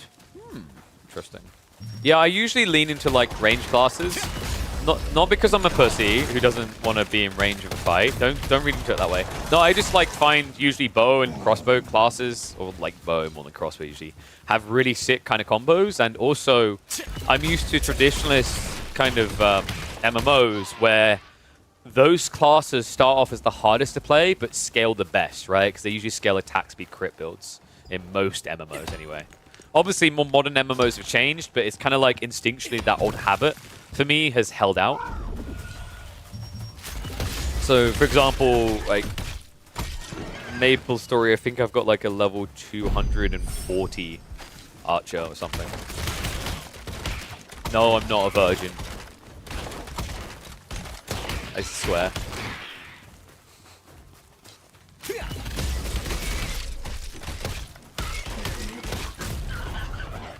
Loved being support hybrid. That's cool. Yeah, I think the only game where I decided to play more of like a tank class was probably White Knight Chronicles, because it had a very interesting premise for paladins. Maybe the other exception is like really grindy old MMOs. I would start off with like Paladin because you couldn't just do Archer straight away. It was pointless because it was too expensive. Like, you just waste effort if you tried. I love how annoying I'm going to be with that stuff. With the blink strike in and out. What's up, Maddie? What game is this? This is Throne and Liberty. They've sponsored us for the Siege the Day event. If you watch across on the Twitch side, actually, you will earn drops by watching the stream. So how do I access like the dungeon-y type content? Can I do that right now, or is that off limits for this particular server? We could hop into PvP and get the crap kicked out of us. That is an option too. I will probably get the crap kicked out of me. Just double checking if there's anything I need to know.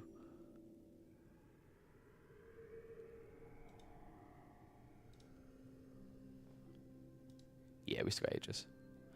So we could try to solo queue into PvP. I don't know, like most people might be pre-stacking because you can have like class balance, right? But this is the arena.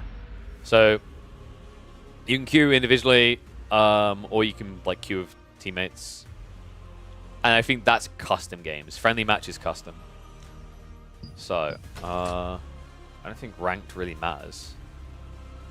We'll check normal matchmaking first. How trash is my build?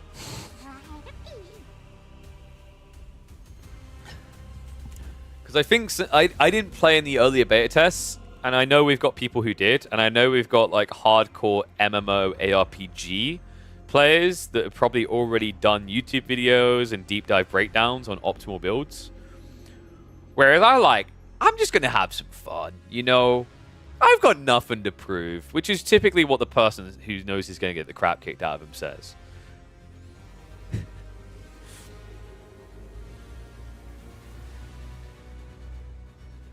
Can you run around while searching? Is that an option?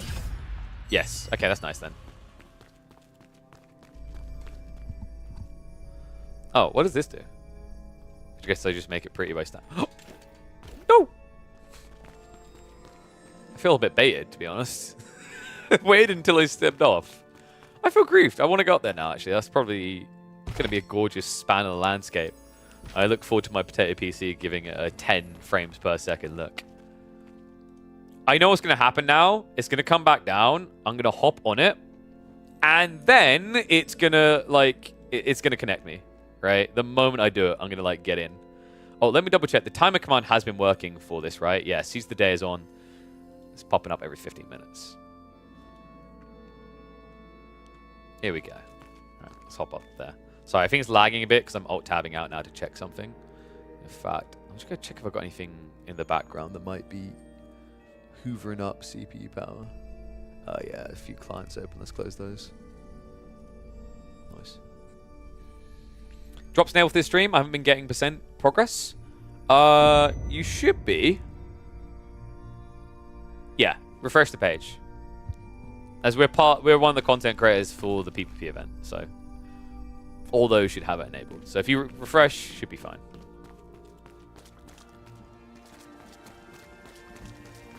I don't know if I get progress for viewing myself. I assume I do. Oh, hello, gorgeous. Oh, I like this got weather. I think that's the dynamic. Something else I noticed is quite interesting is one of my skills says something about nighttime. So there's a day-night cycle that is going to come in different... Yeah, here you go. So Motorist Energy... oh, whoops, I just realized I'm in the worst possible spot for that. Motorist Energy right there. It's increased poison damage, different between day and night. So what that means, guys, is if I lose the PvP event, it's because the PvP battle was in the daytime. Okay. Weather affects the bosses as well. That's kind of cool.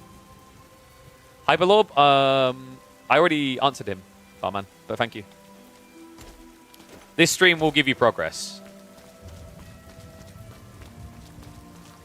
This version show the potential event times for the global version? What event times? You mean like, I'm guessing they probably added in like big bosses that can spawn around the world? I'm by no means an absolute expert on this game. But I will try to help wherever I can. If I teleport, I'm still searching, right? Yeah. So I figure while we're trying to search, we'll try and check out some of the locations. Oh, on the map screen. Oh, yeah. We've basically got everything reeled. I don't think you should be able to teleport everywhere by default, but we're max level, so it gave it to us. Oh, this is very orc-like. Does this game have orcs? Oh, that. Yes. So I think we got timetable?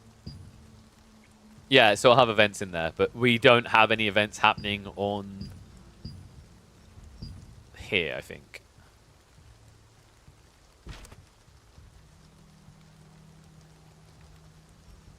This guy whispering me. I'm not sure if that's guild or what. So we've got pie? Minor pie. Which type of chat is that? That's a whisper, isn't it? Yeah, that's what I was thinking. Very horde-like. Well, actually, no. You know what would be the more NC soft thing? This is not orcs. They don't have it there. It is orcs. Okay.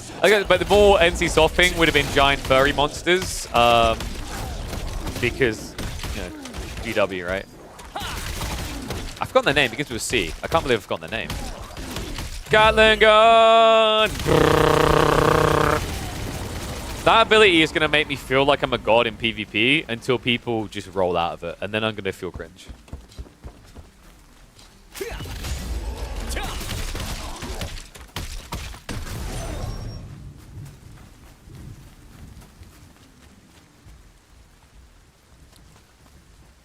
I mean, is your account linked maybe, Eddie? It seems it's working for other people. I'm not quite sure what it is on your end. Whoop.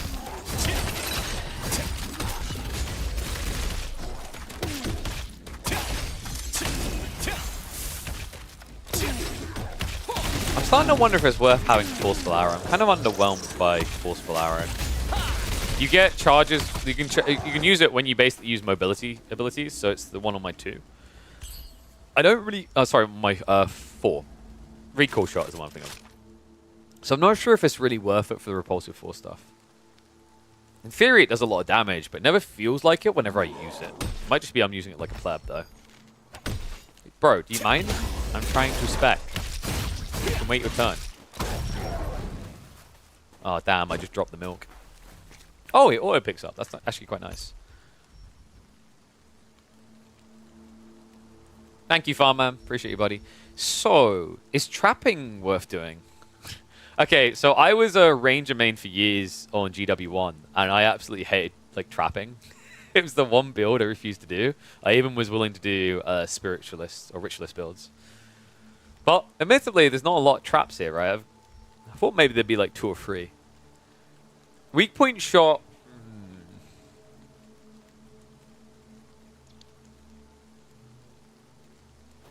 Well, the Fury attack thing is a PvE thing, right? So that ability is not for PvP, and we want to be spec for PvP. So I don't think it's worth getting weak point shot. Actually, in fairness, it is 500% your base damage regardless, right? It's possibly worth having. Recoil shot is 295%. No, I actually think recoil shot's probably better. The only alternative is maybe like multi-shot might be useful in a very vast PvP environment. Has a 70% chance to apply weaken, which I believe I did have something that scales that. I think it was to do with the poison damage, if I remember correctly. So maybe multi-shot is worth having here instead of recoil shot. I definitely want to keep Wind Snatcher because the weaken is worth it. I have small hands, so I don't want to really go above 6 for spamming abilities. Oh, that's interesting. It's another one that like you have a delay cast. I think there is a quick cast option. I might turn it on. It's probably useful to not for this one in particular, because you don't always want to use it. Basically, you can cast it by just pressing the button again or left clicking.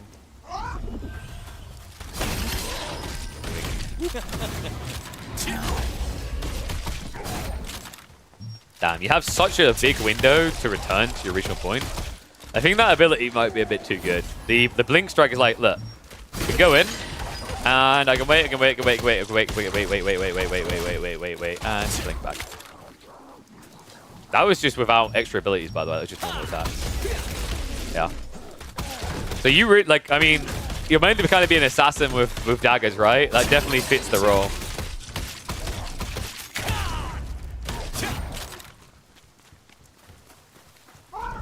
Oh. We don't seem to be finding any PvP. Yeah, if you do this and then use forceful arrows, I felt very low on damage. Okay, am I doing something wrong with that ability, or is it just really that bad? The number 5 ability, because that damage felt low for what it said it was going to be. Right, sorry, no, we took recoil shot off, right? That was, where is it? That's the Wind Snatcher. I guess it's more, yeah, actually, yeah, sorry, that is correct. It's basically for the main. It's going to be good in PvP, but it looks bad in PvE. Yeah, I think that's fine. I think the multi-shot replacement makes sense then, over recoil shot. Maybe I'm wrong, though, and I'll change my mind, and I'll look like a noob. Because, like, the nice thing about recoil shot, at least, is because I've got nimble leap, and I get a lot of mobility. That's where it can be useful. I also need to remember to use my poison when it's off cooldown. Poison's everything. You also just get an extra ability on top of like what you already have, which is you can strike people like that. They are going, yeah, so like they're not going to let us keep level 50. They're not going to let us complete the game already. So yeah, the idea will be that this server will disappear after the event is complete.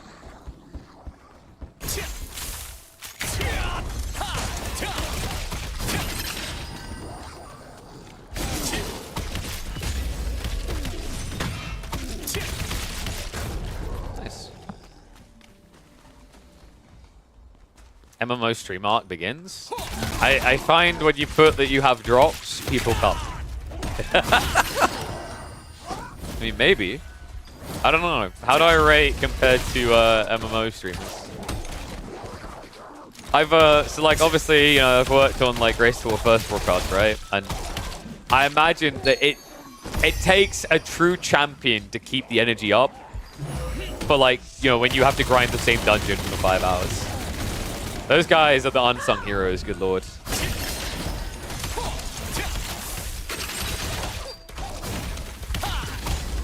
But I have to keep track of my movements myself because it feels really weird when you blink back, but you're looking in a completely different direction.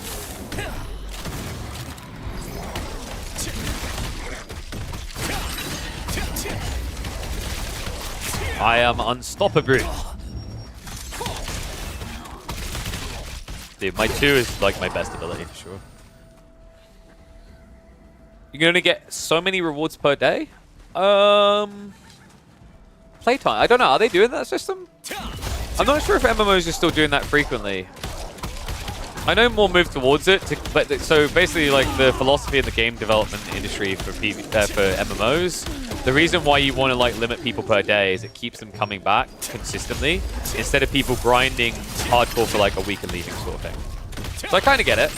But as a DJ who has no life, I also wish it wasn't that way, so that I could just completely pound it out, you know? How MMOs work, I have no idea. In what way do you not have any idea? There's no such thing as a bad question here, unless it's asked by Cracky. Sorry, Cracky.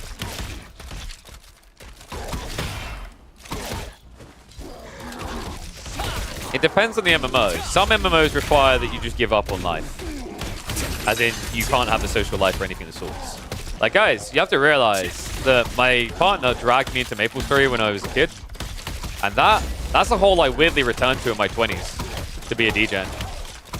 I've gotten away from it now, man. You don't want to know how high the max level is and how long it takes to reach from 0. Oof.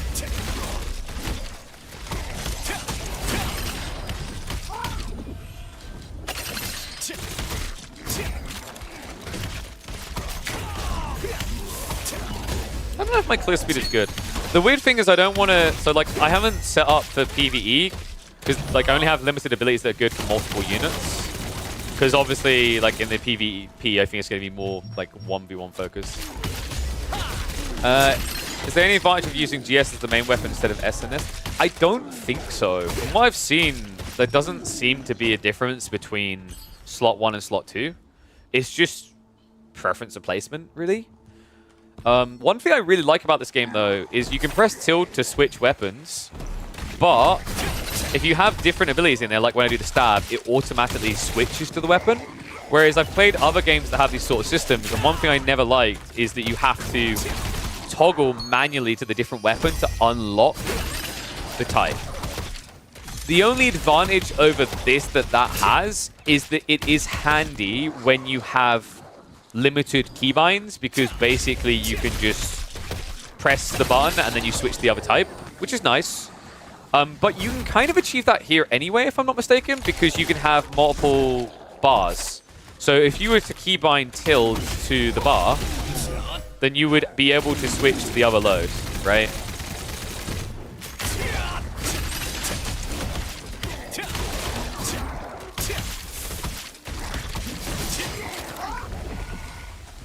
Keep the stats of the main weapon. I haven't tested that thoroughly. Sorry, I'm not like professional expert and everything on this game. Oh, sorry, you mean equipped? Yeah, sorry, I thought you meant the order. Yeah, whatever one you've got in hand is what you'll be using, right? But I think I don't know. I need to test that thoroughly with like Liquirius's Gale Blade. Whether that would that change it so that I'm missing out on like the damage, or do I use the dagger skill and then it buffs my hit damage for X seconds? I think it just affects you wider. So like when you have things like do this and you'll get buffed for 3 seconds, that will impact your character beyond just you having the item out, basically. And yeah, the cap is 50. I'm not sure if it's going to be higher afterwards. It might be over time they'll scale it, right? Because I believe Guild Wars done the same thing. I don't mind if they don't, to be honest. You can scale a game's progression in different ways. Obviously, eye levels is one thing, but you can also just have simple, like, not simple, but really cool systems. Like, with expansions, you just add in extra specializations, perks, abilities, and stuff like that, right? Which I think is what Guild Wars 2 done primarily.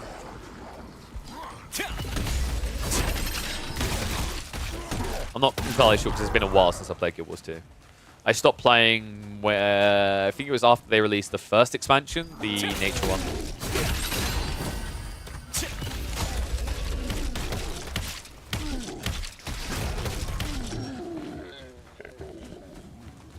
So I don't know if some people like prefer the more action like system MMOs. Because I was kind of thinking about this actually. Like I know someone mentioned a particular one begins with B. Don't want to bring up the like edition.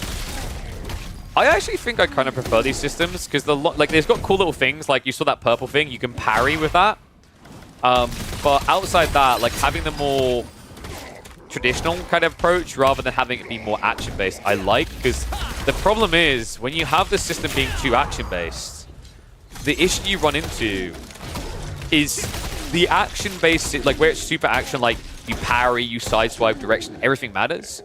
The more you do that, it feels, because I've done that before games, right, like with MMOs, it feels cool for like the first 2 hours, and then it just gets tedious. I like this because I'm just like, I cycle my combo, I get familiar with my combo, maybe I evolve my combo between like areas and whatnot. But it's like, it's not baiting me with this feeling like, wow, this feels like, I feel like I'm Keanu Reeves, right? I feel like I'm the action man of this story. But then like 3 hours into doing that, I kind of just get bored of having to do that cycle. So actually, I think in hindsight, now that I've experienced both, I do kind of prefer that more MMOs are leaning towards this and they're keeping the action art of the system light, if that makes sense.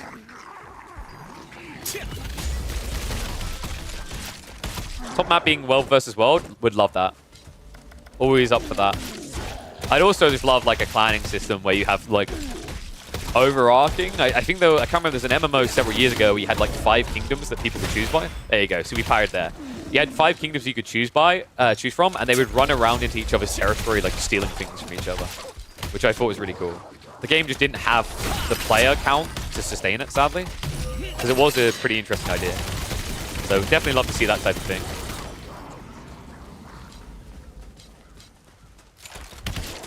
Hey, boys. I haven't been using poison, actually. Mainly because I've been expecting them to die so quickly that I wouldn't care. But I guess not all of them are dying that quickly. I think my slash poison thing there only hits 1. Yeah, the multi-shot is much better for doing this, actually. Who would have thought? Oh, there's a very forgiving window on the parry there. I don't know. Like, is there a parry option against players? If there isn't, then I think it's fine with that window. I think if there is in PvP, I'd probably prefer that window to be smaller. Because I feel like I goldfished that, and I still got away with it. But I think that makes sense for PvP. The only weird thing about playing crossbow instead of bow here is like bow can play extreme distance, whereas this has a very specific distance where you kind of want to be not too far, but not too close. So it's definitely a bit weirder. Overkill. I love that ability. Cooldown and stealth, it's pretty long. I've decreased cooldown. I think it's by default like 60 seconds, 65. But one of my specializations decreases cooldown. I think maybe the smoke bomb might be a bit too long of a cooldown, but it is 100% evade. I don't know if you can still stun people when they use it. That's why I haven't tested.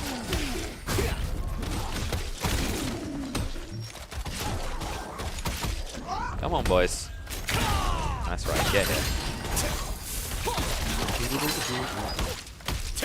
We have not found a match. I guess we'll try searching ranked.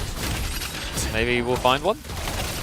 I don't know, is that good or bad that I just kind of forgot that we were searching for a match, or we're just having a good time doing the cycle and talking?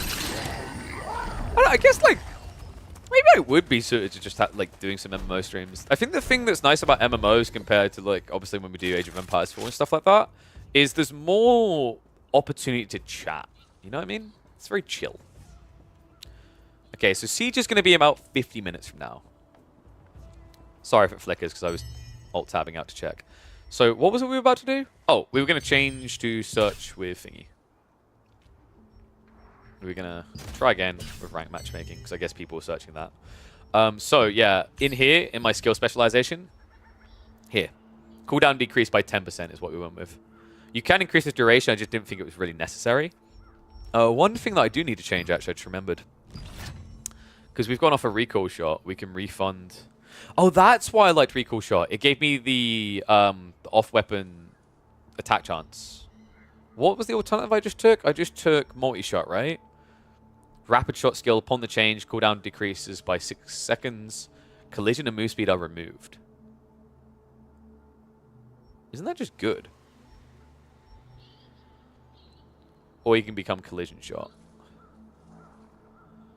Increases, attack range decreases to 30. Collision push greatly increases. Let's maybe just try going with this then. Let's have a look. Yeah, it's that kind of system. Oh, is this? Yeah, I don't know. Some of my abilities just feel like they don't do any damage. Like, that multi-shot did not feel impactful at all. That felt weaker than standard multi-shot, right? But it is low cooldown, I guess. Maybe we try it that way? I mean, this is like a weaker guy, right? Ooh, I kind of like the knockback more. I think the knockback is better. It's a very big cooldown though, right?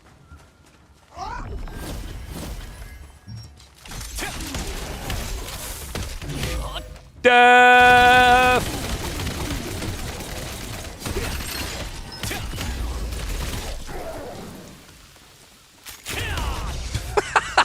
Okay, that pings you back real far. Did that have like an extra effect of stunning them if they hit something as well? It might have. That's pretty useful. Collision push to targets. Yeah, yeah. But if I turn that off, it doesn't do it, right? Oh, it does still. It's just as much stronger, right?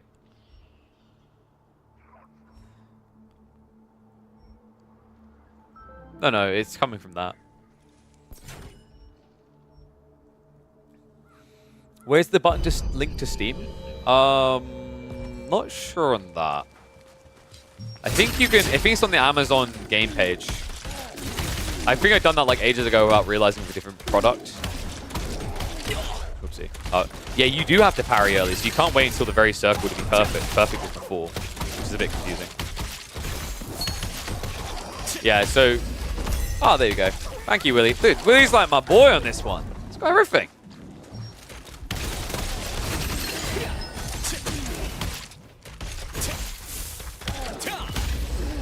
I wonder if I should actually switch this further in, and then I kind of like that idea of bringing this here. I think that makes more sense, because my poison is part of my regular cycle, right? Considering it has only a 9-second cooldown. I think it lasts like 3 seconds, if I remember correctly. So it's 66% uptime. It's pretty good.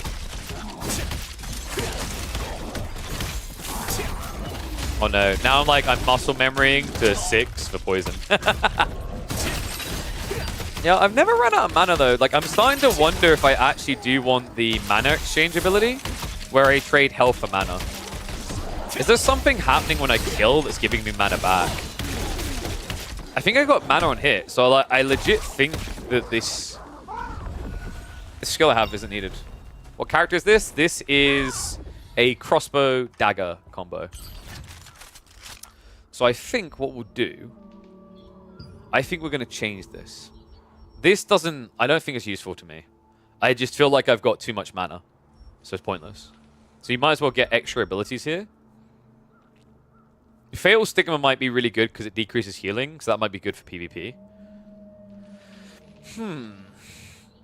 It might be that Frenzied Sword Dance is weirdly useful, actually, because, yeah, so this is kind of sick, actually.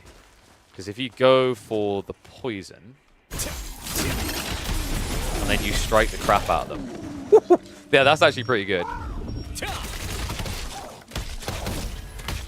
That's really far away on 9, though, is the only thing I don't like. I think I'm going to switch that and Stealth, because Stealth should be, like, something I don't thumb. That's kind of sick, though, actually. Like, a 28-second cooldown. I think that fits really nicely. And let me check skill specialization. Did I? Yeah, so I... Oh, wait, no, I didn't. Is there anything on it worth taking?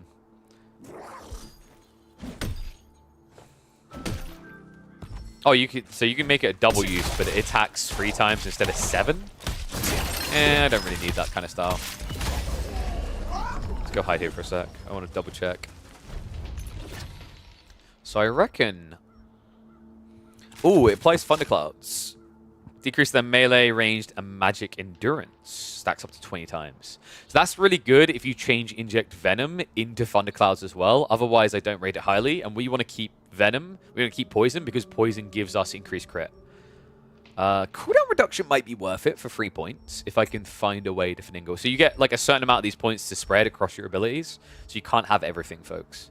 We did put a lot in here, and I think there was something I didn't necessarily want.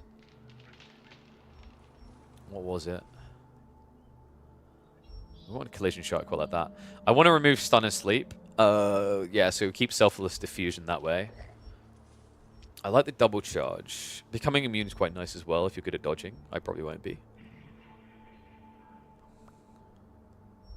We have another means of getting Gale, right? Yeah, so we want to keep the Wild Barrage because it stacks with Quickfire.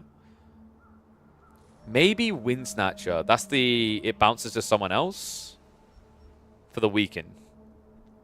You think we maybe get rid of that to get some points back? The alternative would maybe be the bind duration on... It would only be 1 second then.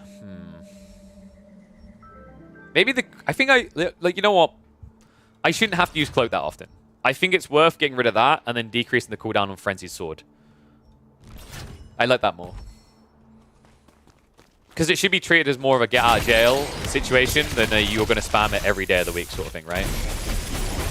I think you could switch targets for that as well, which is really good. Yeah, this is starting to feel a lot better.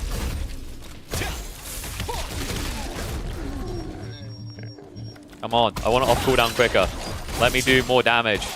I don't know if I want to keep the dash, because it's a really short dash and I'm not using that often, but it's really good for the dodge. Also, if you go in for like, if you want to go in for an execute, the thing I really liked about the dash as an idea was where the dash will really thrive is that if you see someone's learn they're about to get away, you can go like this. And then you jump in. Let's say you need to do that. Okay, I double tapped. That was kind of bad example. But the whole idea is because you dash, and then you blink strike in, and you have that gap where you can blink strike back, you can do more crazy kind of like distance closers. So we'll wait for it to come off cooldown. So you could go like this, and then you could go like this, and then you could blink back. Not the best example because I blinked all over the place with my slash strike, but you get the idea. It's really good when someone's almost dead and you want to chase them, but chasing them is likely to get you killed. Because now you just have this giant gap to work with of like... Oh, I done that the wrong way around. Actually, I guess I'm being an idiot. It wouldn't work, but like the best way to use it would be the other way around, where you do this. Oh, hello. Oh, didn't do that perfectly.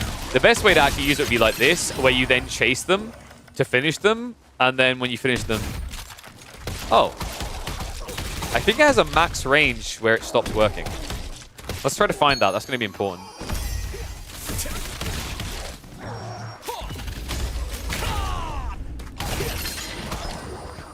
So there is definitely a max range. Let's see if we can find it. So you go like this at this point. Oh yeah, no, okay. I guess it's like whatever its range is the maximum recast. Ah, that's not worded anywhere though. That's kind of annoying. But I am kind of close to the point where I'm like, there is no point in having the dash then. The dash is now feeling very worthless. Ninja! Ooh! Going full Cloud from Final Fantasy VII. Juggernaut from Dota 2. Everyone will play Crossbow Dagger? I highly doubt that. Like, what's that based on exactly? From what I saw of a glance at the guild, that wasn't the case at all. There were some, but not everyone. Like, if I have a look. Sword plus heavy, like two-handed. You've got another crossbow plus daggers. What else you got here? Yeah, dagger plus two-handed, two-handed plus longbow. Nah. Like, longbow dagger is actually, like, that was the one that was done a lot more than crossbow even. Which kind of makes sense. Basically, you're just going to take the poison damage and the crit. There is definitely a lot of dagger, though. Dagger does feel maybe a bit too good. But what I hope they do to fix that is they don't nerf dagger. I hope they actually do it the correct way around, which is you buff what's weak. Right? It's always a better way of going.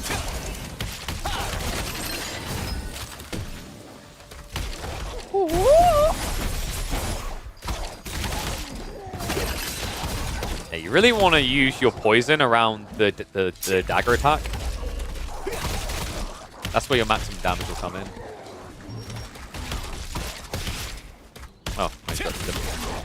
Should I find, like, maybe some mini-bosses or some crap? Because we're not getting into PvP, it seems, which is kind of unfortunate. Oh, okay. Brother, can you leave me alone? Thank you. Let me double check I haven't missed any messages.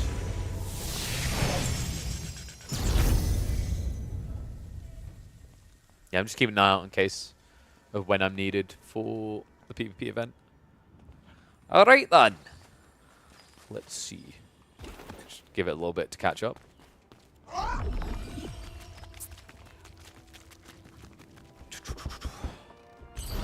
Wait, what was SNS? I forget. Is that... Oh, sword and staff? Yeah. I wanted to originally do crossbow and sword because I thought it'd be kind of a cool hybrid between being like tank. Oh, sword and shield, sorry. Yeah, I thought it'd be good to be tanky as a crossbow, but it's kind of pointless if you don't have the damage that some like dagger gives, right? Sword and shield, gotcha. Yeah. That makes sense. Sword and shield, yeah. Almost just want to call it shield. It did have some cool little auras, right? Like I noticed that in the training area. But I was like, who needs to heal and take less damage if you do more damage, right? If everyone's dead, no one can hurt you. That's the MOBA brain right there.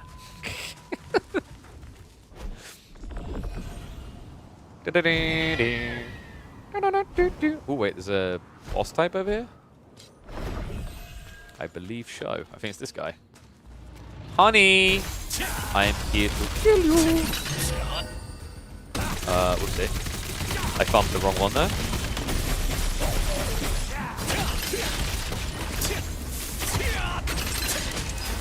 Is this impressive? Not sure. Quite possibly.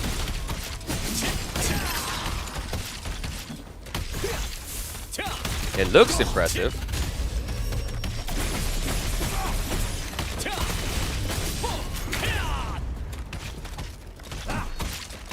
I think I'm going to switch around Barrage and this just because Barrage has a longer cooldown.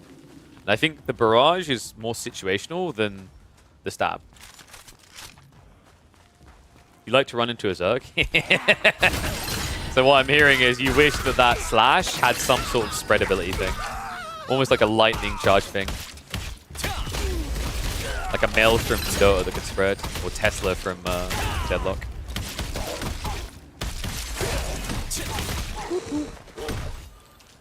Why are you not attacking him? Game any good? Honest opinion? I like it. No, it's like, is it trying to evolve the combat system? No. But I like there's a lot of intricacies within the classes and how they interact. I'm not, it's too early to say whether it's on the level of some like of the earlier work of NCSoft in terms of the way the game mechanics interact with each other. But my initial impressions are it's pretty cool. It's a little bit tough for me because like obviously I've just skipped the leveling process, so I can't comment on all of that. But I think the game is graphically really impressive, and a lot of the ideas are also really impressive. Oh, that's nice. You can kind of precast prep when you come back. That's actually really strong then, if you get that right.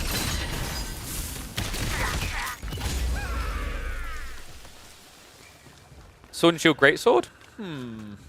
I guess like the issue of Greatsword is you have to be close and you're really vulnerable, and that kind of fixes it. Wakey wakey, eggs and bacon. Just spreading a little bit of love via poison, you know?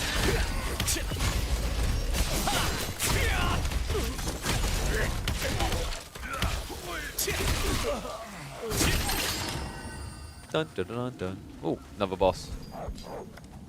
Down, doggy, down.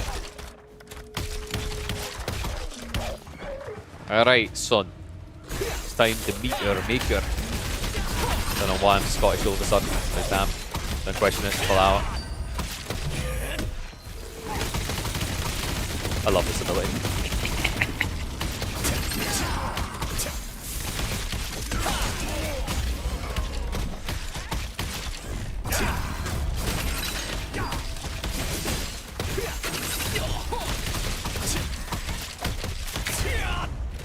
Yeah, I think... Actually, I even want to... Yeah, I know what to do. I want to switch around Invis again to be even further down the bar. It's just not really needed. that often. Maybe I will in PvP, but I think it's more worth having this to get slows off of you closer to your thumb than having the invis. Ooh, my glasses actually digging in. Getting that long gamer session feeling. I'm going to change these settings to be quick cast if I can. The more I have it, the more I don't like having to confirm the shots I'm making. So let me quickly check that in the settings. I imagine they've got to have quick cast. I'd be surprised they don't. Let's have a look here. So settings.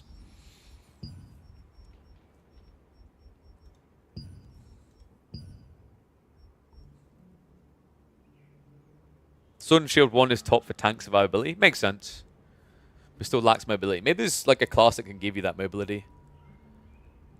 Okay, good things about Greatsword Bow. I imagine that would be about like damage stacking and not critting then, right? Am I blind? I guess it would be under gameplay, right?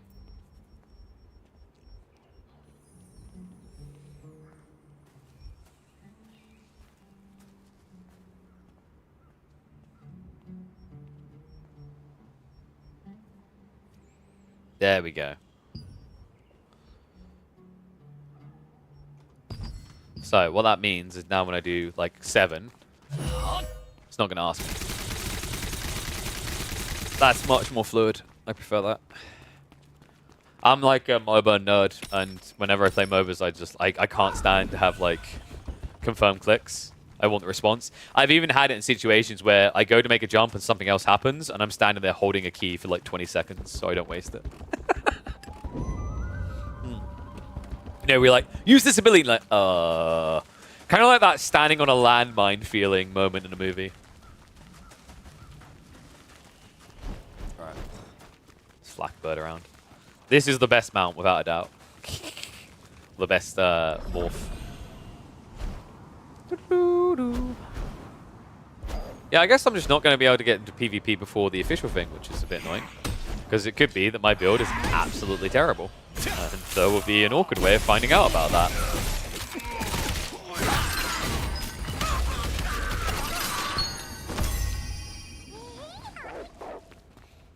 Yeah, I love the mount system.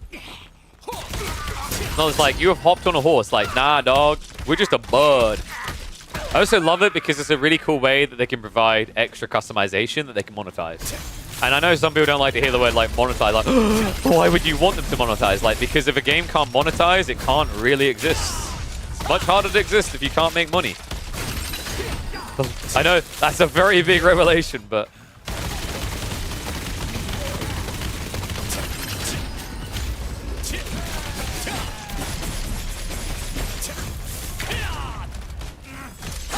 is my TDK quicker this time? I think so, maybe. Yeah, it's like, look at me, look at me, look at me. I'm the horse. Should we explore another area? I'm quite happy with the... I think I'm quite happy with the configuration we've created. We should be one of the badasses. I think these are like... is this like where bosses can be summoned? But you need some sort of equipment to do it, right? Is that correct?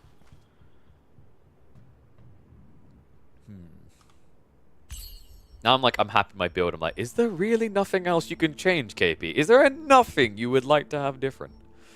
Maybe ankle strike, but I've got a feeling my frame rate is like, if it's not high, I'm not going to be quick enough to react to ankle strike, so it's kind of pointless. Basically, ankle strike is what it sounds like. You'll knock someone over if they're bound, sleeping, or stunned. Actually, I guess it works really well with this, right? Yeah, because you bind them. So it's all about shadow escape, I think. So actually, ankle strike's pretty damn good. Do I get rid of dash? Uh-oh. Looks like they're having the conquest fights. We've registered people as evil. I was trying to think what I get rid of here to get the ankle strike, because, yeah, the more I think about it, it's definitely worth it. I imagine collision prone is just basically a big stun. And the cooldown is 23 seconds, so it's longer to wait. I'm wondering if Smokescreen's really... So, hear me out, guys. Smokescreen, in theory, really good. Look at what it does. It allows them to evade all magic and range projectiles. In theory, good. But I just want you to process how big these fights are and how difficult it is going to be to utilize Smokescreen. Are you with me on this? Like, ain't nobody... I think we just, as cool of an idea as it is, I think we just accept that Smokescreen is a bad idea.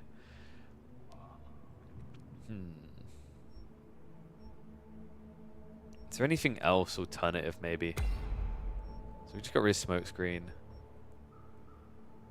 You know if there's going to be subscription or not? I could have sworn it was... Is it not free to play?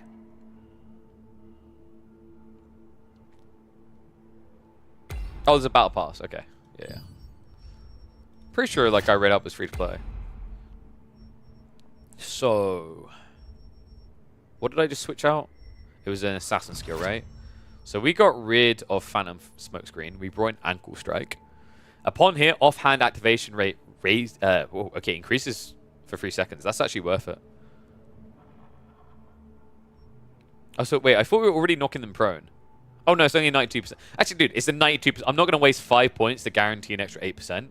I think I'll just ride the RNG there.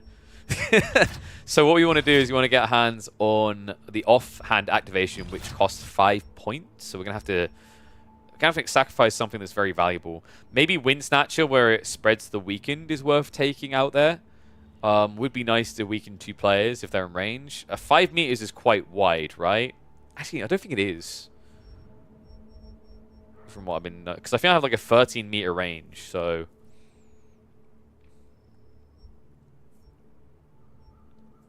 Maybe. Stun and sleep. We can dodge stun and sleep with nimble, so maybe we just get rid of the remove CC on selfless. Because it's using 7 points right now.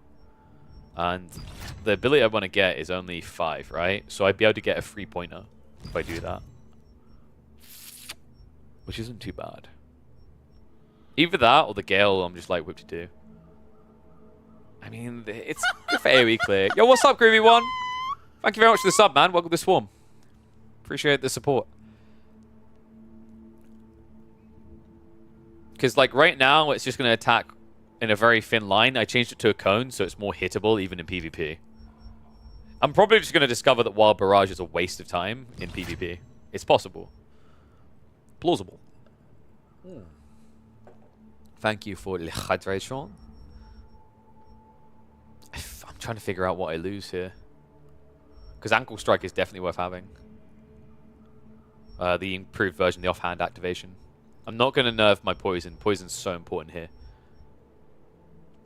Maybe I just... No, because I need 5 points, don't I? So even doing the cooldown reduction on Frenzied Sword is not enough. So we probably want to...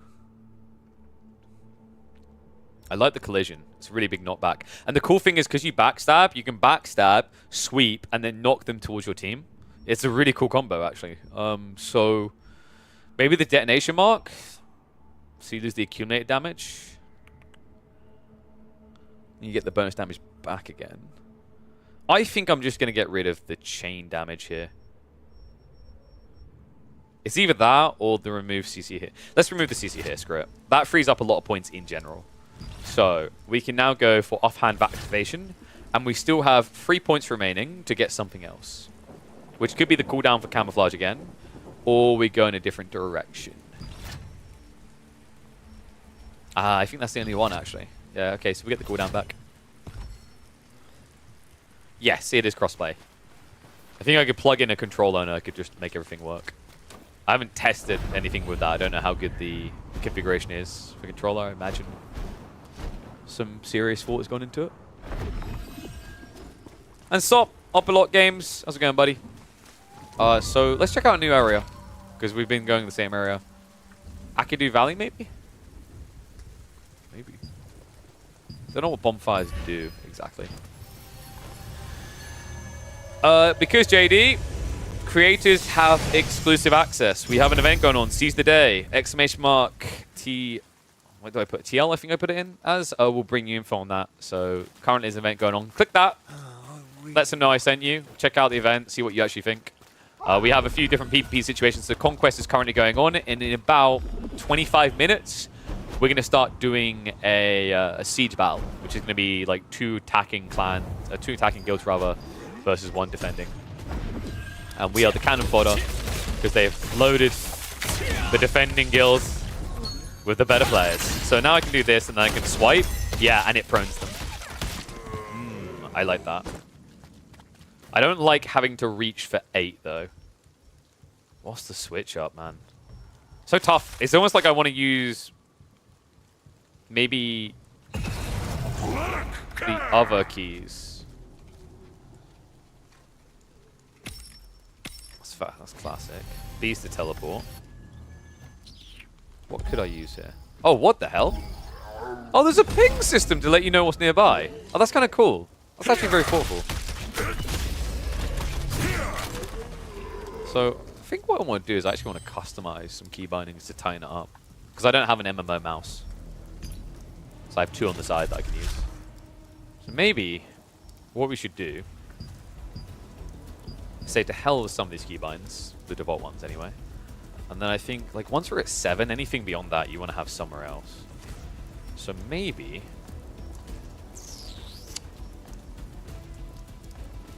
E's already used. I think X and C, if I'm not mistaken.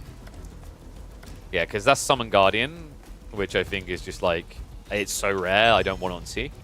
So I'm going to reallocate. So what we'll do is we will go with...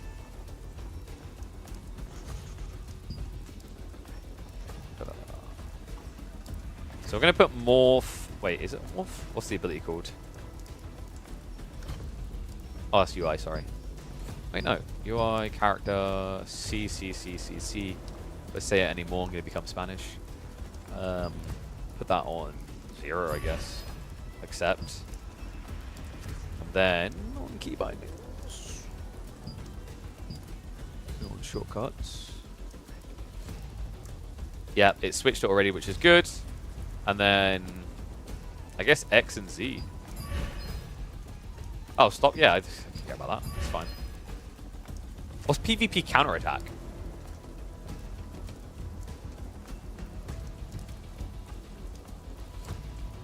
I haven't encountered that yet. What does that do? Well, you have a counterattack button, right? It's Q. So what does PvP counterattack do? V is used by control mode change. B was used by return. Guess you could make return 8. You just got to remember it. It's not too bad. Yeah.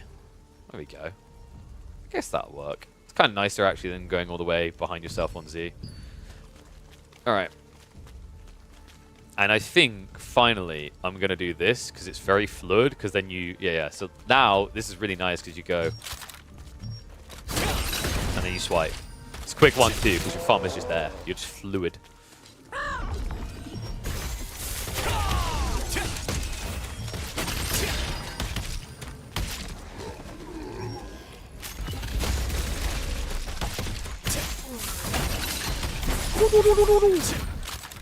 I like that.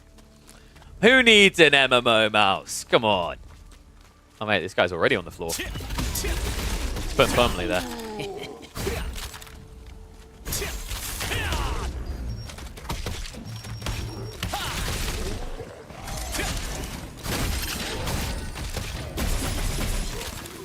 Nice. Oh, there's a boss over here. Hi, honey. So I think I've got my auto attack toggled on, right? I think so. Don't know why you'd ever want that off. To have it like not attacking the whole time. So that's the big Elder. Let's get ready to ruin his day. Okay, so here we go, guys. So you're going like this, you sweep him, you go like that, and then you go like that. That's pretty good.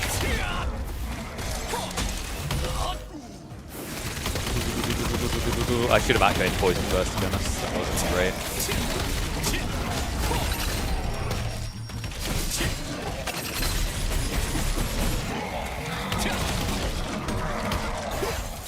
name like Elder suggests you've lived too long, mate. Let's fix that. Easy. Wow, I stopped a ritual. Feel a bit bad, actually. A ritual sounds like a good party. I don't know if I'm ever going to use Blink now. We'll find out, though. It feels really out there now that I think about it. But I don't want to spend the entire sponsor stream doing key bindings, you know? It's one of those things over time. Oh, dude, look. You got little emojis in game, like gifs in game. It's kind of adorable. I must see the clan leader. I can't really answer why. It's personal?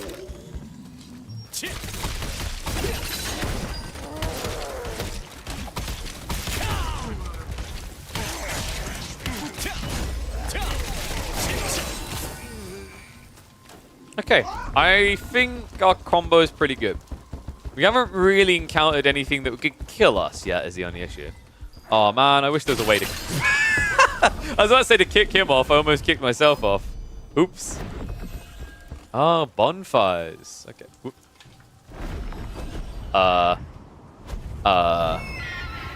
Help! Can we make it? I don't think... maybe. Okay, you can just fly all the way. We're fine. We're fine. It's fine. Future me problems. Oh wait, I just realized I got all this real estate, so I can be like really obnoxious streamer and make it all about me. There we go. Is that better? Oh, there you go. Now I'm not just a tiny head. What's a good size? Is that a good size? Too big? No, that's not too bad.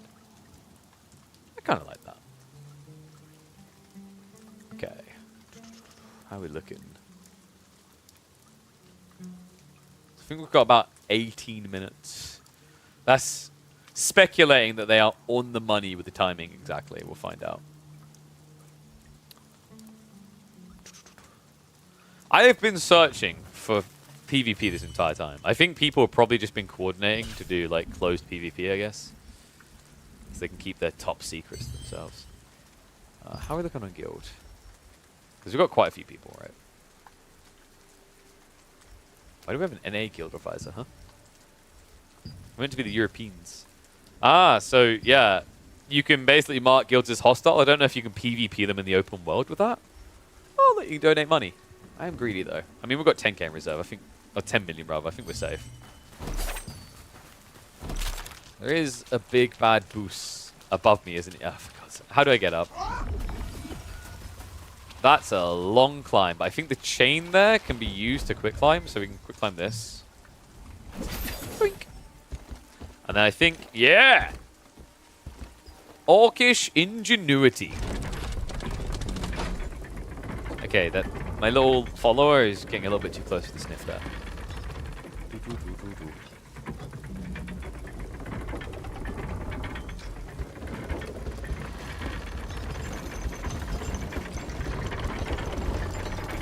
What do you guys think of it so far, by the way? Ooh, can I swing? Scammed. Okay. Wait. An assassin. I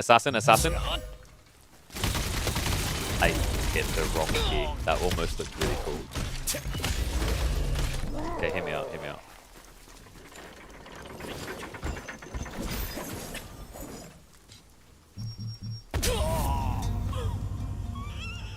Wait, what? Alright. Game really is heightest. I didn't feel like I was that high.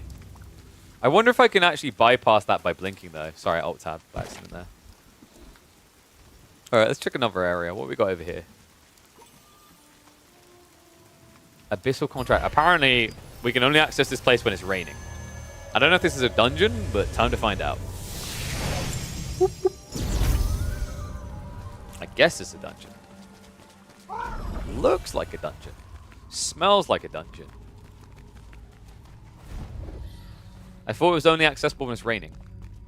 Because it's definitely raining outside. Oh, don't tell me it just stopped. No, it's still raining. Okay. I guess we can't get inside? Okay, but wait. Once you get here, where's the way out? Rogan? Well, yeah, that's the way up. Like, you just come from the bottom, I guess. You can't go, like, above?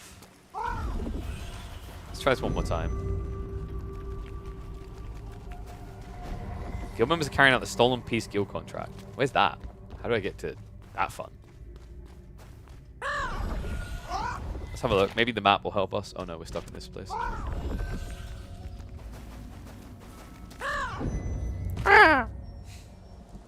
You know what it reminds me of? Banjo-Kazooie. But it needs to get the noise that Kazooie makes when he carries Banjo around, which is...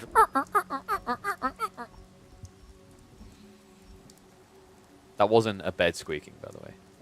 Oh, there's like flashes here. Is that because they're fighting or... Oh, I think it's something behind me? Not sure what that little shimmering is about. Ah, that's cool. They've got like a weather report on the areas. So this is where my guys went. There's a little sword over there. Oh no, that's because I hovered on it, right? No, there is something going on there. What in the deuce? Also, why am I being charged to teleport now? I thought everything was free. I'm a cheapskate, mate. I've only got several million.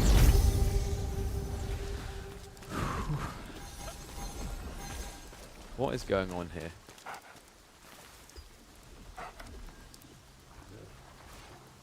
Is this where they're doing the conquest stuff? I think this is where they're doing the conquest stuff. Yo, so we can get like an in-person report on it? Dude. Or can I attack? Can I attack? No. I think, yeah, like you can't interfere. Dude. Oh my, okay, so this is what we're going to be. Is it laggy on stream or is it smooth enough for you guys? Like, it's important that you guys... I can't... What? What was that? Oh my god.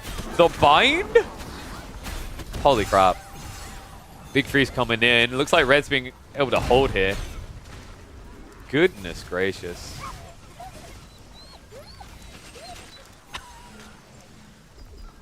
Like, I'm not... There's no way I'm part of this, right? Yeah, just double checking. Let me just try to stab someone in the back. So, Green just got wrecked. Is Green Defender? I don't know. So is this a war over this area? This is Conquest, right? This is part of Conquest, I think. Nice. So Smith, you guys, I will tank the L on my frames so that you guys can see it in all its beauty. Damn, that was insane, though. Like, what was that root? What was that freeze? Was that a character ability or was that some, like, item that you get? Because if a character has a skill that big, I feel really insignificant about now. Because I haven't got anything that cool.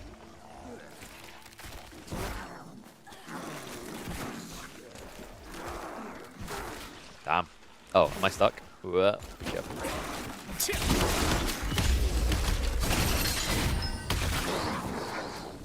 One has a detonate. Well, there was a lift. Someone had like a lift, so I assume that's like some sort of mage class ability. And then there was a giant like ice thing, from what I can see. Damn, I'm looking at some of the health pools, and I'm starting to wonder if I should have allocated more to strength. I mean, these are tanks, right? So I should be looking, yeah, more into, like, that's a mage. A mage has more health than me, but he's, like, greatsword as well. This is an archer. They still have more health than me. I'm playing a dangerous game here, chat. Okay, there we go. This one's making me feel better. This is a dagger and tome, I think. Is that tome? Is that the correct thing? Or whatever one the magic things is. Oh, wand. Yeah, sorry, wand. Damn. Got him.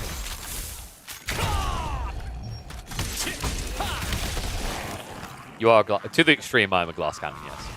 I'm pretty sure I took like 10 points in strength as well. I can make that number lower, damn it. I will make that number lower. Watch this. Yeah, I'm pretty sure I put like 10 points into strength. Oh, do I want to reallocate though? And I think I maybe put some into mana because I was worried about running out. I think we'll be fine. Don't need to overthink it. We just need to murder their faces. So wait, when are they PvPing again? Are they not doing another round? Because I think we begin in 10 minutes on the thingy. Wait, so how do I get here? Where do I go for this stuff? Because I don't think this was explained. Let me just double check. It might have been in one of the sheets. I was sent a lot of different things. So let me double check. Because it might be in the brief. Nope, that's talking points. The other brief. Bear with me briefly, folks. Because we should be heading over to Siege soon. If my brain can figure it out. So, on the day.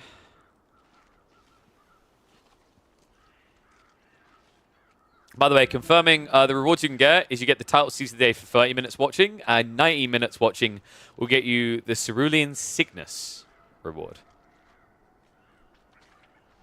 Helm's Deep battle coming? Yeah, baby. So let's have a look.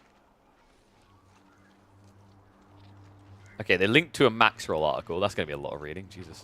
How do I get here?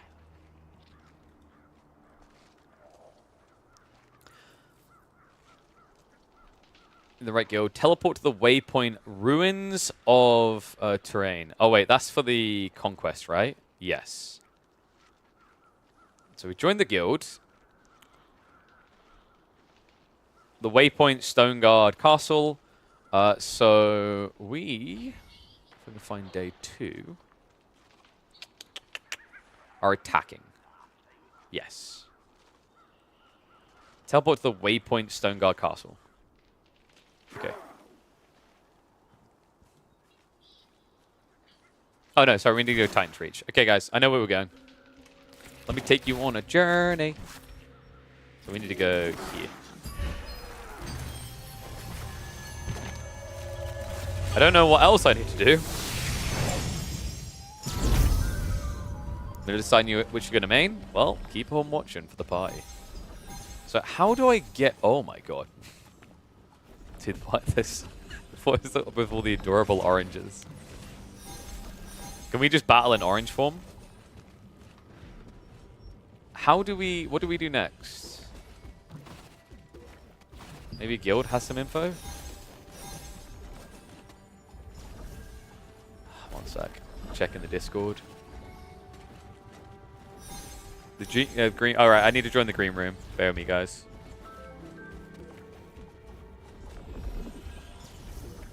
Alright, I think we're going to have this explained to us in a sec. Which is very good, because I'm a headless chicken. Which doesn't feel right, because I'm meant to be a pigeon.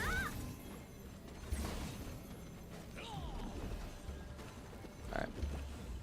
Just let them know I've joined the green room as well. So I think we're probably going to have someone explain stuff. I imagine we're also going to have like our guild master in our ear, which is going to be Baggins TV. So the rest of us are probably going to stay muted. We're being dragged in now.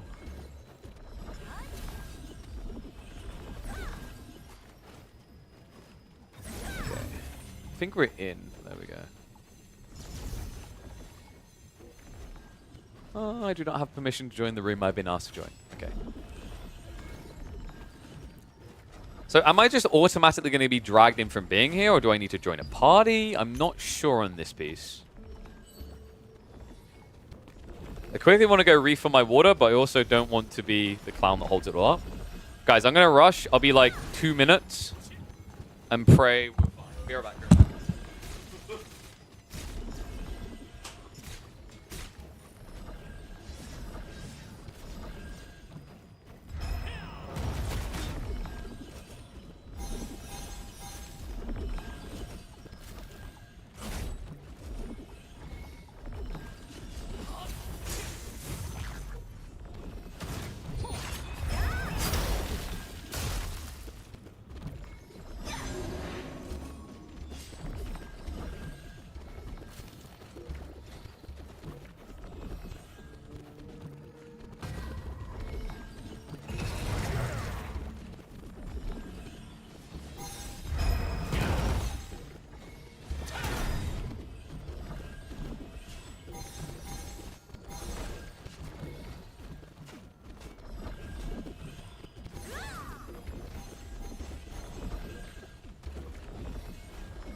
I think we're good. Sorry about it, guys. Yeah, I got I got sidelined by my daughter. I walked in, she's like, "Hi, Daddy." I'm like, "Hello, Frey. You're meant to be in bed." And I just go, "No." Okay, so I think we're about ready to go. Let me double check.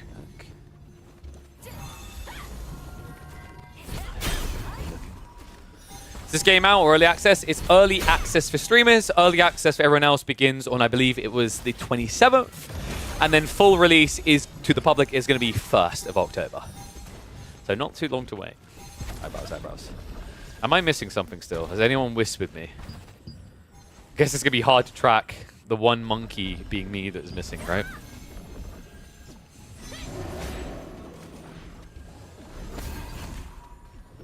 Oh, it's find a pie, that's why. Okay. I was like, huh? I'm not in a pie.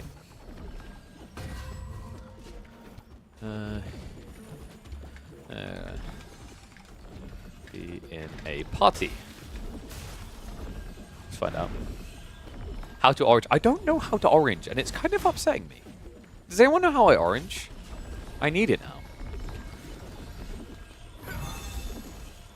I have to get used to remembering BX, because I switched this last second before PvP, which wasn't the smartest idea, but basically I've switched around 8, 9, and 0, because I don't know what kind of people use 8, 9, and 0 on their keyboard in these situations, but I wouldn't want to be them.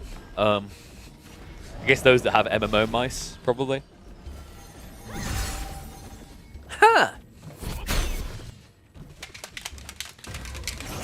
Let's get a good old protein works. Nootropics, baby. Means I'm going to be switched on like a light switch.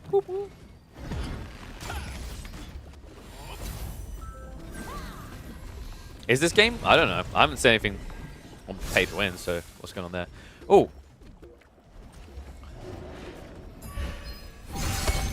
Hey! We got a team. And they are both... They're all staff bow, or like I'm with the caster crew. I don't know if I should be there.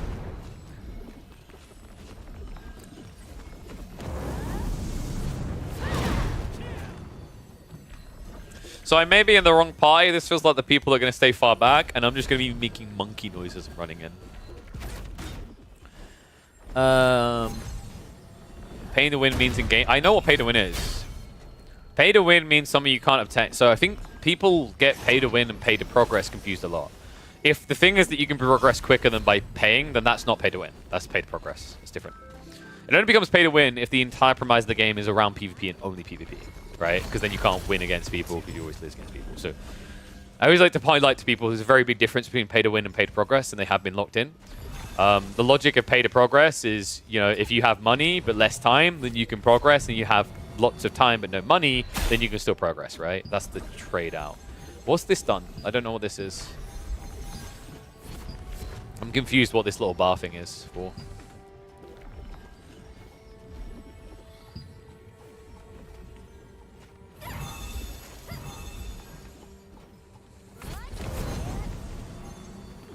I am a caster? That's true. How can I be a caster and not use magic? Because magic is a heresy. And I would never go against the Inquisition. That's pretty much how this works. I don't know, something always just felt cheap about magic to me in MMOs. Is that weird? In RPGs. It looks cool. It just doesn't feel very honorable. Apparently, shooting someone with an arrow from 50 feet away feels honorable to me, but that's a psychoanalytical thing we can dive into on a later day.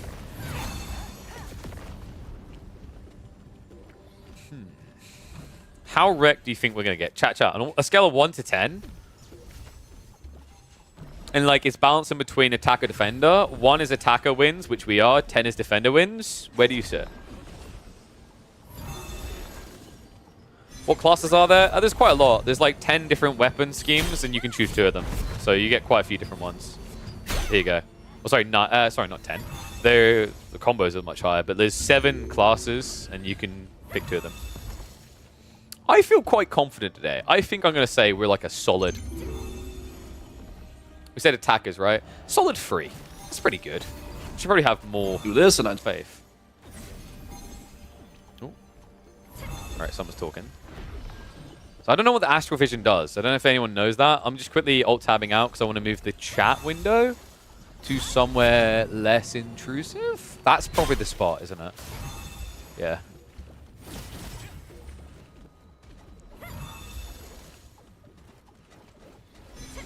Okay. Just keeping it on because I think we had someone talking for a sec there.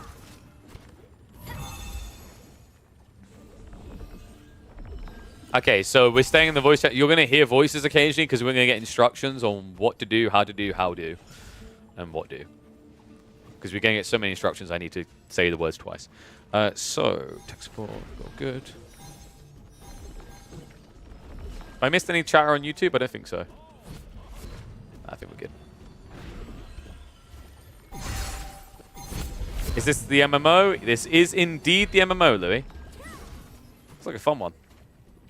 I actually quite, you know, like, I'm only a bit bummed that we had to be max level so I couldn't experience the grind. Because I want to, like, you know, evolve the character, but I'm sure we'll get to experience that eventually anyway.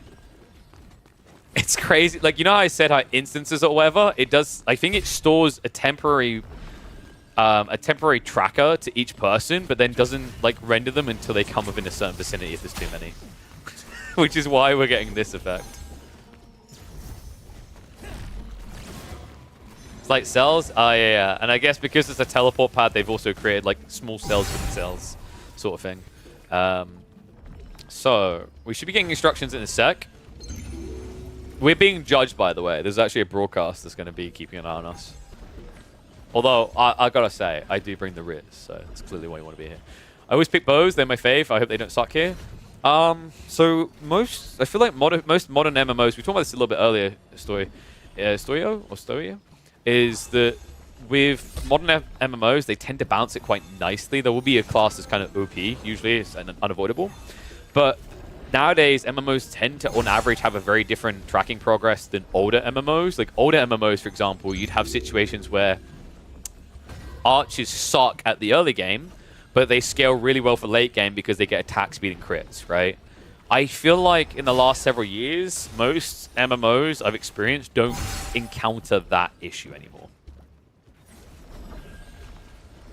Mage always at least 8 tier. Yeah, I feel like so and I'm probably gonna make an enemy saying this, but I feel like mage tiers are designed more for like an introductory element, if that makes sense. It doesn't mean you can't do cool things with them.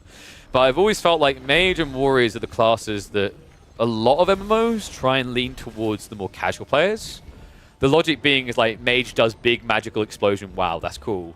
And obviously warrior is like very easy to track. You're very tanky, you slice and dice sort of thing.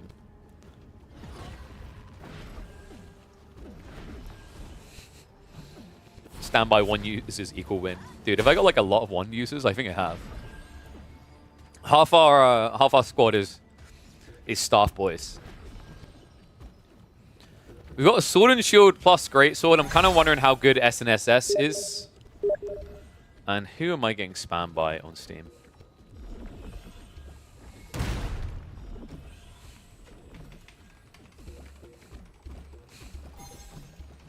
Part of the official squad.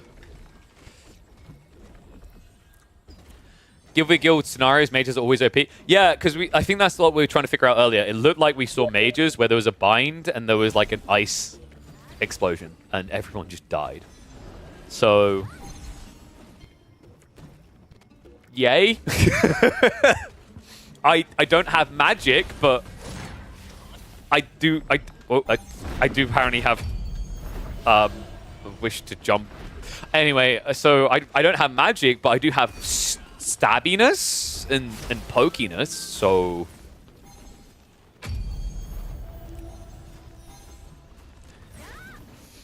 okay, let's have a look here. So what does this thing on the side do? I don't understand. What is this for? Does it tell you who your team is like targeting or something? I'm not quite sure what that's about.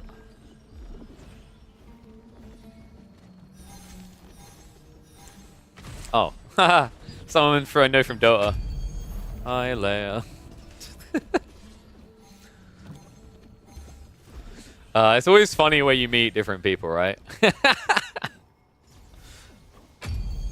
Alright, I don't know what these pins are about. I know that there was a bunch of supplies set up, so I think there's like siege weapons or something that we can use. I'm not well versed on the siege. I don't think anyone is. I mean, like the leaders would have probably been better versed because I think people have talked to them on what they do and how they do.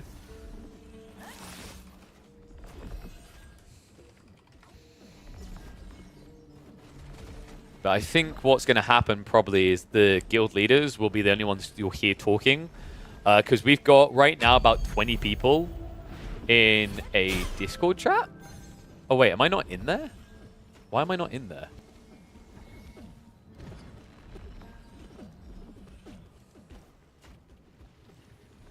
I think I got bugged out of it for some reason. Wait, where is it? Sorry, give me a sec, guys.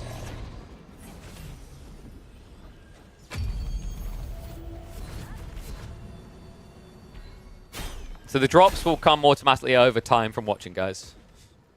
Oh, we're almost ready to go. There are numbers. It is time. Have a strike.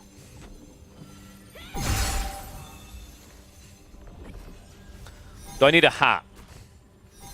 Because I'm not going to be #1 MMO guy, so you might as well have a quirky thing like a hat. The problem is I won't be able to hear anything. I do have the perfect hat. Chat, be honest. Is the hair a good enough quirk? Like, I actually used to wear this all the time. Back when I started streaming. I just looked behind me and noticed it's there. Look at this. What? Cool. Little, like, pilot hat. Let me turn the light on as well, because it's getting dark. Flash bug. Put it on, I won't be able to hear. Like, it's legit. It full on, like, earmuffs, so I won't be able to hear. And I will get so hot. Pilot hat will increase FPS. Got it.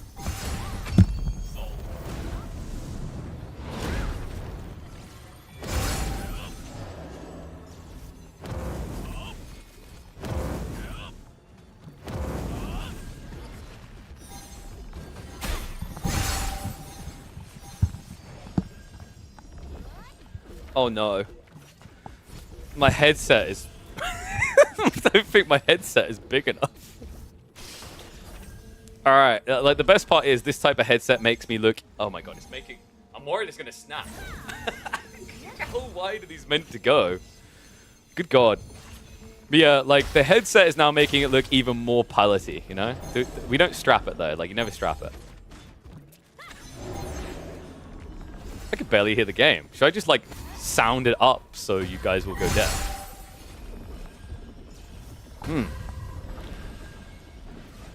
I haven't worn this hat in several years, actually. It's a bit dusty. I don't know, people just seem to be like, KP, we love your hair. I'm like, that's good enough. Don't need a hat anymore. Alright. I think I'm in the attacker room now. I'm checking for myself. Yes, I'm in here. Fantastic. Dappy bloody doozy. It's good, we all feel immersed. Damn right. Because I'm going to fly like a bird for 2 seconds before I get shot out of the sky by a mage.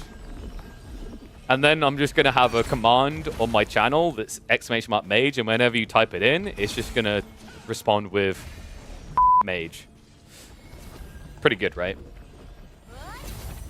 What did you originally buy it for? Because I thought it was cool. For this to stream with, man. Have you not seen the profile picture I have on this channel? Oh, dude, I'm worried that it's gonna like snap the headset. All right, chat. Like, you asked for it, you bought it. All right, if it snaps my headset, someone can bill me $200 for a new one. Thanks. Not bill me, actually, give me. Yes, this is not a cheap headset. These are like the ones you see used on broadcasts.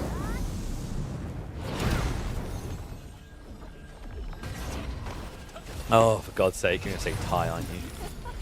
Are we actually getting any, like, instructions? Oh, I think someone just came in. I might have to jam the audio up. Oh, there it is. He wants a necktie. Does the yellow work? I feel like the yellow might complete the look, you know? What are we looking for here? Red? The red pops. You know? Almost like an air stewardess in the grey and the red, you know? It kind of works. Yeah. Hey folks, so we're about 5 minutes out before it starts. Is everyone in position? I was so tempted when I heard in position to bend. Hello? Hello. Hello? We're about 5 minutes out. Yes, I'm not sure if I'm in position. I'm where a lot of other people are. You should be at Titan Reach Ruins, which is on the south side of the map. Yes, that's where I am. Okay, look you should be beautiful. with a group, a whole bunch of people. Yeah, like- there's a lot. We're standing on like Okay. a waypoint. Okay, yep, there's 280, yep. Now, when the fight begins, we're probably about 3 minutes out, you will actually be teleported out just to reset positions, and then everybody will come back in again. Ah. Hey, cool. All right, I have good one more luck. question. Oh, sorry. Oh, yes, go ahead. How do I turn into a grapefruit?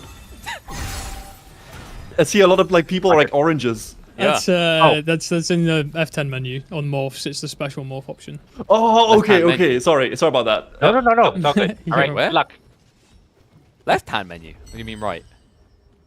Morph. Oh. Special. How do you do it? It's a morph. Oh my god. Oh my god. He's so adorable. Yes. Yes. Dude, What are look all at these me. pings being put on the I've never been castle, so by cute. the way? Is that Oh my relevant to god. where different groups are going, or just kind of like the points we're starting at? I think I'm a few months early, but I look beautiful. Wow. Oh, dude. Am I the only one as a teddy bear? You all suck. I'm sorry, that was mean.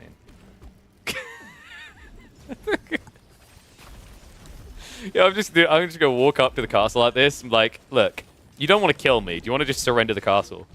One sec. I've got a feeling this hat is gonna make me hot, so I'm gonna turn my fan on. Is the audio still good from my mic, by the way?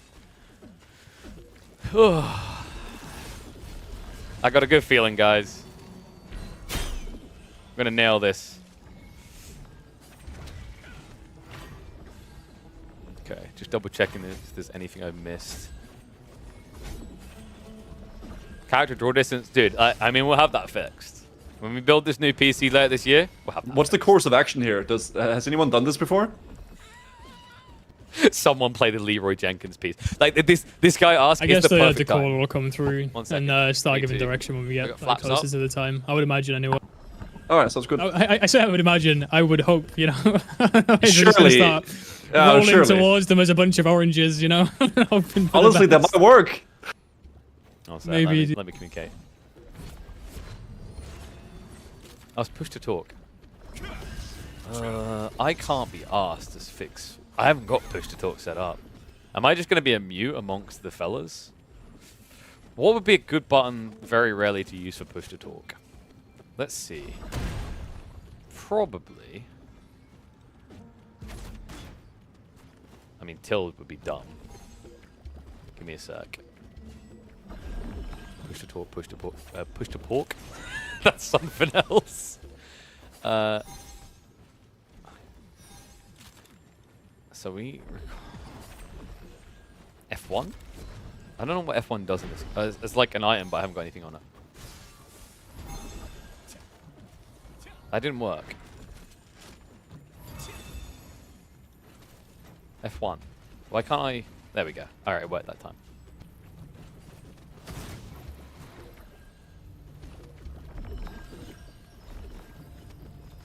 Oh, and now. Okay. I'm going to recommend we all just turn into the teddy bears and assault the fortress.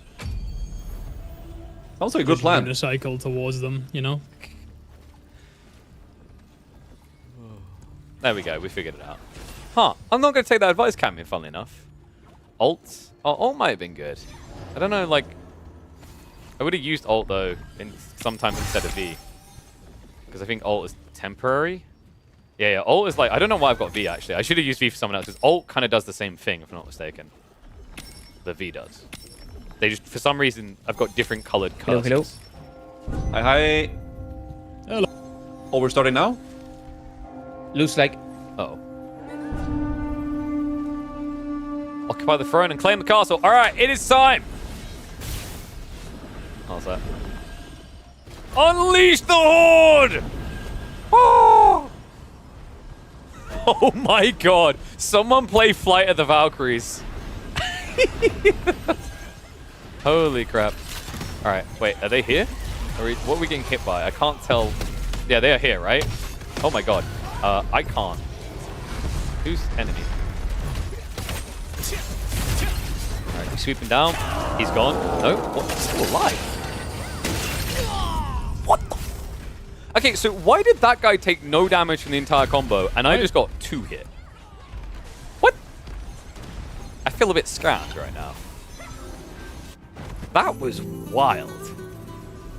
Why is everyone enemies around here all of a sudden? Yes, that's what I'm thinking as well. Where's the guild at?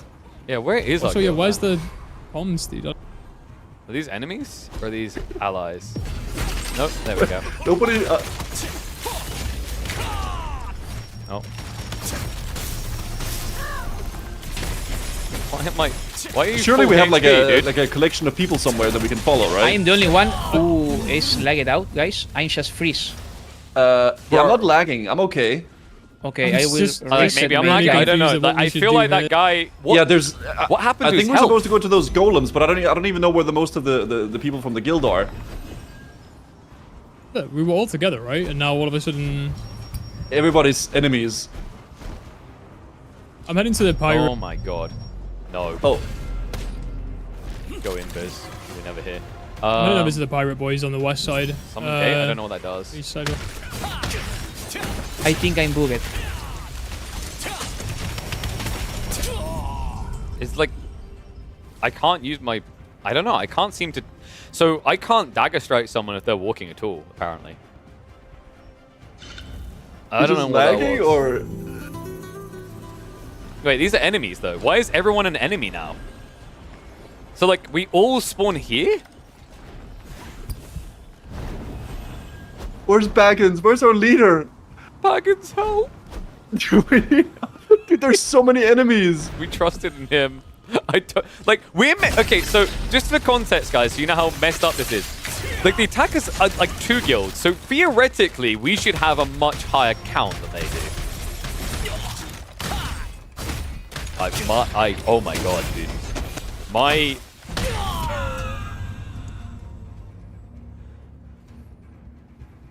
I feel like I'm doing no damage to Pop one of those? anyone.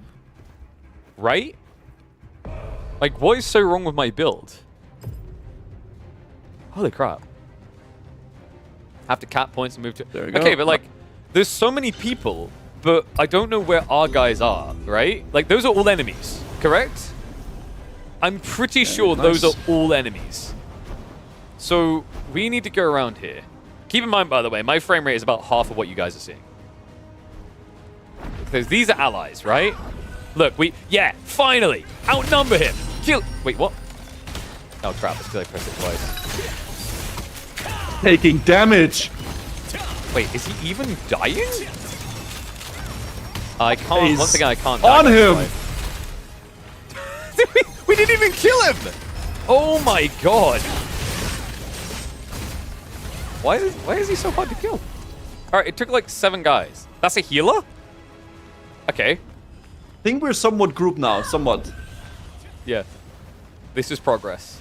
Just everyone We're making progress. monkey onto people one at a time. Yes, is that big giant our friend? Does anyone see the big giant with the thing, the castle on his back? Nice, nice, nice. We got another one. Okay, we want to go over here.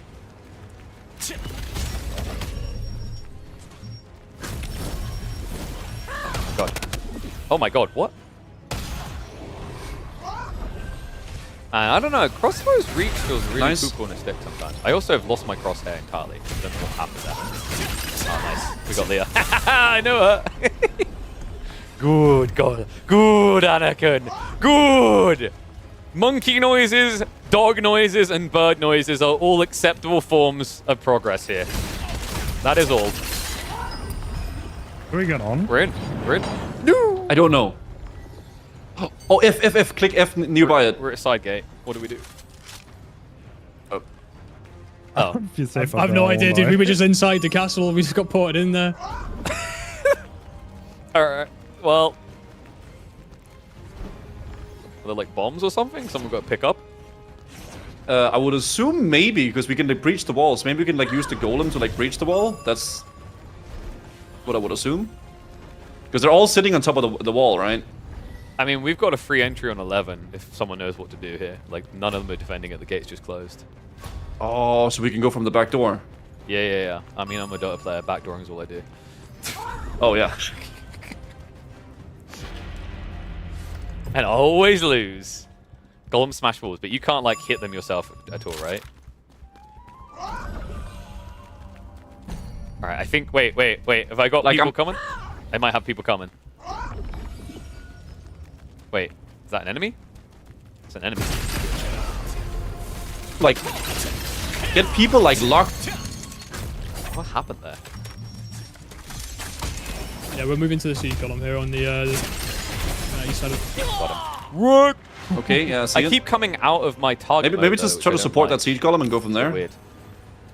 We can all get on top of it and then like go up, right? All that matters is I am better than him. So I am not the worst person in this event, okay? Chat, ones in chat if we agree. Like, not the worst. Like, I'm not saying I'm the best.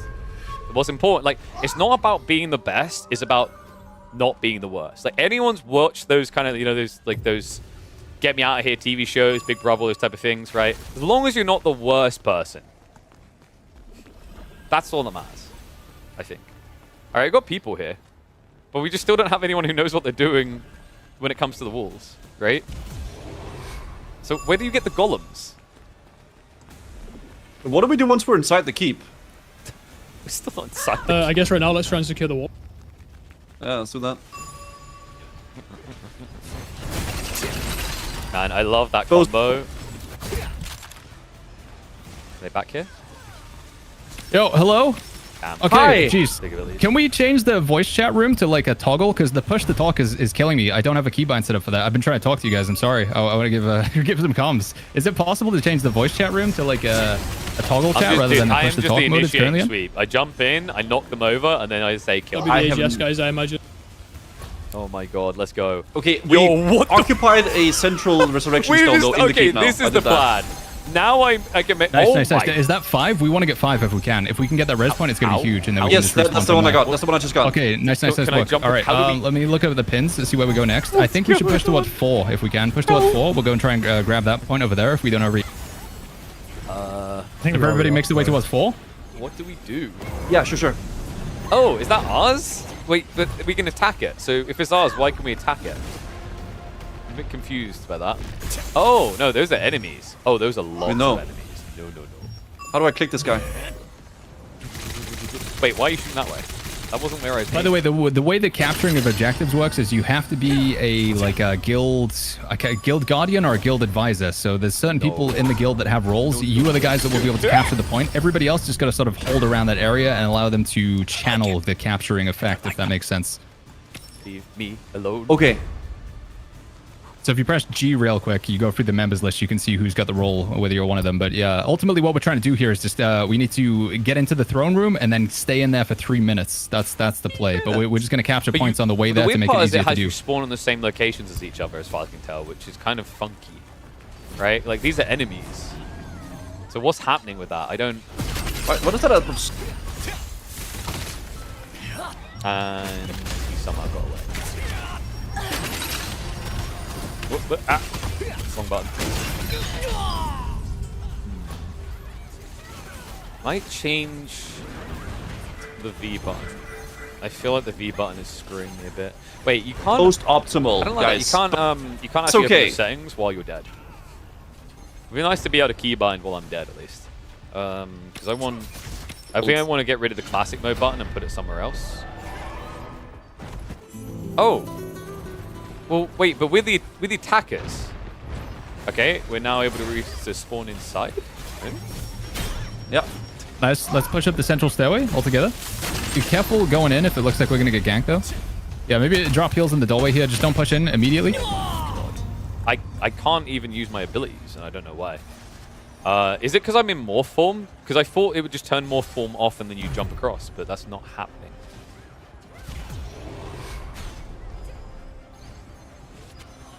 Alright, I'm going to close the Discord because I think there's nothing helpful being said. in the text chat. Right, so now I'm spawning in the what on earth? Okay, just rapid fire everything, you'll hit something.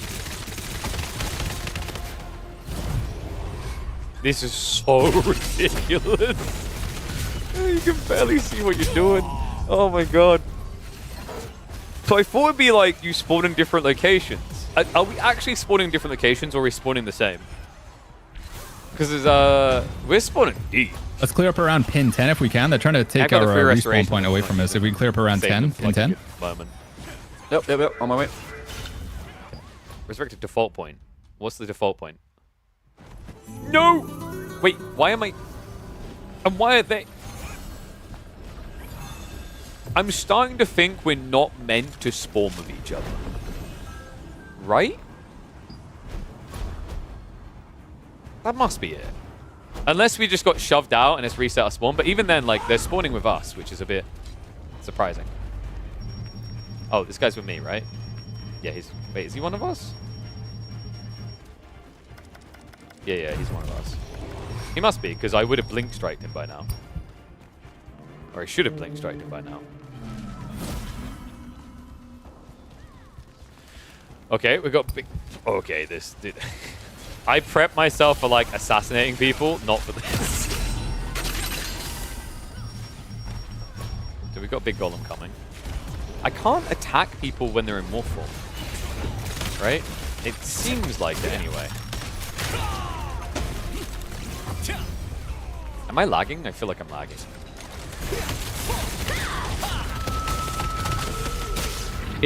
I'm not panicking. It's just. So if I morph, I can't be attacked. Is that correct? What the f... What's going on up there? Oh my god!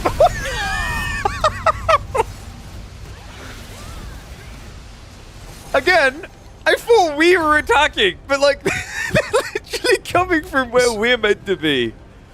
Oh my god.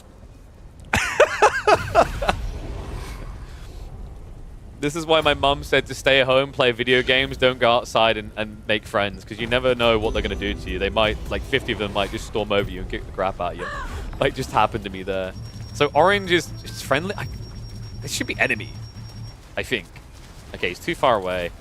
Can I get close enough to... Yep. But I think I had input lag there, so I just double cast by accident.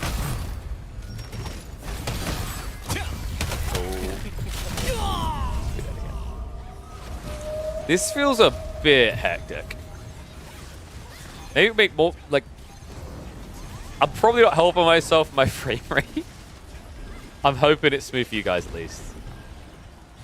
But I'm very low frame rate. Maybe this is setting we can alter. It is? Like, it is as in it's smooth? Yeah, that's because I have my rig set up to prioritize the OBS experience for you guys first. Yo, I'm making a move towards 11 with a big golem boy. We're going to try and break down the gate on the side wall instead. If you're already in, I don't know if there's some comms that you want to make there, but I'm going to make a push towards pin 11 instead. It might look a bit ugly for you guys, so apologies for that. Working my way it's a little bit towards better, that too. I can kind of... Okay, it's ultra blurry. Like... Oh my god, dude.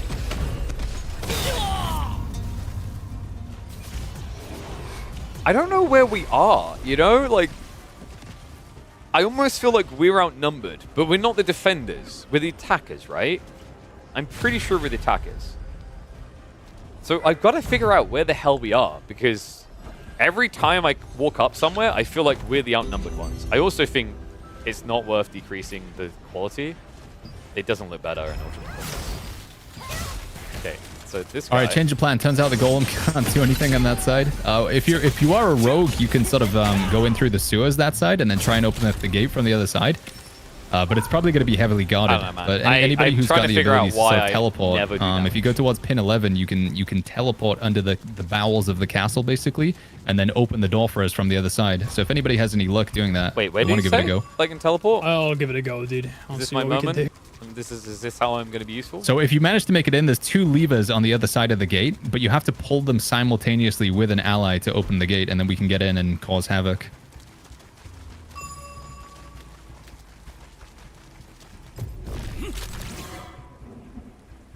Yeah, crap, everyone's so fast in that movement.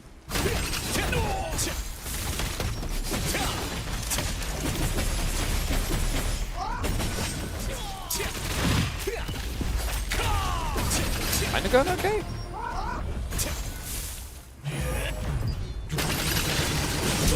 Got him. Inside now, just looking for where these Took him with me. 2-for-1 special, baby. That wasn't too bad.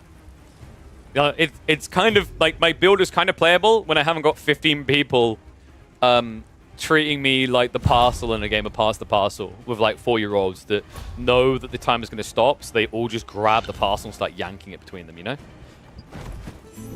We've all been at that party. We've all seen that when we were a kid.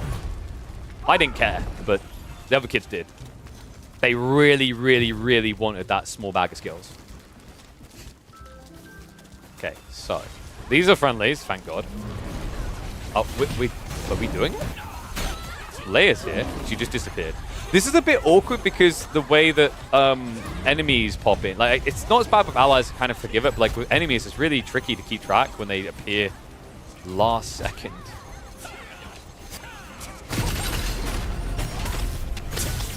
I am dead. Good lord. I may have jumped the gun there. Feeling bad about being crossbow here. I'm starting to see what people mean with the mage. I should have just became mage. You press one button and you have more impact than 5 rogues.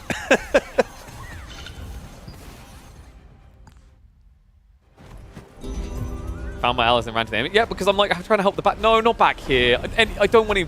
Just don't. I don't even want to be here. Castle nicer. People not paying attention can get ambushed from behind like trees and like buildings and crap. Here they see me coming a mile off and they're already waiting. No. I don't even like. Are we even here? I feel like we're not. No. Leave me alone. I'm coming for. All right, we're good. I'm trying to save my boy, but this guy is not taking the damage. I have barely touched him. Holy crap, tanks. Do not use the Omni Slash in a crowd of enemies. I don't know whether I was coming or going. Where's everybody at right now? Oh no, I got killed in numbers. We are inside. Making a push through the main gate again. 5 by the looks of it. I'm for with some people. Okay, cool. I think Do we have control I of got 5 or do they have disconnected. I it don't know currently? I don't know. The anything I'm entrance doing. just takes you through to the 4th stone there, by the way. Which My peak moment was on that left gate, annihilating that guy in one-on-one. You know?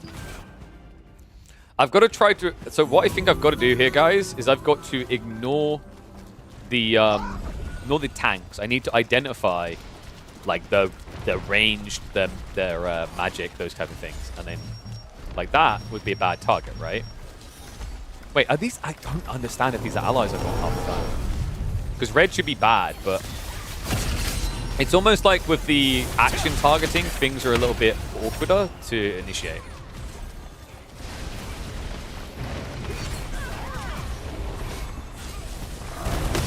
But I feel like in these situations, you actually need the action mode, right? Wait, is that guy low? Where you going, bro? Oh my god, I'm like 10 frames. I'm glad that it's still smooth for you guys, though. SNS is a hard no, 100%. You'd think it'd be good against SNS because I'm poison-based, right?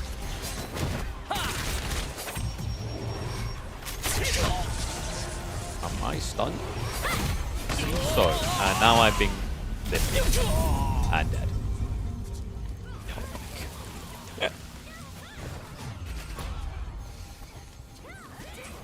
I'm gonna, you know what I'm gonna try, guys? I'm gonna try and hit the fringe fights because this is a mage's wet dream, okay? If you've been reading Gandalf's novels and you love that scene where he just summons the giant, like, you know, water creature in the Ministry, right? Like, that is the place you want to be, okay? But if you're like, you're trying to follow the ways like Game of Thrones, Cloak and Dagger, don't want to be there. I just want to stab a guy in the face and not get my entire body melted. That's what we're going for. Okay, I don't know what this does. A pillage zone. Let's capture it. Oh, look, I got a little flag. Hi. Don't hurt me. Maybe. I don't know what this does. But I am being helpful. Anyone who wants to play roguelike characters, you know, bow, dagger, just do this. Yo, if one of the You're guild leaders, useless like at Chaos, everything somebody else. try and get a channel on the resurrection point. If we don't already cap it, try and cap it. Wait, what? Just and everybody else push forward. So if you see, I think we got a couple people in our cap, so just push forward and get them off the point. Wait, what? Where'd he go? There he is. I see him, but I can't hit him. Ooh, let's go in. I need to root. Oh no, I double tap. There we go. Swipe him down. I can't, like, why can't I dash him? Are we both trying to dash? I don't. There we go. Got him! Nailed him! Yes! Alright. Now, let's maybe hit someone. There we go. Yeah.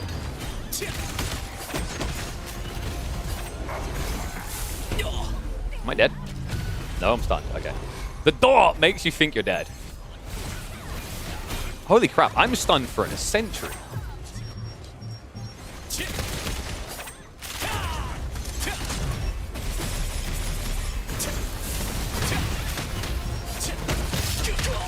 Am I dead?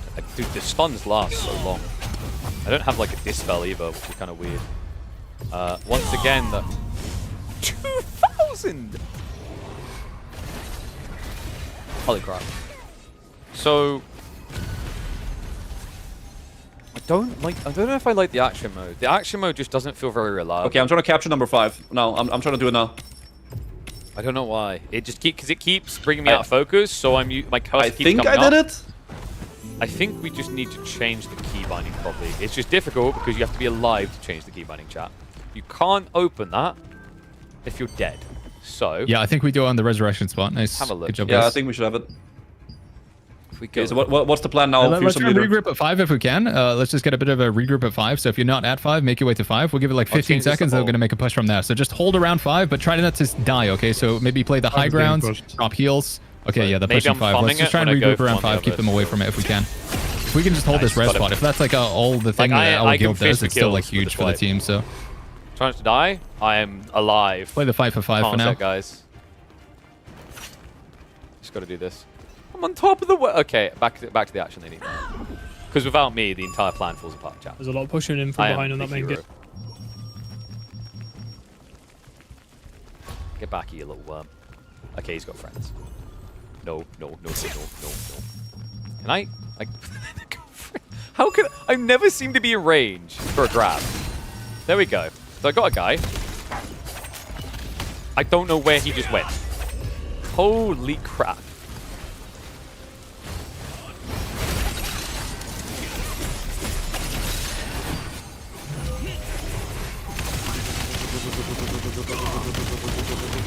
Okay, that done 0 damage.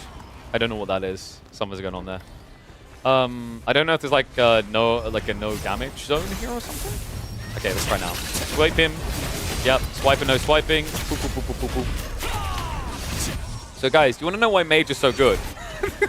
Because when no one knows what the hell's going on, if you just use AoE, you remember how originally I was changing my build to not be AoE based because I thought like targeting down one by one would be the way? I was an idiot, man. Little old me thinking that was the way. Oh my god, he's actually just healed for us all. Can we maybe kick his ass, please? I think that's our fire. I'm not sure though. I'm gonna back away for a sec. Go into this. Yo, friends, let's make a push towards 4 if we can. Get the high grounds. Alright, if I go around the back here, I Get can the start pin capping. 4 on the map, okay? We're going to try and keep the high ground just above 4. So don't jump down yet, but just get the high ground around 4, okay? Yep, got Raising it. the flag at 4. Ooh. Guys, this is Alright, we just hold helping. here for a sec. All right, like this, you know when you feel good about killing, but the guy who runs the objective wins the game. This is like the guy in Deadlock that runs the solo, but you killed 4 people and thought you were more useful. You weren't. Wow, that's hit home for a lot of people right now, I think. Now chat's like, oh, I love the KP thing, so I just get like 4 kills. Alright, let's and push big back fight. in towards the choke now on 5. Hit them from the side here as they come in through the side gate if we can. We're just going hard. Just push real hard in, especially tanks. On this side gate, We're right? just going to try and hold the choke over here for a second. What are you on about, Nomad? In case you can't tell, I have no idea what I'm doing, by the way, but I'm trying my best. I think you That's do all great. good, dude. I think if we're just staying together as a big clump of people, we can definitely like do okay. Yeah, I basically we just need to enable the other guilds in the alliance because they've got a very clear plan, and we just got to be there to like just be good. Slice. Yeah, I think try and hold the jump points slice. within the castle to the best of our ETFO? ability. Haven't got a clue. Look at this guy. Dude, I should have been mage. I'm getting buyer's regret. I should have been mage. Oh, play the objective. Okay, good.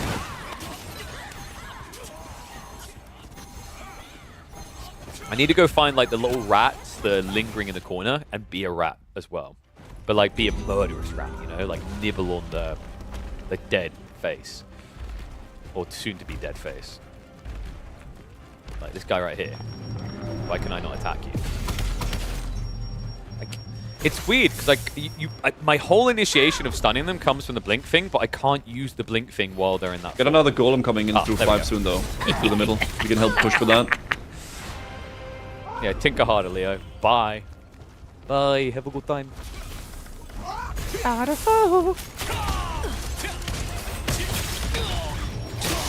Good night. Oh my god, the chain stun is...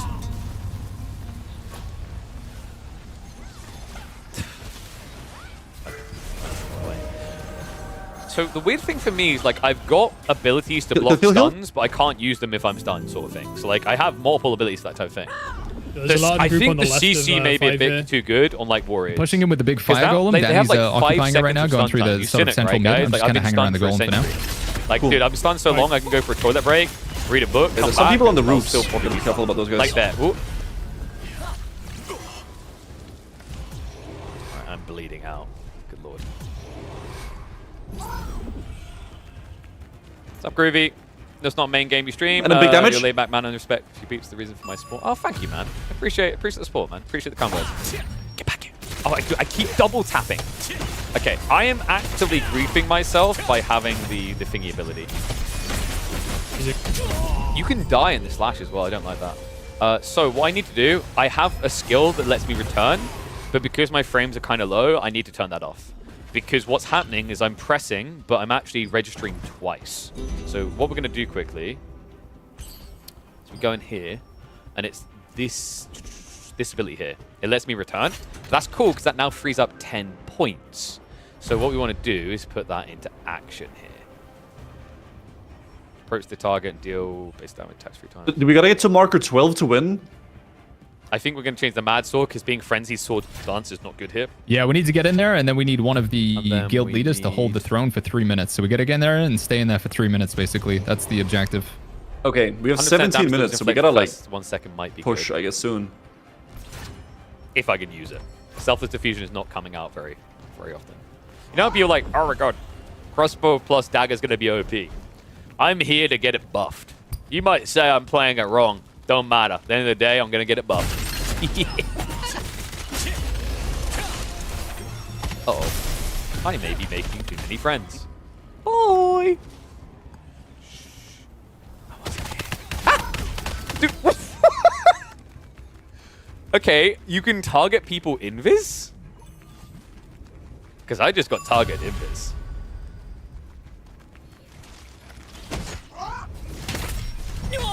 How can you target someone invis though? Because like you click people to target abilities, right? Am I missing something there? Because he legit just honed in on me while I was invis. Even if he had something like this ability, he was moving way too fast to keep connecting. Yeah, I don't know. I think maybe invis is bugged. Because it should just completely disengage, but I'm wondering if it's not taking you off their targeting reticule so they can keep hitting. I think it's when you were exiting? Nah, dude, I was kind of like getting hit on the go. You're meant to have it for several seconds, right? Like here. Okay, so yep. Okay, it's at least disengaged that time. Oh. I just want to lock him in. I think, yeah, we got the trade. That's fine. So, like, I just want to set up for my guy to get the kill. It's very hard to use crossbows, I'm finding, in these situations. There's just too much going on around. I feel like I probably should have went bow, because bow has more range. Crossbow puts, like, repeat crossbows put you very kind of medium to close range. So people can kite Yo, the you gates very are easily open, just by going from chicken. 4 into like a pin 10. I think we should just make a mad push here. I think this might be it. I think we just try and make it in towards pin 10. Yeah, across the bridge. Going Yeah, to yeah. 10. Yeah, across the bridge and then so over through the left top. side, we I'm need just gonna go go there. in. I'm just going for it.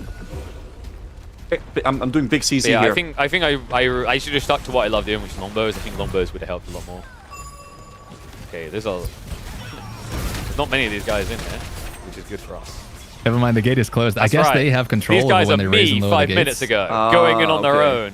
Leroy. Can we go through the straight through the middle into marker 6 with the golems and shit? I think it's too I cramped to don't take wanna a golem side through shame there. you, I think but we your just get butt a same may bodies fall. and Yeah, we gotta it's rough because they do the CC where you float you up in the air and then that's man odd. Yeah, we just get destroyed. Count Maviduka. Bo's also healing? Okay, yeah, that would have been great as well. I am championing for the people that have 15 frames, by the way, if you're impressed with my performance with 15 frames. So. Need like a coordinated push somehow, but that might be hard to do. Smoothness of the stream is good. What's to the see golem that. doing? They're pushing from behind now and into Also, if into you're number Bo, you 5. can be places like this. From So you're the just back to gonna number Yeah, five. that reach, flanking right? is in 5. Wait, so we can't break that gate? I don't understand. I am the most skillful 15 frame gamer. Behold, that one guy right there.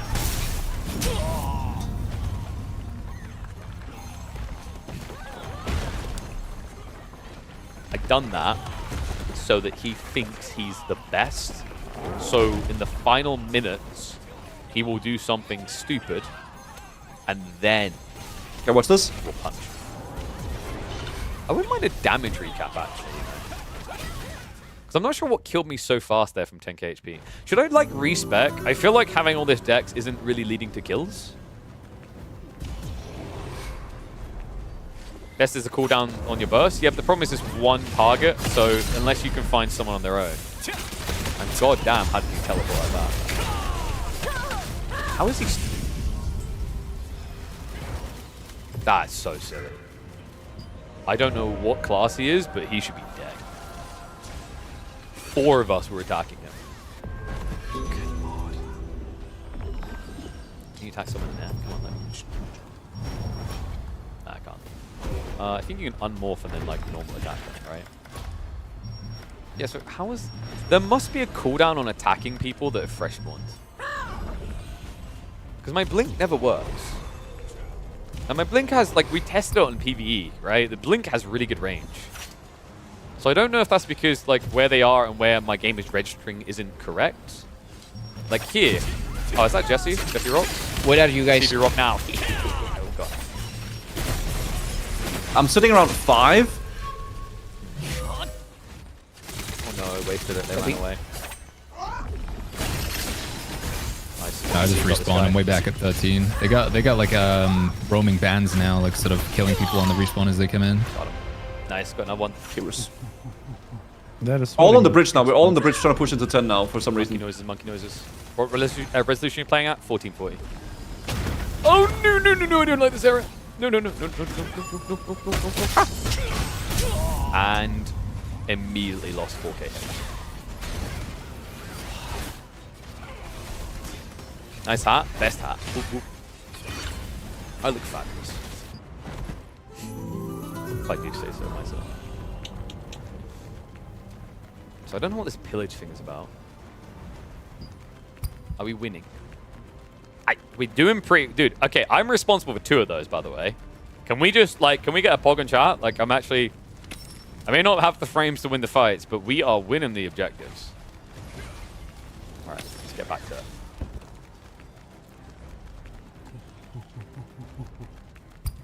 They need a monkey. They actually need a monkey. Like, I don't know why they haven't added a monkey, because, like, I could just envision myself a guild of 40 people just going as we charge in, you know? And then you get really into it, like you go full on hand, you know? Like, you're not remote anymore. You're fully in. God damn, this guy keeps disappearing. I don't know why. But this guy is going to kill me, isn't he? Somehow. So, got the dispel for slows. I think we got him. God damn. Kind of impressive how long some of these classes last against that much pressure. I'm finding that my binds aren't happening. Oh, I'm a fish. Oh, we're not. Wait, get back here. You son of a... No!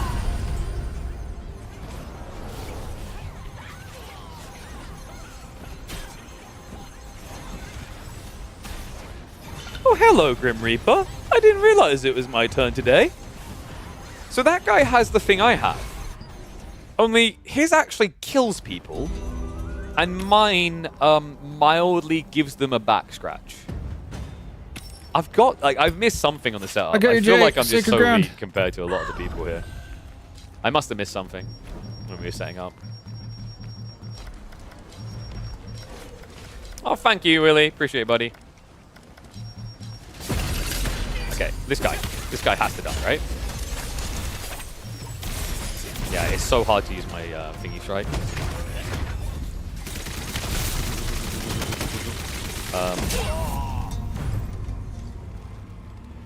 Can we not open the gates back up? I legit do no damage.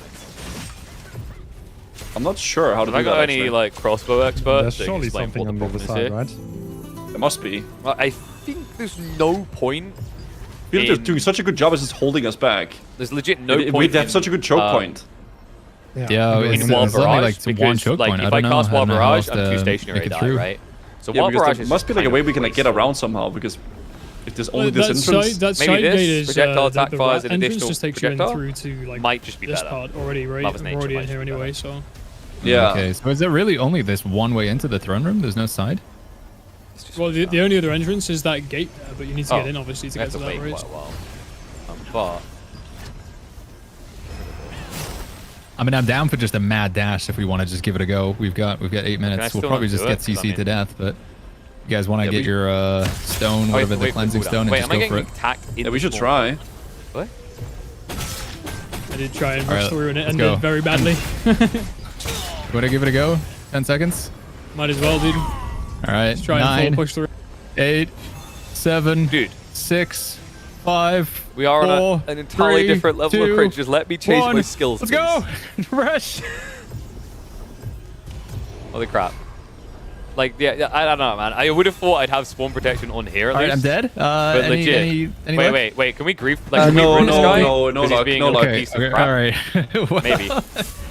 Wait, what? What are we doing? This guy here? Yeah. I did put down a res stone nearby at least. There's a bottom res option now if you die. It should Get like outta set here, 10 dude. remaining respawns so we can get right back into the action. Okay, and another one jumped in. Great. Yeah, so the thing that's kind of frustrating here is Spawn Protect is not a thing for long, and then I'm trying to change skills, So but you see if skills you are use just being skills, they're then spammed on on that bridge. cooldown. There's, like, no So I way past basically it right can't now. change my build while I'm here. I think. There we go. You got the switcheroo going. Maybe switch those around. Okay. Right. Who's being a griefer? Oh, I think this guy is like AFK, I'm not sure though.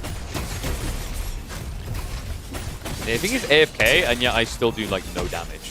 You guys see that, right? That's how little damage I do to a sword and shield. Like, this guy isn't even fighting back. I'm not gonna kill him. Surely we can coordinate an attack and then like just CC them Yeah, I like don't they're doing know, it to us, man. right? I kind of went all in on damage, and it doesn't feel like I'm Yeah, in the problem is damage. that we need them to come I'm out just to not us, sure I what I done guess. wrong. But they could I'm just stealthed hold in behind them, indefinitely. boys. I'm going up for the gate controls. I got in. Oh, Wait, Okay, we got you gate need control? one other player with Oh. you though. That's a problem. You both gotta hit the lever at the same time, and then you can Shit. open the gates for us. All right, just go, go, go, go. How do I get in? If we do have anybody Maybe we else can who scale can the blink outer and sort of walls. I'm gonna teleport try onto and the check the rats, outer walls so to you, see if you we go can get towards in. 11, you Wait, I'm select a rat, and then you teleport Probably shift not. onto them, and then you get to the other side. You gotta both hit the levers at the same time, and then we can get in through the gates.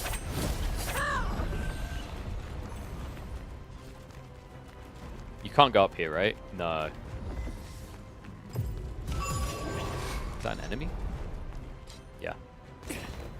What the hell just happened there?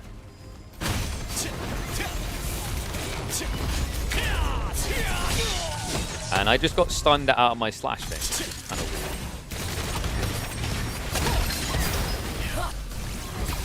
weird. So he's not taking any damage. Yeah, the problem is right now they're respawning here, so we can't No. open the gate unless we get a couple of people sneaking in. Just no. yeah, we need like two people to Go in the and corner open and the play gate, with but yourself. With 5 minutes And remaining. If that sounds wrong, This is Right, looking there's a way we rough. can do it. I'll show you. How I did it to get in. I Nope, reckon if we all do that, The best part is he's in you know, tank, you know but I where that gate guarantee is he would turn on around and kick 4? my ass in like 2 We can all seconds. meet up there. There's a point where we can I all just just ran bird bomb over the edge and then just full rush behind that choke they have. Let's do it. Alright, so hold on, I'm respawning in a second here. Oh, the guild respawn. Okay, how do I get in? I must find a Yeah, way meet up on the Guild Resurrection. that gate above 4. So there's a way to get up on I'll the show you gate. where they I were flew saying. it. Did anyone listen to that part? Because I am admittedly struggling to hear them through the headphones. But I think... Is it Right, maybe come that I can forward, come glide forward. around, like fly around? Name my fort. So if we wait a sec, Right, north Get of 4, more the staircase down that goes all the way up. and then we'll try to fly round. Halfway up the staircase, jump onto the little... Okay, it doesn't really matter. This thing right here. I got knocked down from the Jesus. collision, dude. Yeah, there's a wall there. We need to hop onto the wall there and then run across to the brazier. And then you can jump off that and fly.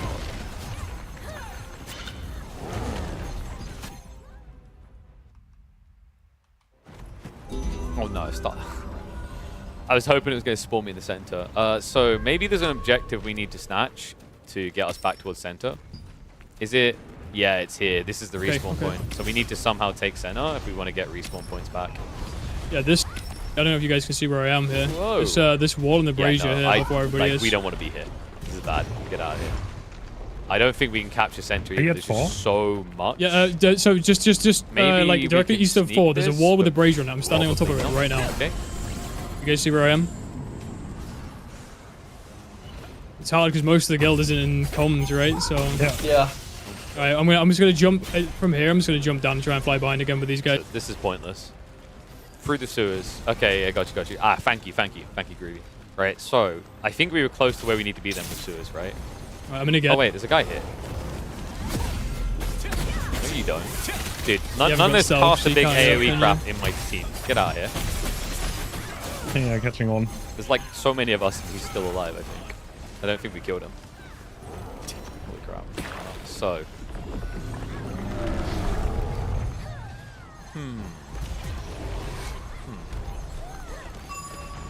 I have a feeling that tonight is not going to be a good night. Yeah, we're probably going to die.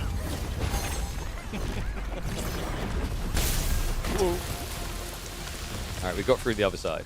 Is this the place they were talking about? Yeah, it is. But I am also now being hit. I don't know where. I think this might be the first time I've got a fair fight. Although, maybe not for long. Like... That's freaking wild.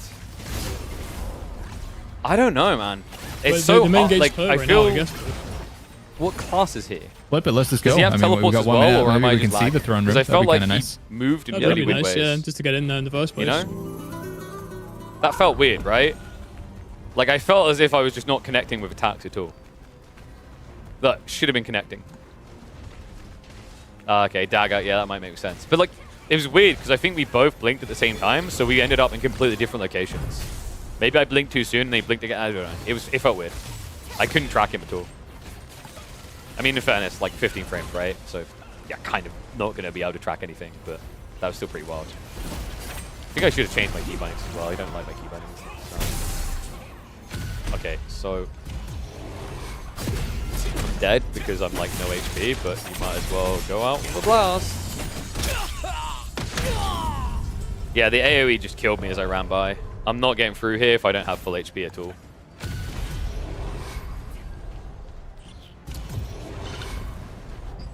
Come on, dude. I need... What do I need? Actually, in the Alright, boys, throne room? I turned into the throne thing, so now I just gotta stay alive for 3 minutes with 30 seconds left on the clock. Hey, Oh, wait. Oh, shit. Yeah, maybe yeah, you know we're a 30 little seconds away extra from being time? over. Rip. Overtime? Question mark? I don't know. I mean, they said they were running this until We gotta 9, see. maybe overtime. I don't know if I've really done anything, chat. But I think they may need to look at the effectivity of AoE damage in those choke points. Because I'm not sure how we're meant to break through there other than maybe brute forcing more AoE damage. But even then, man, it kind of feels like a bit of a challenge, right? GG. Yeah, we lost it. He immediately stops. showed us a lot? Really? Okay. Glad I could help. Well, we at least got to see the throne room, right? Yeah, we got in there, dude. You know, That was- that was that nice. Yeah, I was the throne boy for like 2 seconds. I saw it there. I saw it. Well, GG's. Also, we won. There was some guilds that we did better than. So that's good. I think we did all How right. many kills and assists did you guys get out of interest? Oh, can I see I had, that? Where can I? 0 Says it kills on the and closing. I think 0 I kills, 7 assists. think I got 5 kills. Okay, I didn't 20 do too. I assists. got 7 kills and 14 assists. I thought I did. I'm pretty sure like 3 of those 7 kills were on myself to reflect though. So you know.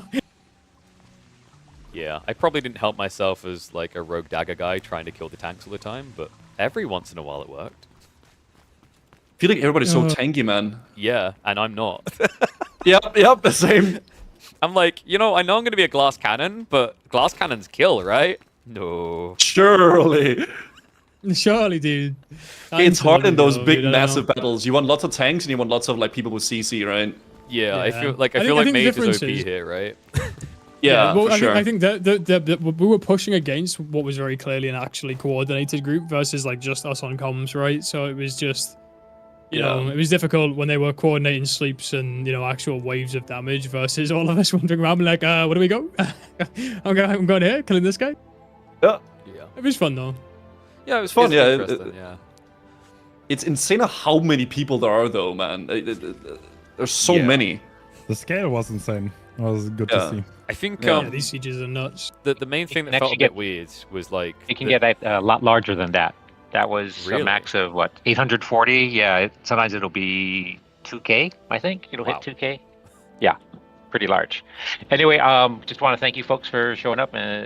Hopefully it was fun. At least this that's one the dev, that dev guys. went off without a hitch. Really, you're free to go at this point. All right, thank you. Oh, thank Thanks you, very man. much. It was a pleasure. Yeah. It was, GG's, it was everyone. nice. GG. Thank you. GG everyone. GG's. All right, so we'll leave that room. That was like, 2.5k has happened. What, like 2.5k people? Is that like really? And did they say 800? So I love that idea. What I think they might benefit from looking at though is there was a really cool example of how to scale this type of PvP in a game called Mag. And I don't know if anyone in the chat has played Mag. Mag was incredible. Mag actually would have been one of the next big steps in FPSs, but their mistake was they had beta rounds for 3 years in a time where that made no sense. And basically you could get beta access by pre-ordering the game, but then most people after 3 years had cancelled the game. But Mag, what Mag done really well, yep, on PS3, you guys know, is Mag had you come from different directions. So the anarchy of 2,000 people wasn't there at the beginning, but you would build towards it. So I think that approach is probably more digestible, because one of the big problems we had there is like we're respawning on top of each other, and also that made it not feel like attack and defend. I think you probably don't want to allow the defenders to spawn on the big outside spawn point where the attackers start, right?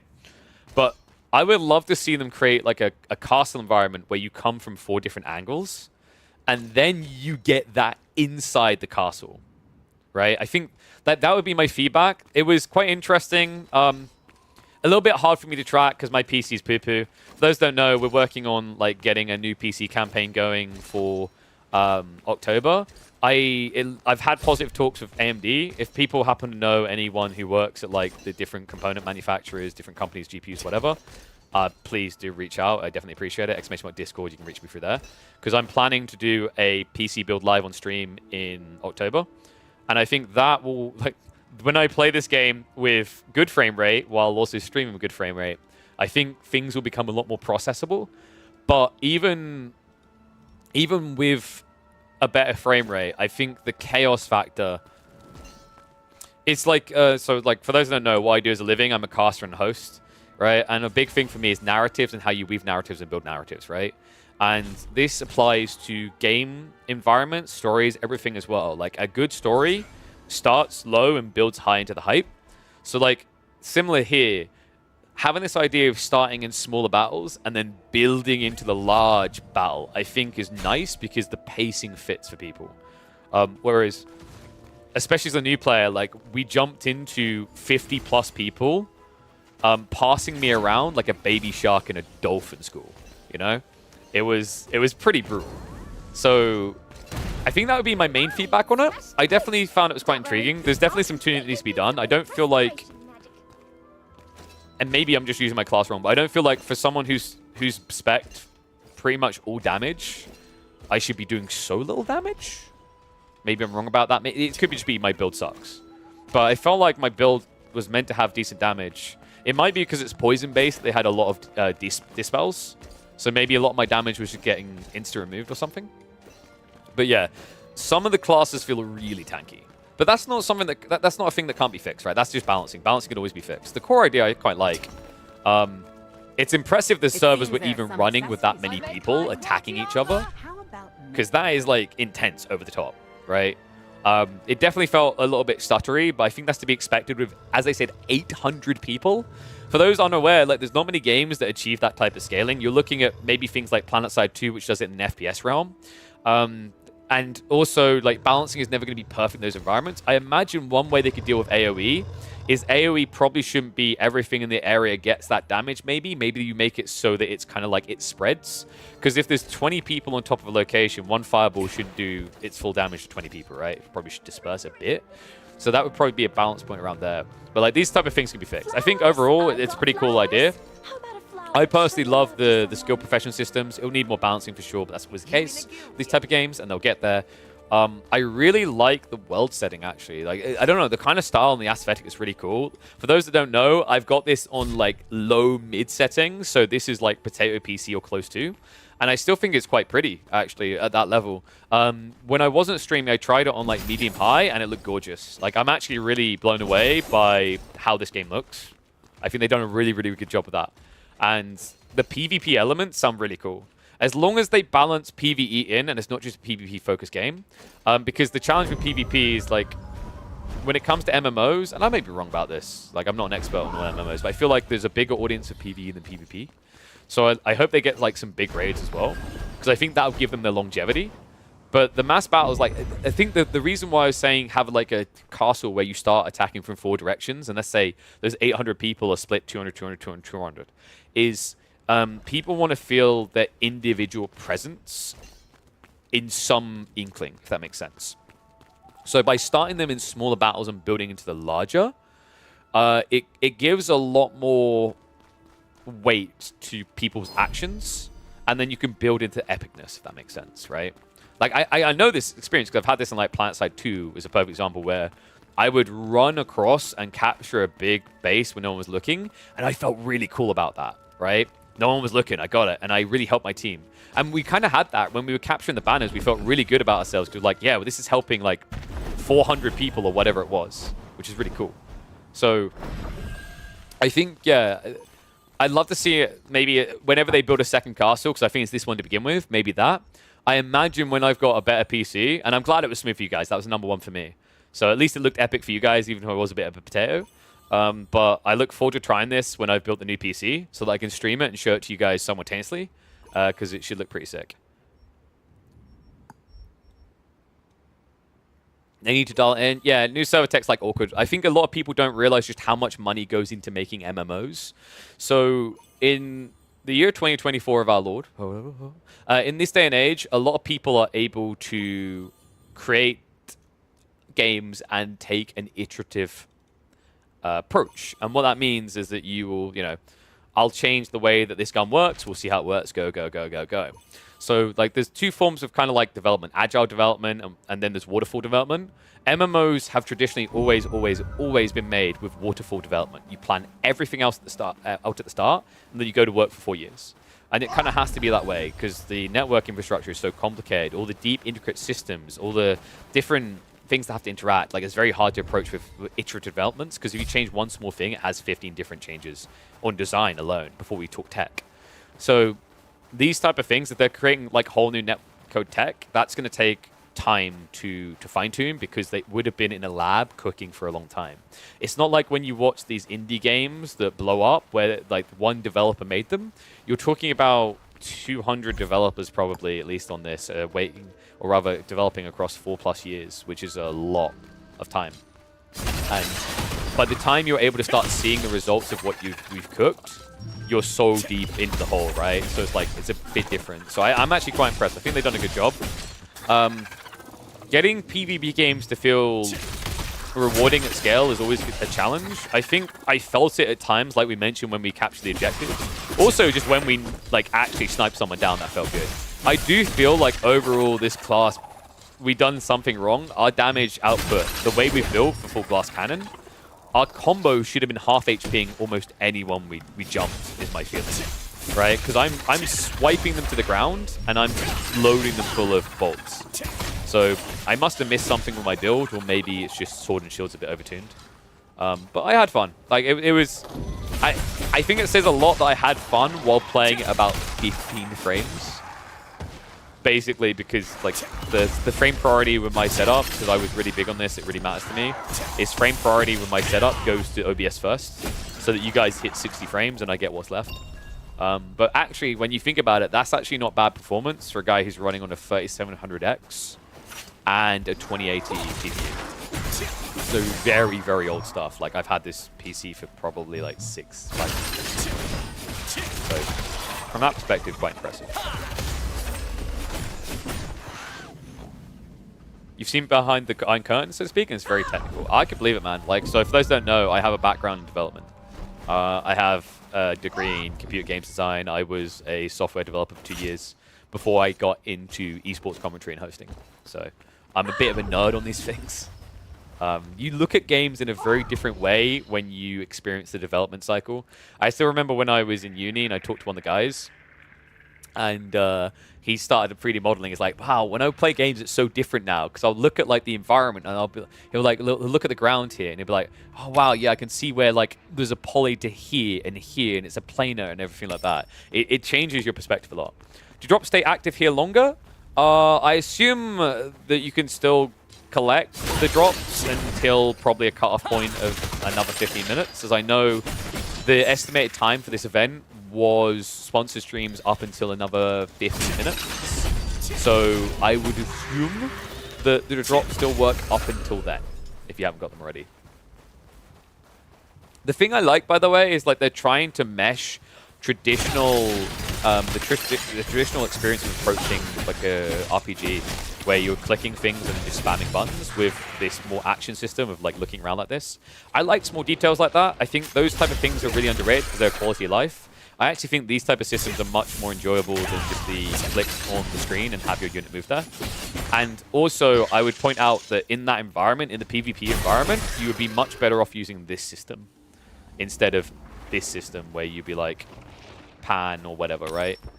So like, yeah, like this. So like this system, I don't think would be great. And maybe I'm wrong about that. Some people just might be comfortable with it in a giant PvP environment, whereas this would feel a lot more fluid. So I am, like, I have years and years in FPSs as well. So maybe I'm different. How much of a grind was it hit for 50? I can't help you with that, Burning Cow, because all the content creators were given level 50 accounts. So we were max leveled so that you could do the PvP event. So I'm not the person to ask about that grind. I don't know if I've got a developer in chat who can maybe tell us. Do I go around killing critters all day? Yeah, dude. Dude, do you know how insignificant I feel after that PvP? I gotta fight something I can beat. These guys are pussies. Yeah, we can beat them.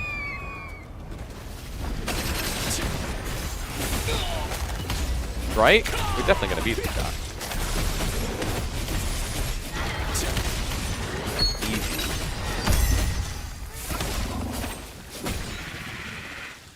Whatever reason, it didn't give me proper credit. Been watching this. Oh no, mid-high. I'm so sorry, buddy. I don't know. Like, I think some people, like someone earlier said they had that issue, but other people didn't have a problem. Is it maybe, did you like connect your account? That's the only thing I can really think of there that might be causing that.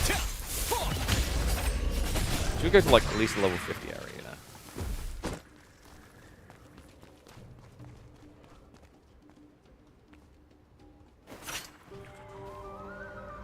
Let's have a look somewhere else to go. Stone Guard. Maybe go Pure Light? I don't know. Go up to our Orc area again. I figured they were, wasn't sure if that was the case. you're starting a new tune with others tomorrow, or whatever so the early access is on the 27th. I don't know, we might stream this more. It's just like my performance isn't great until I build that new PC in like a month's time. I feel like I want to check this game out more. It's just a bit tough because obviously my main game is AoE 4 and that's where people tune in. So it's possible we'll check out more of this. It won't be straight away. The reason is that I'm not going to be streaming on Friday as my best friend is getting married and I'm his best man. And then things are going to get very chaotic because my partner is 39 weeks pregnant. So there's a very high chance that I'm going to become a daddy for the second time on the weekend. So with that in mind, I probably won't be live this week. And then I will probably spend a few days spending time with them, focusing on bonding with the baby. Because on the 3rd of October or the 2nd October, I'm flying out to Spain for Red Bull Wololo, which is an Age of Empires event. So I'm for people that are new here and don't know and not part of the regular people, I am an esports commentator and host. So I have been casting and hosting since 2018. I began in Dota 2, but I've also worked in Apex Legends. I've done some side reporting for Rocket League, and also do Age of Empires, Age of Mythology. So I keep fairly busy. And Red Bull Wololo, maybe probably a lot of people aren't familiar with it because it's, RTS is a bit more niche. Red Bull Wololo is kind of like the World Cup for Age of Empires. It's like the World Champs. So I'm going to be there in the first week of October, casting 3 of the 4 grand finals. So I will be doing Age of Empires 4, Age of Empires 1, and I will also be casting Age of Mythology. Busy boy.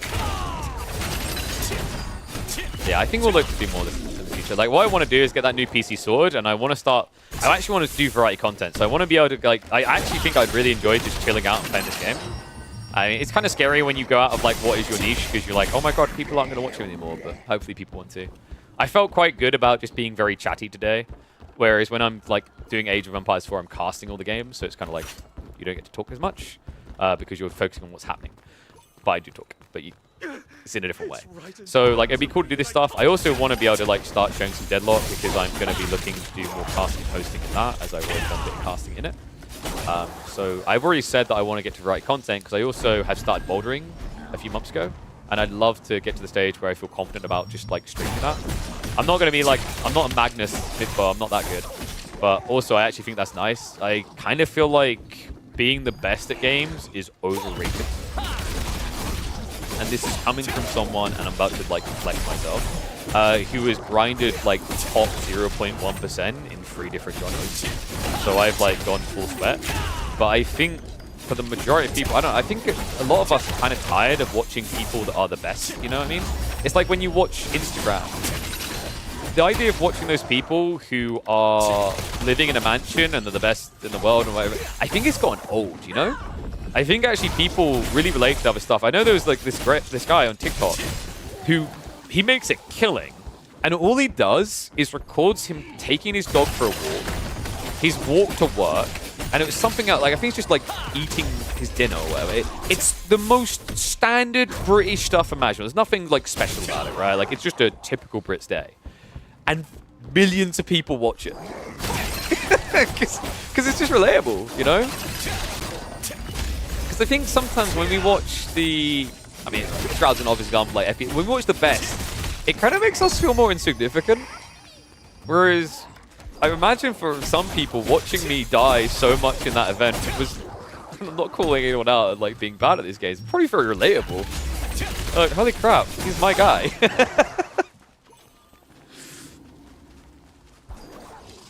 So yeah, I don't know. I mean, I'm thinking back to when I've watched like Dark Souls, like, you know, those the Demon Souls, those type of games, right? The best ones were when people were just being noobs.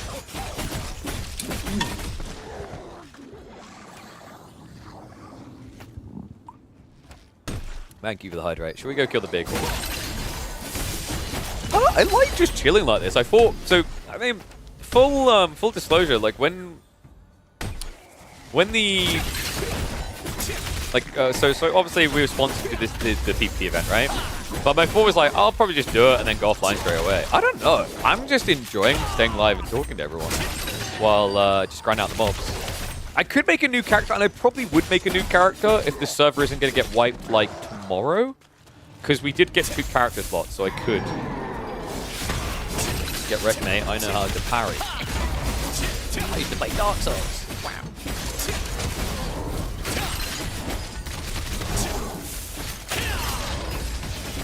Yeah, I changed to PvP, so like I should have used the slots because you do have like slots for your combo, for your like skill bars. I should have done that instead of changing my primary. I just didn't really care at that time because I was like, this is gonna be gone in a day. Ooh, damn. Are you done? Okay, good. My turn. Chill, boo. God damn. Talk about chain stun. Guy does not like me. Get leg switch. Yeah, what I switched to is definitely not for PvE.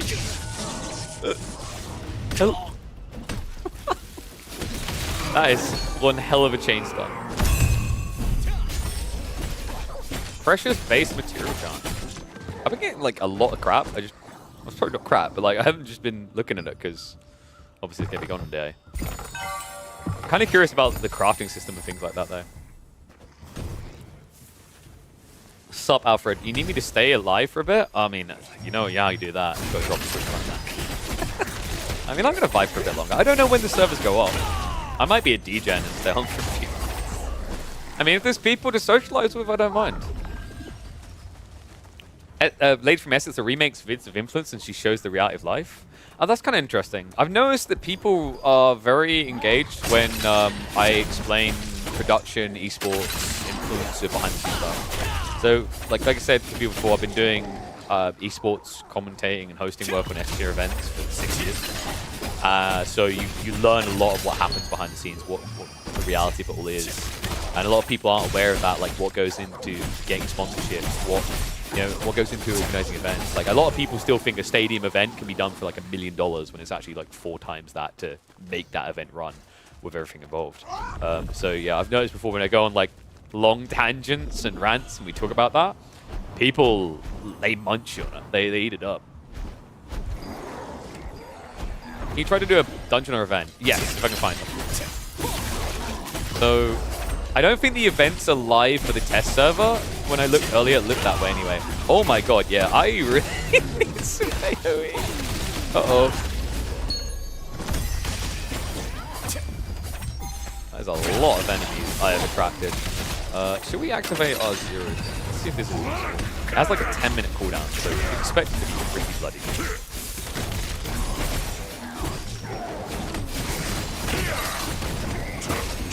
Kind of feels like in these situations you should have AoE damage from your blades when they're close by. Maybe same with the bows to a certain extent. That might fix the issue of mage classes just kind of being too good with AoE in the big communities.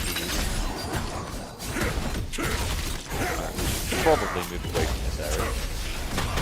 Nice. Oh, you can actually completely repel the, like riposte their attack. Oh. I chose every wrong R word there. Yeah, like, well, that's the thing, you know, people are, and don't take it wrong when I say ignorant, because people are just inherently ignorant in that if it's not their area of expertise, of course they're not going to know.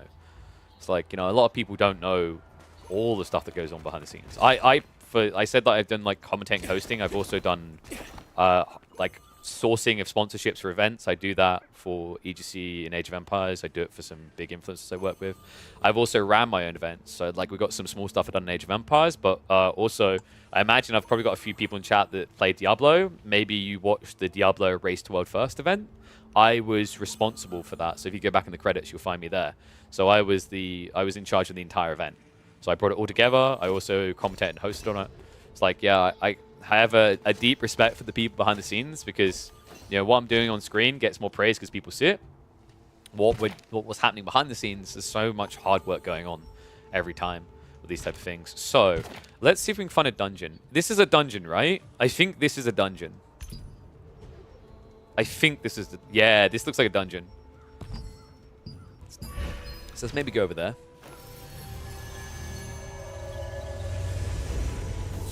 what we'll probably do, we'll quickly rejig our skills before trying to hop in. Because some of these abilities are not going to be good for doing dungeon stuff. So we probably want to bring back our Wild Barrage. Wild Barrage should be pretty good. I think you want to get rid of Weakened Shot, which is this one, in favor of it. Recoil Shot's probably worth keeping over Weakened Shot, because the Recoil Shot has higher base. Mother's Nature might be nice. It's kind of weird with Mother's Nature, because it has the additional projectile chance, but it's only 6 seconds, which is not very long, and it has a minute cooldown, which is very long. So, other thing might be to get rid of Selfless Diffusion. I'm not sure how important that's going to be. The Leg Sweep is still really useful in these dungeons. Maybe Weak Point Shot will be very good for PvE content, because Weak Point Shot, like when they do the charged up attack, the Fury attack, you can hit them. So I feel like a lot of both of these almost feel like this is PvP, this is PvE, for sure. It feels that way. What do I want to replace though? I guess Camo. I mean, you can reset aggro. Is kind of the only good thing about it, right? Other than that, you'd be better off having Weak Point Shot. So if we go through, because I definitely had points in Le Camouflage. Take that off. We now have Weak Point Shot. We might want to... What do you want to remove? Well, let's get rid of that. I don't think this is important. Weak Point Shot. There we go. 20% cooldown reduction.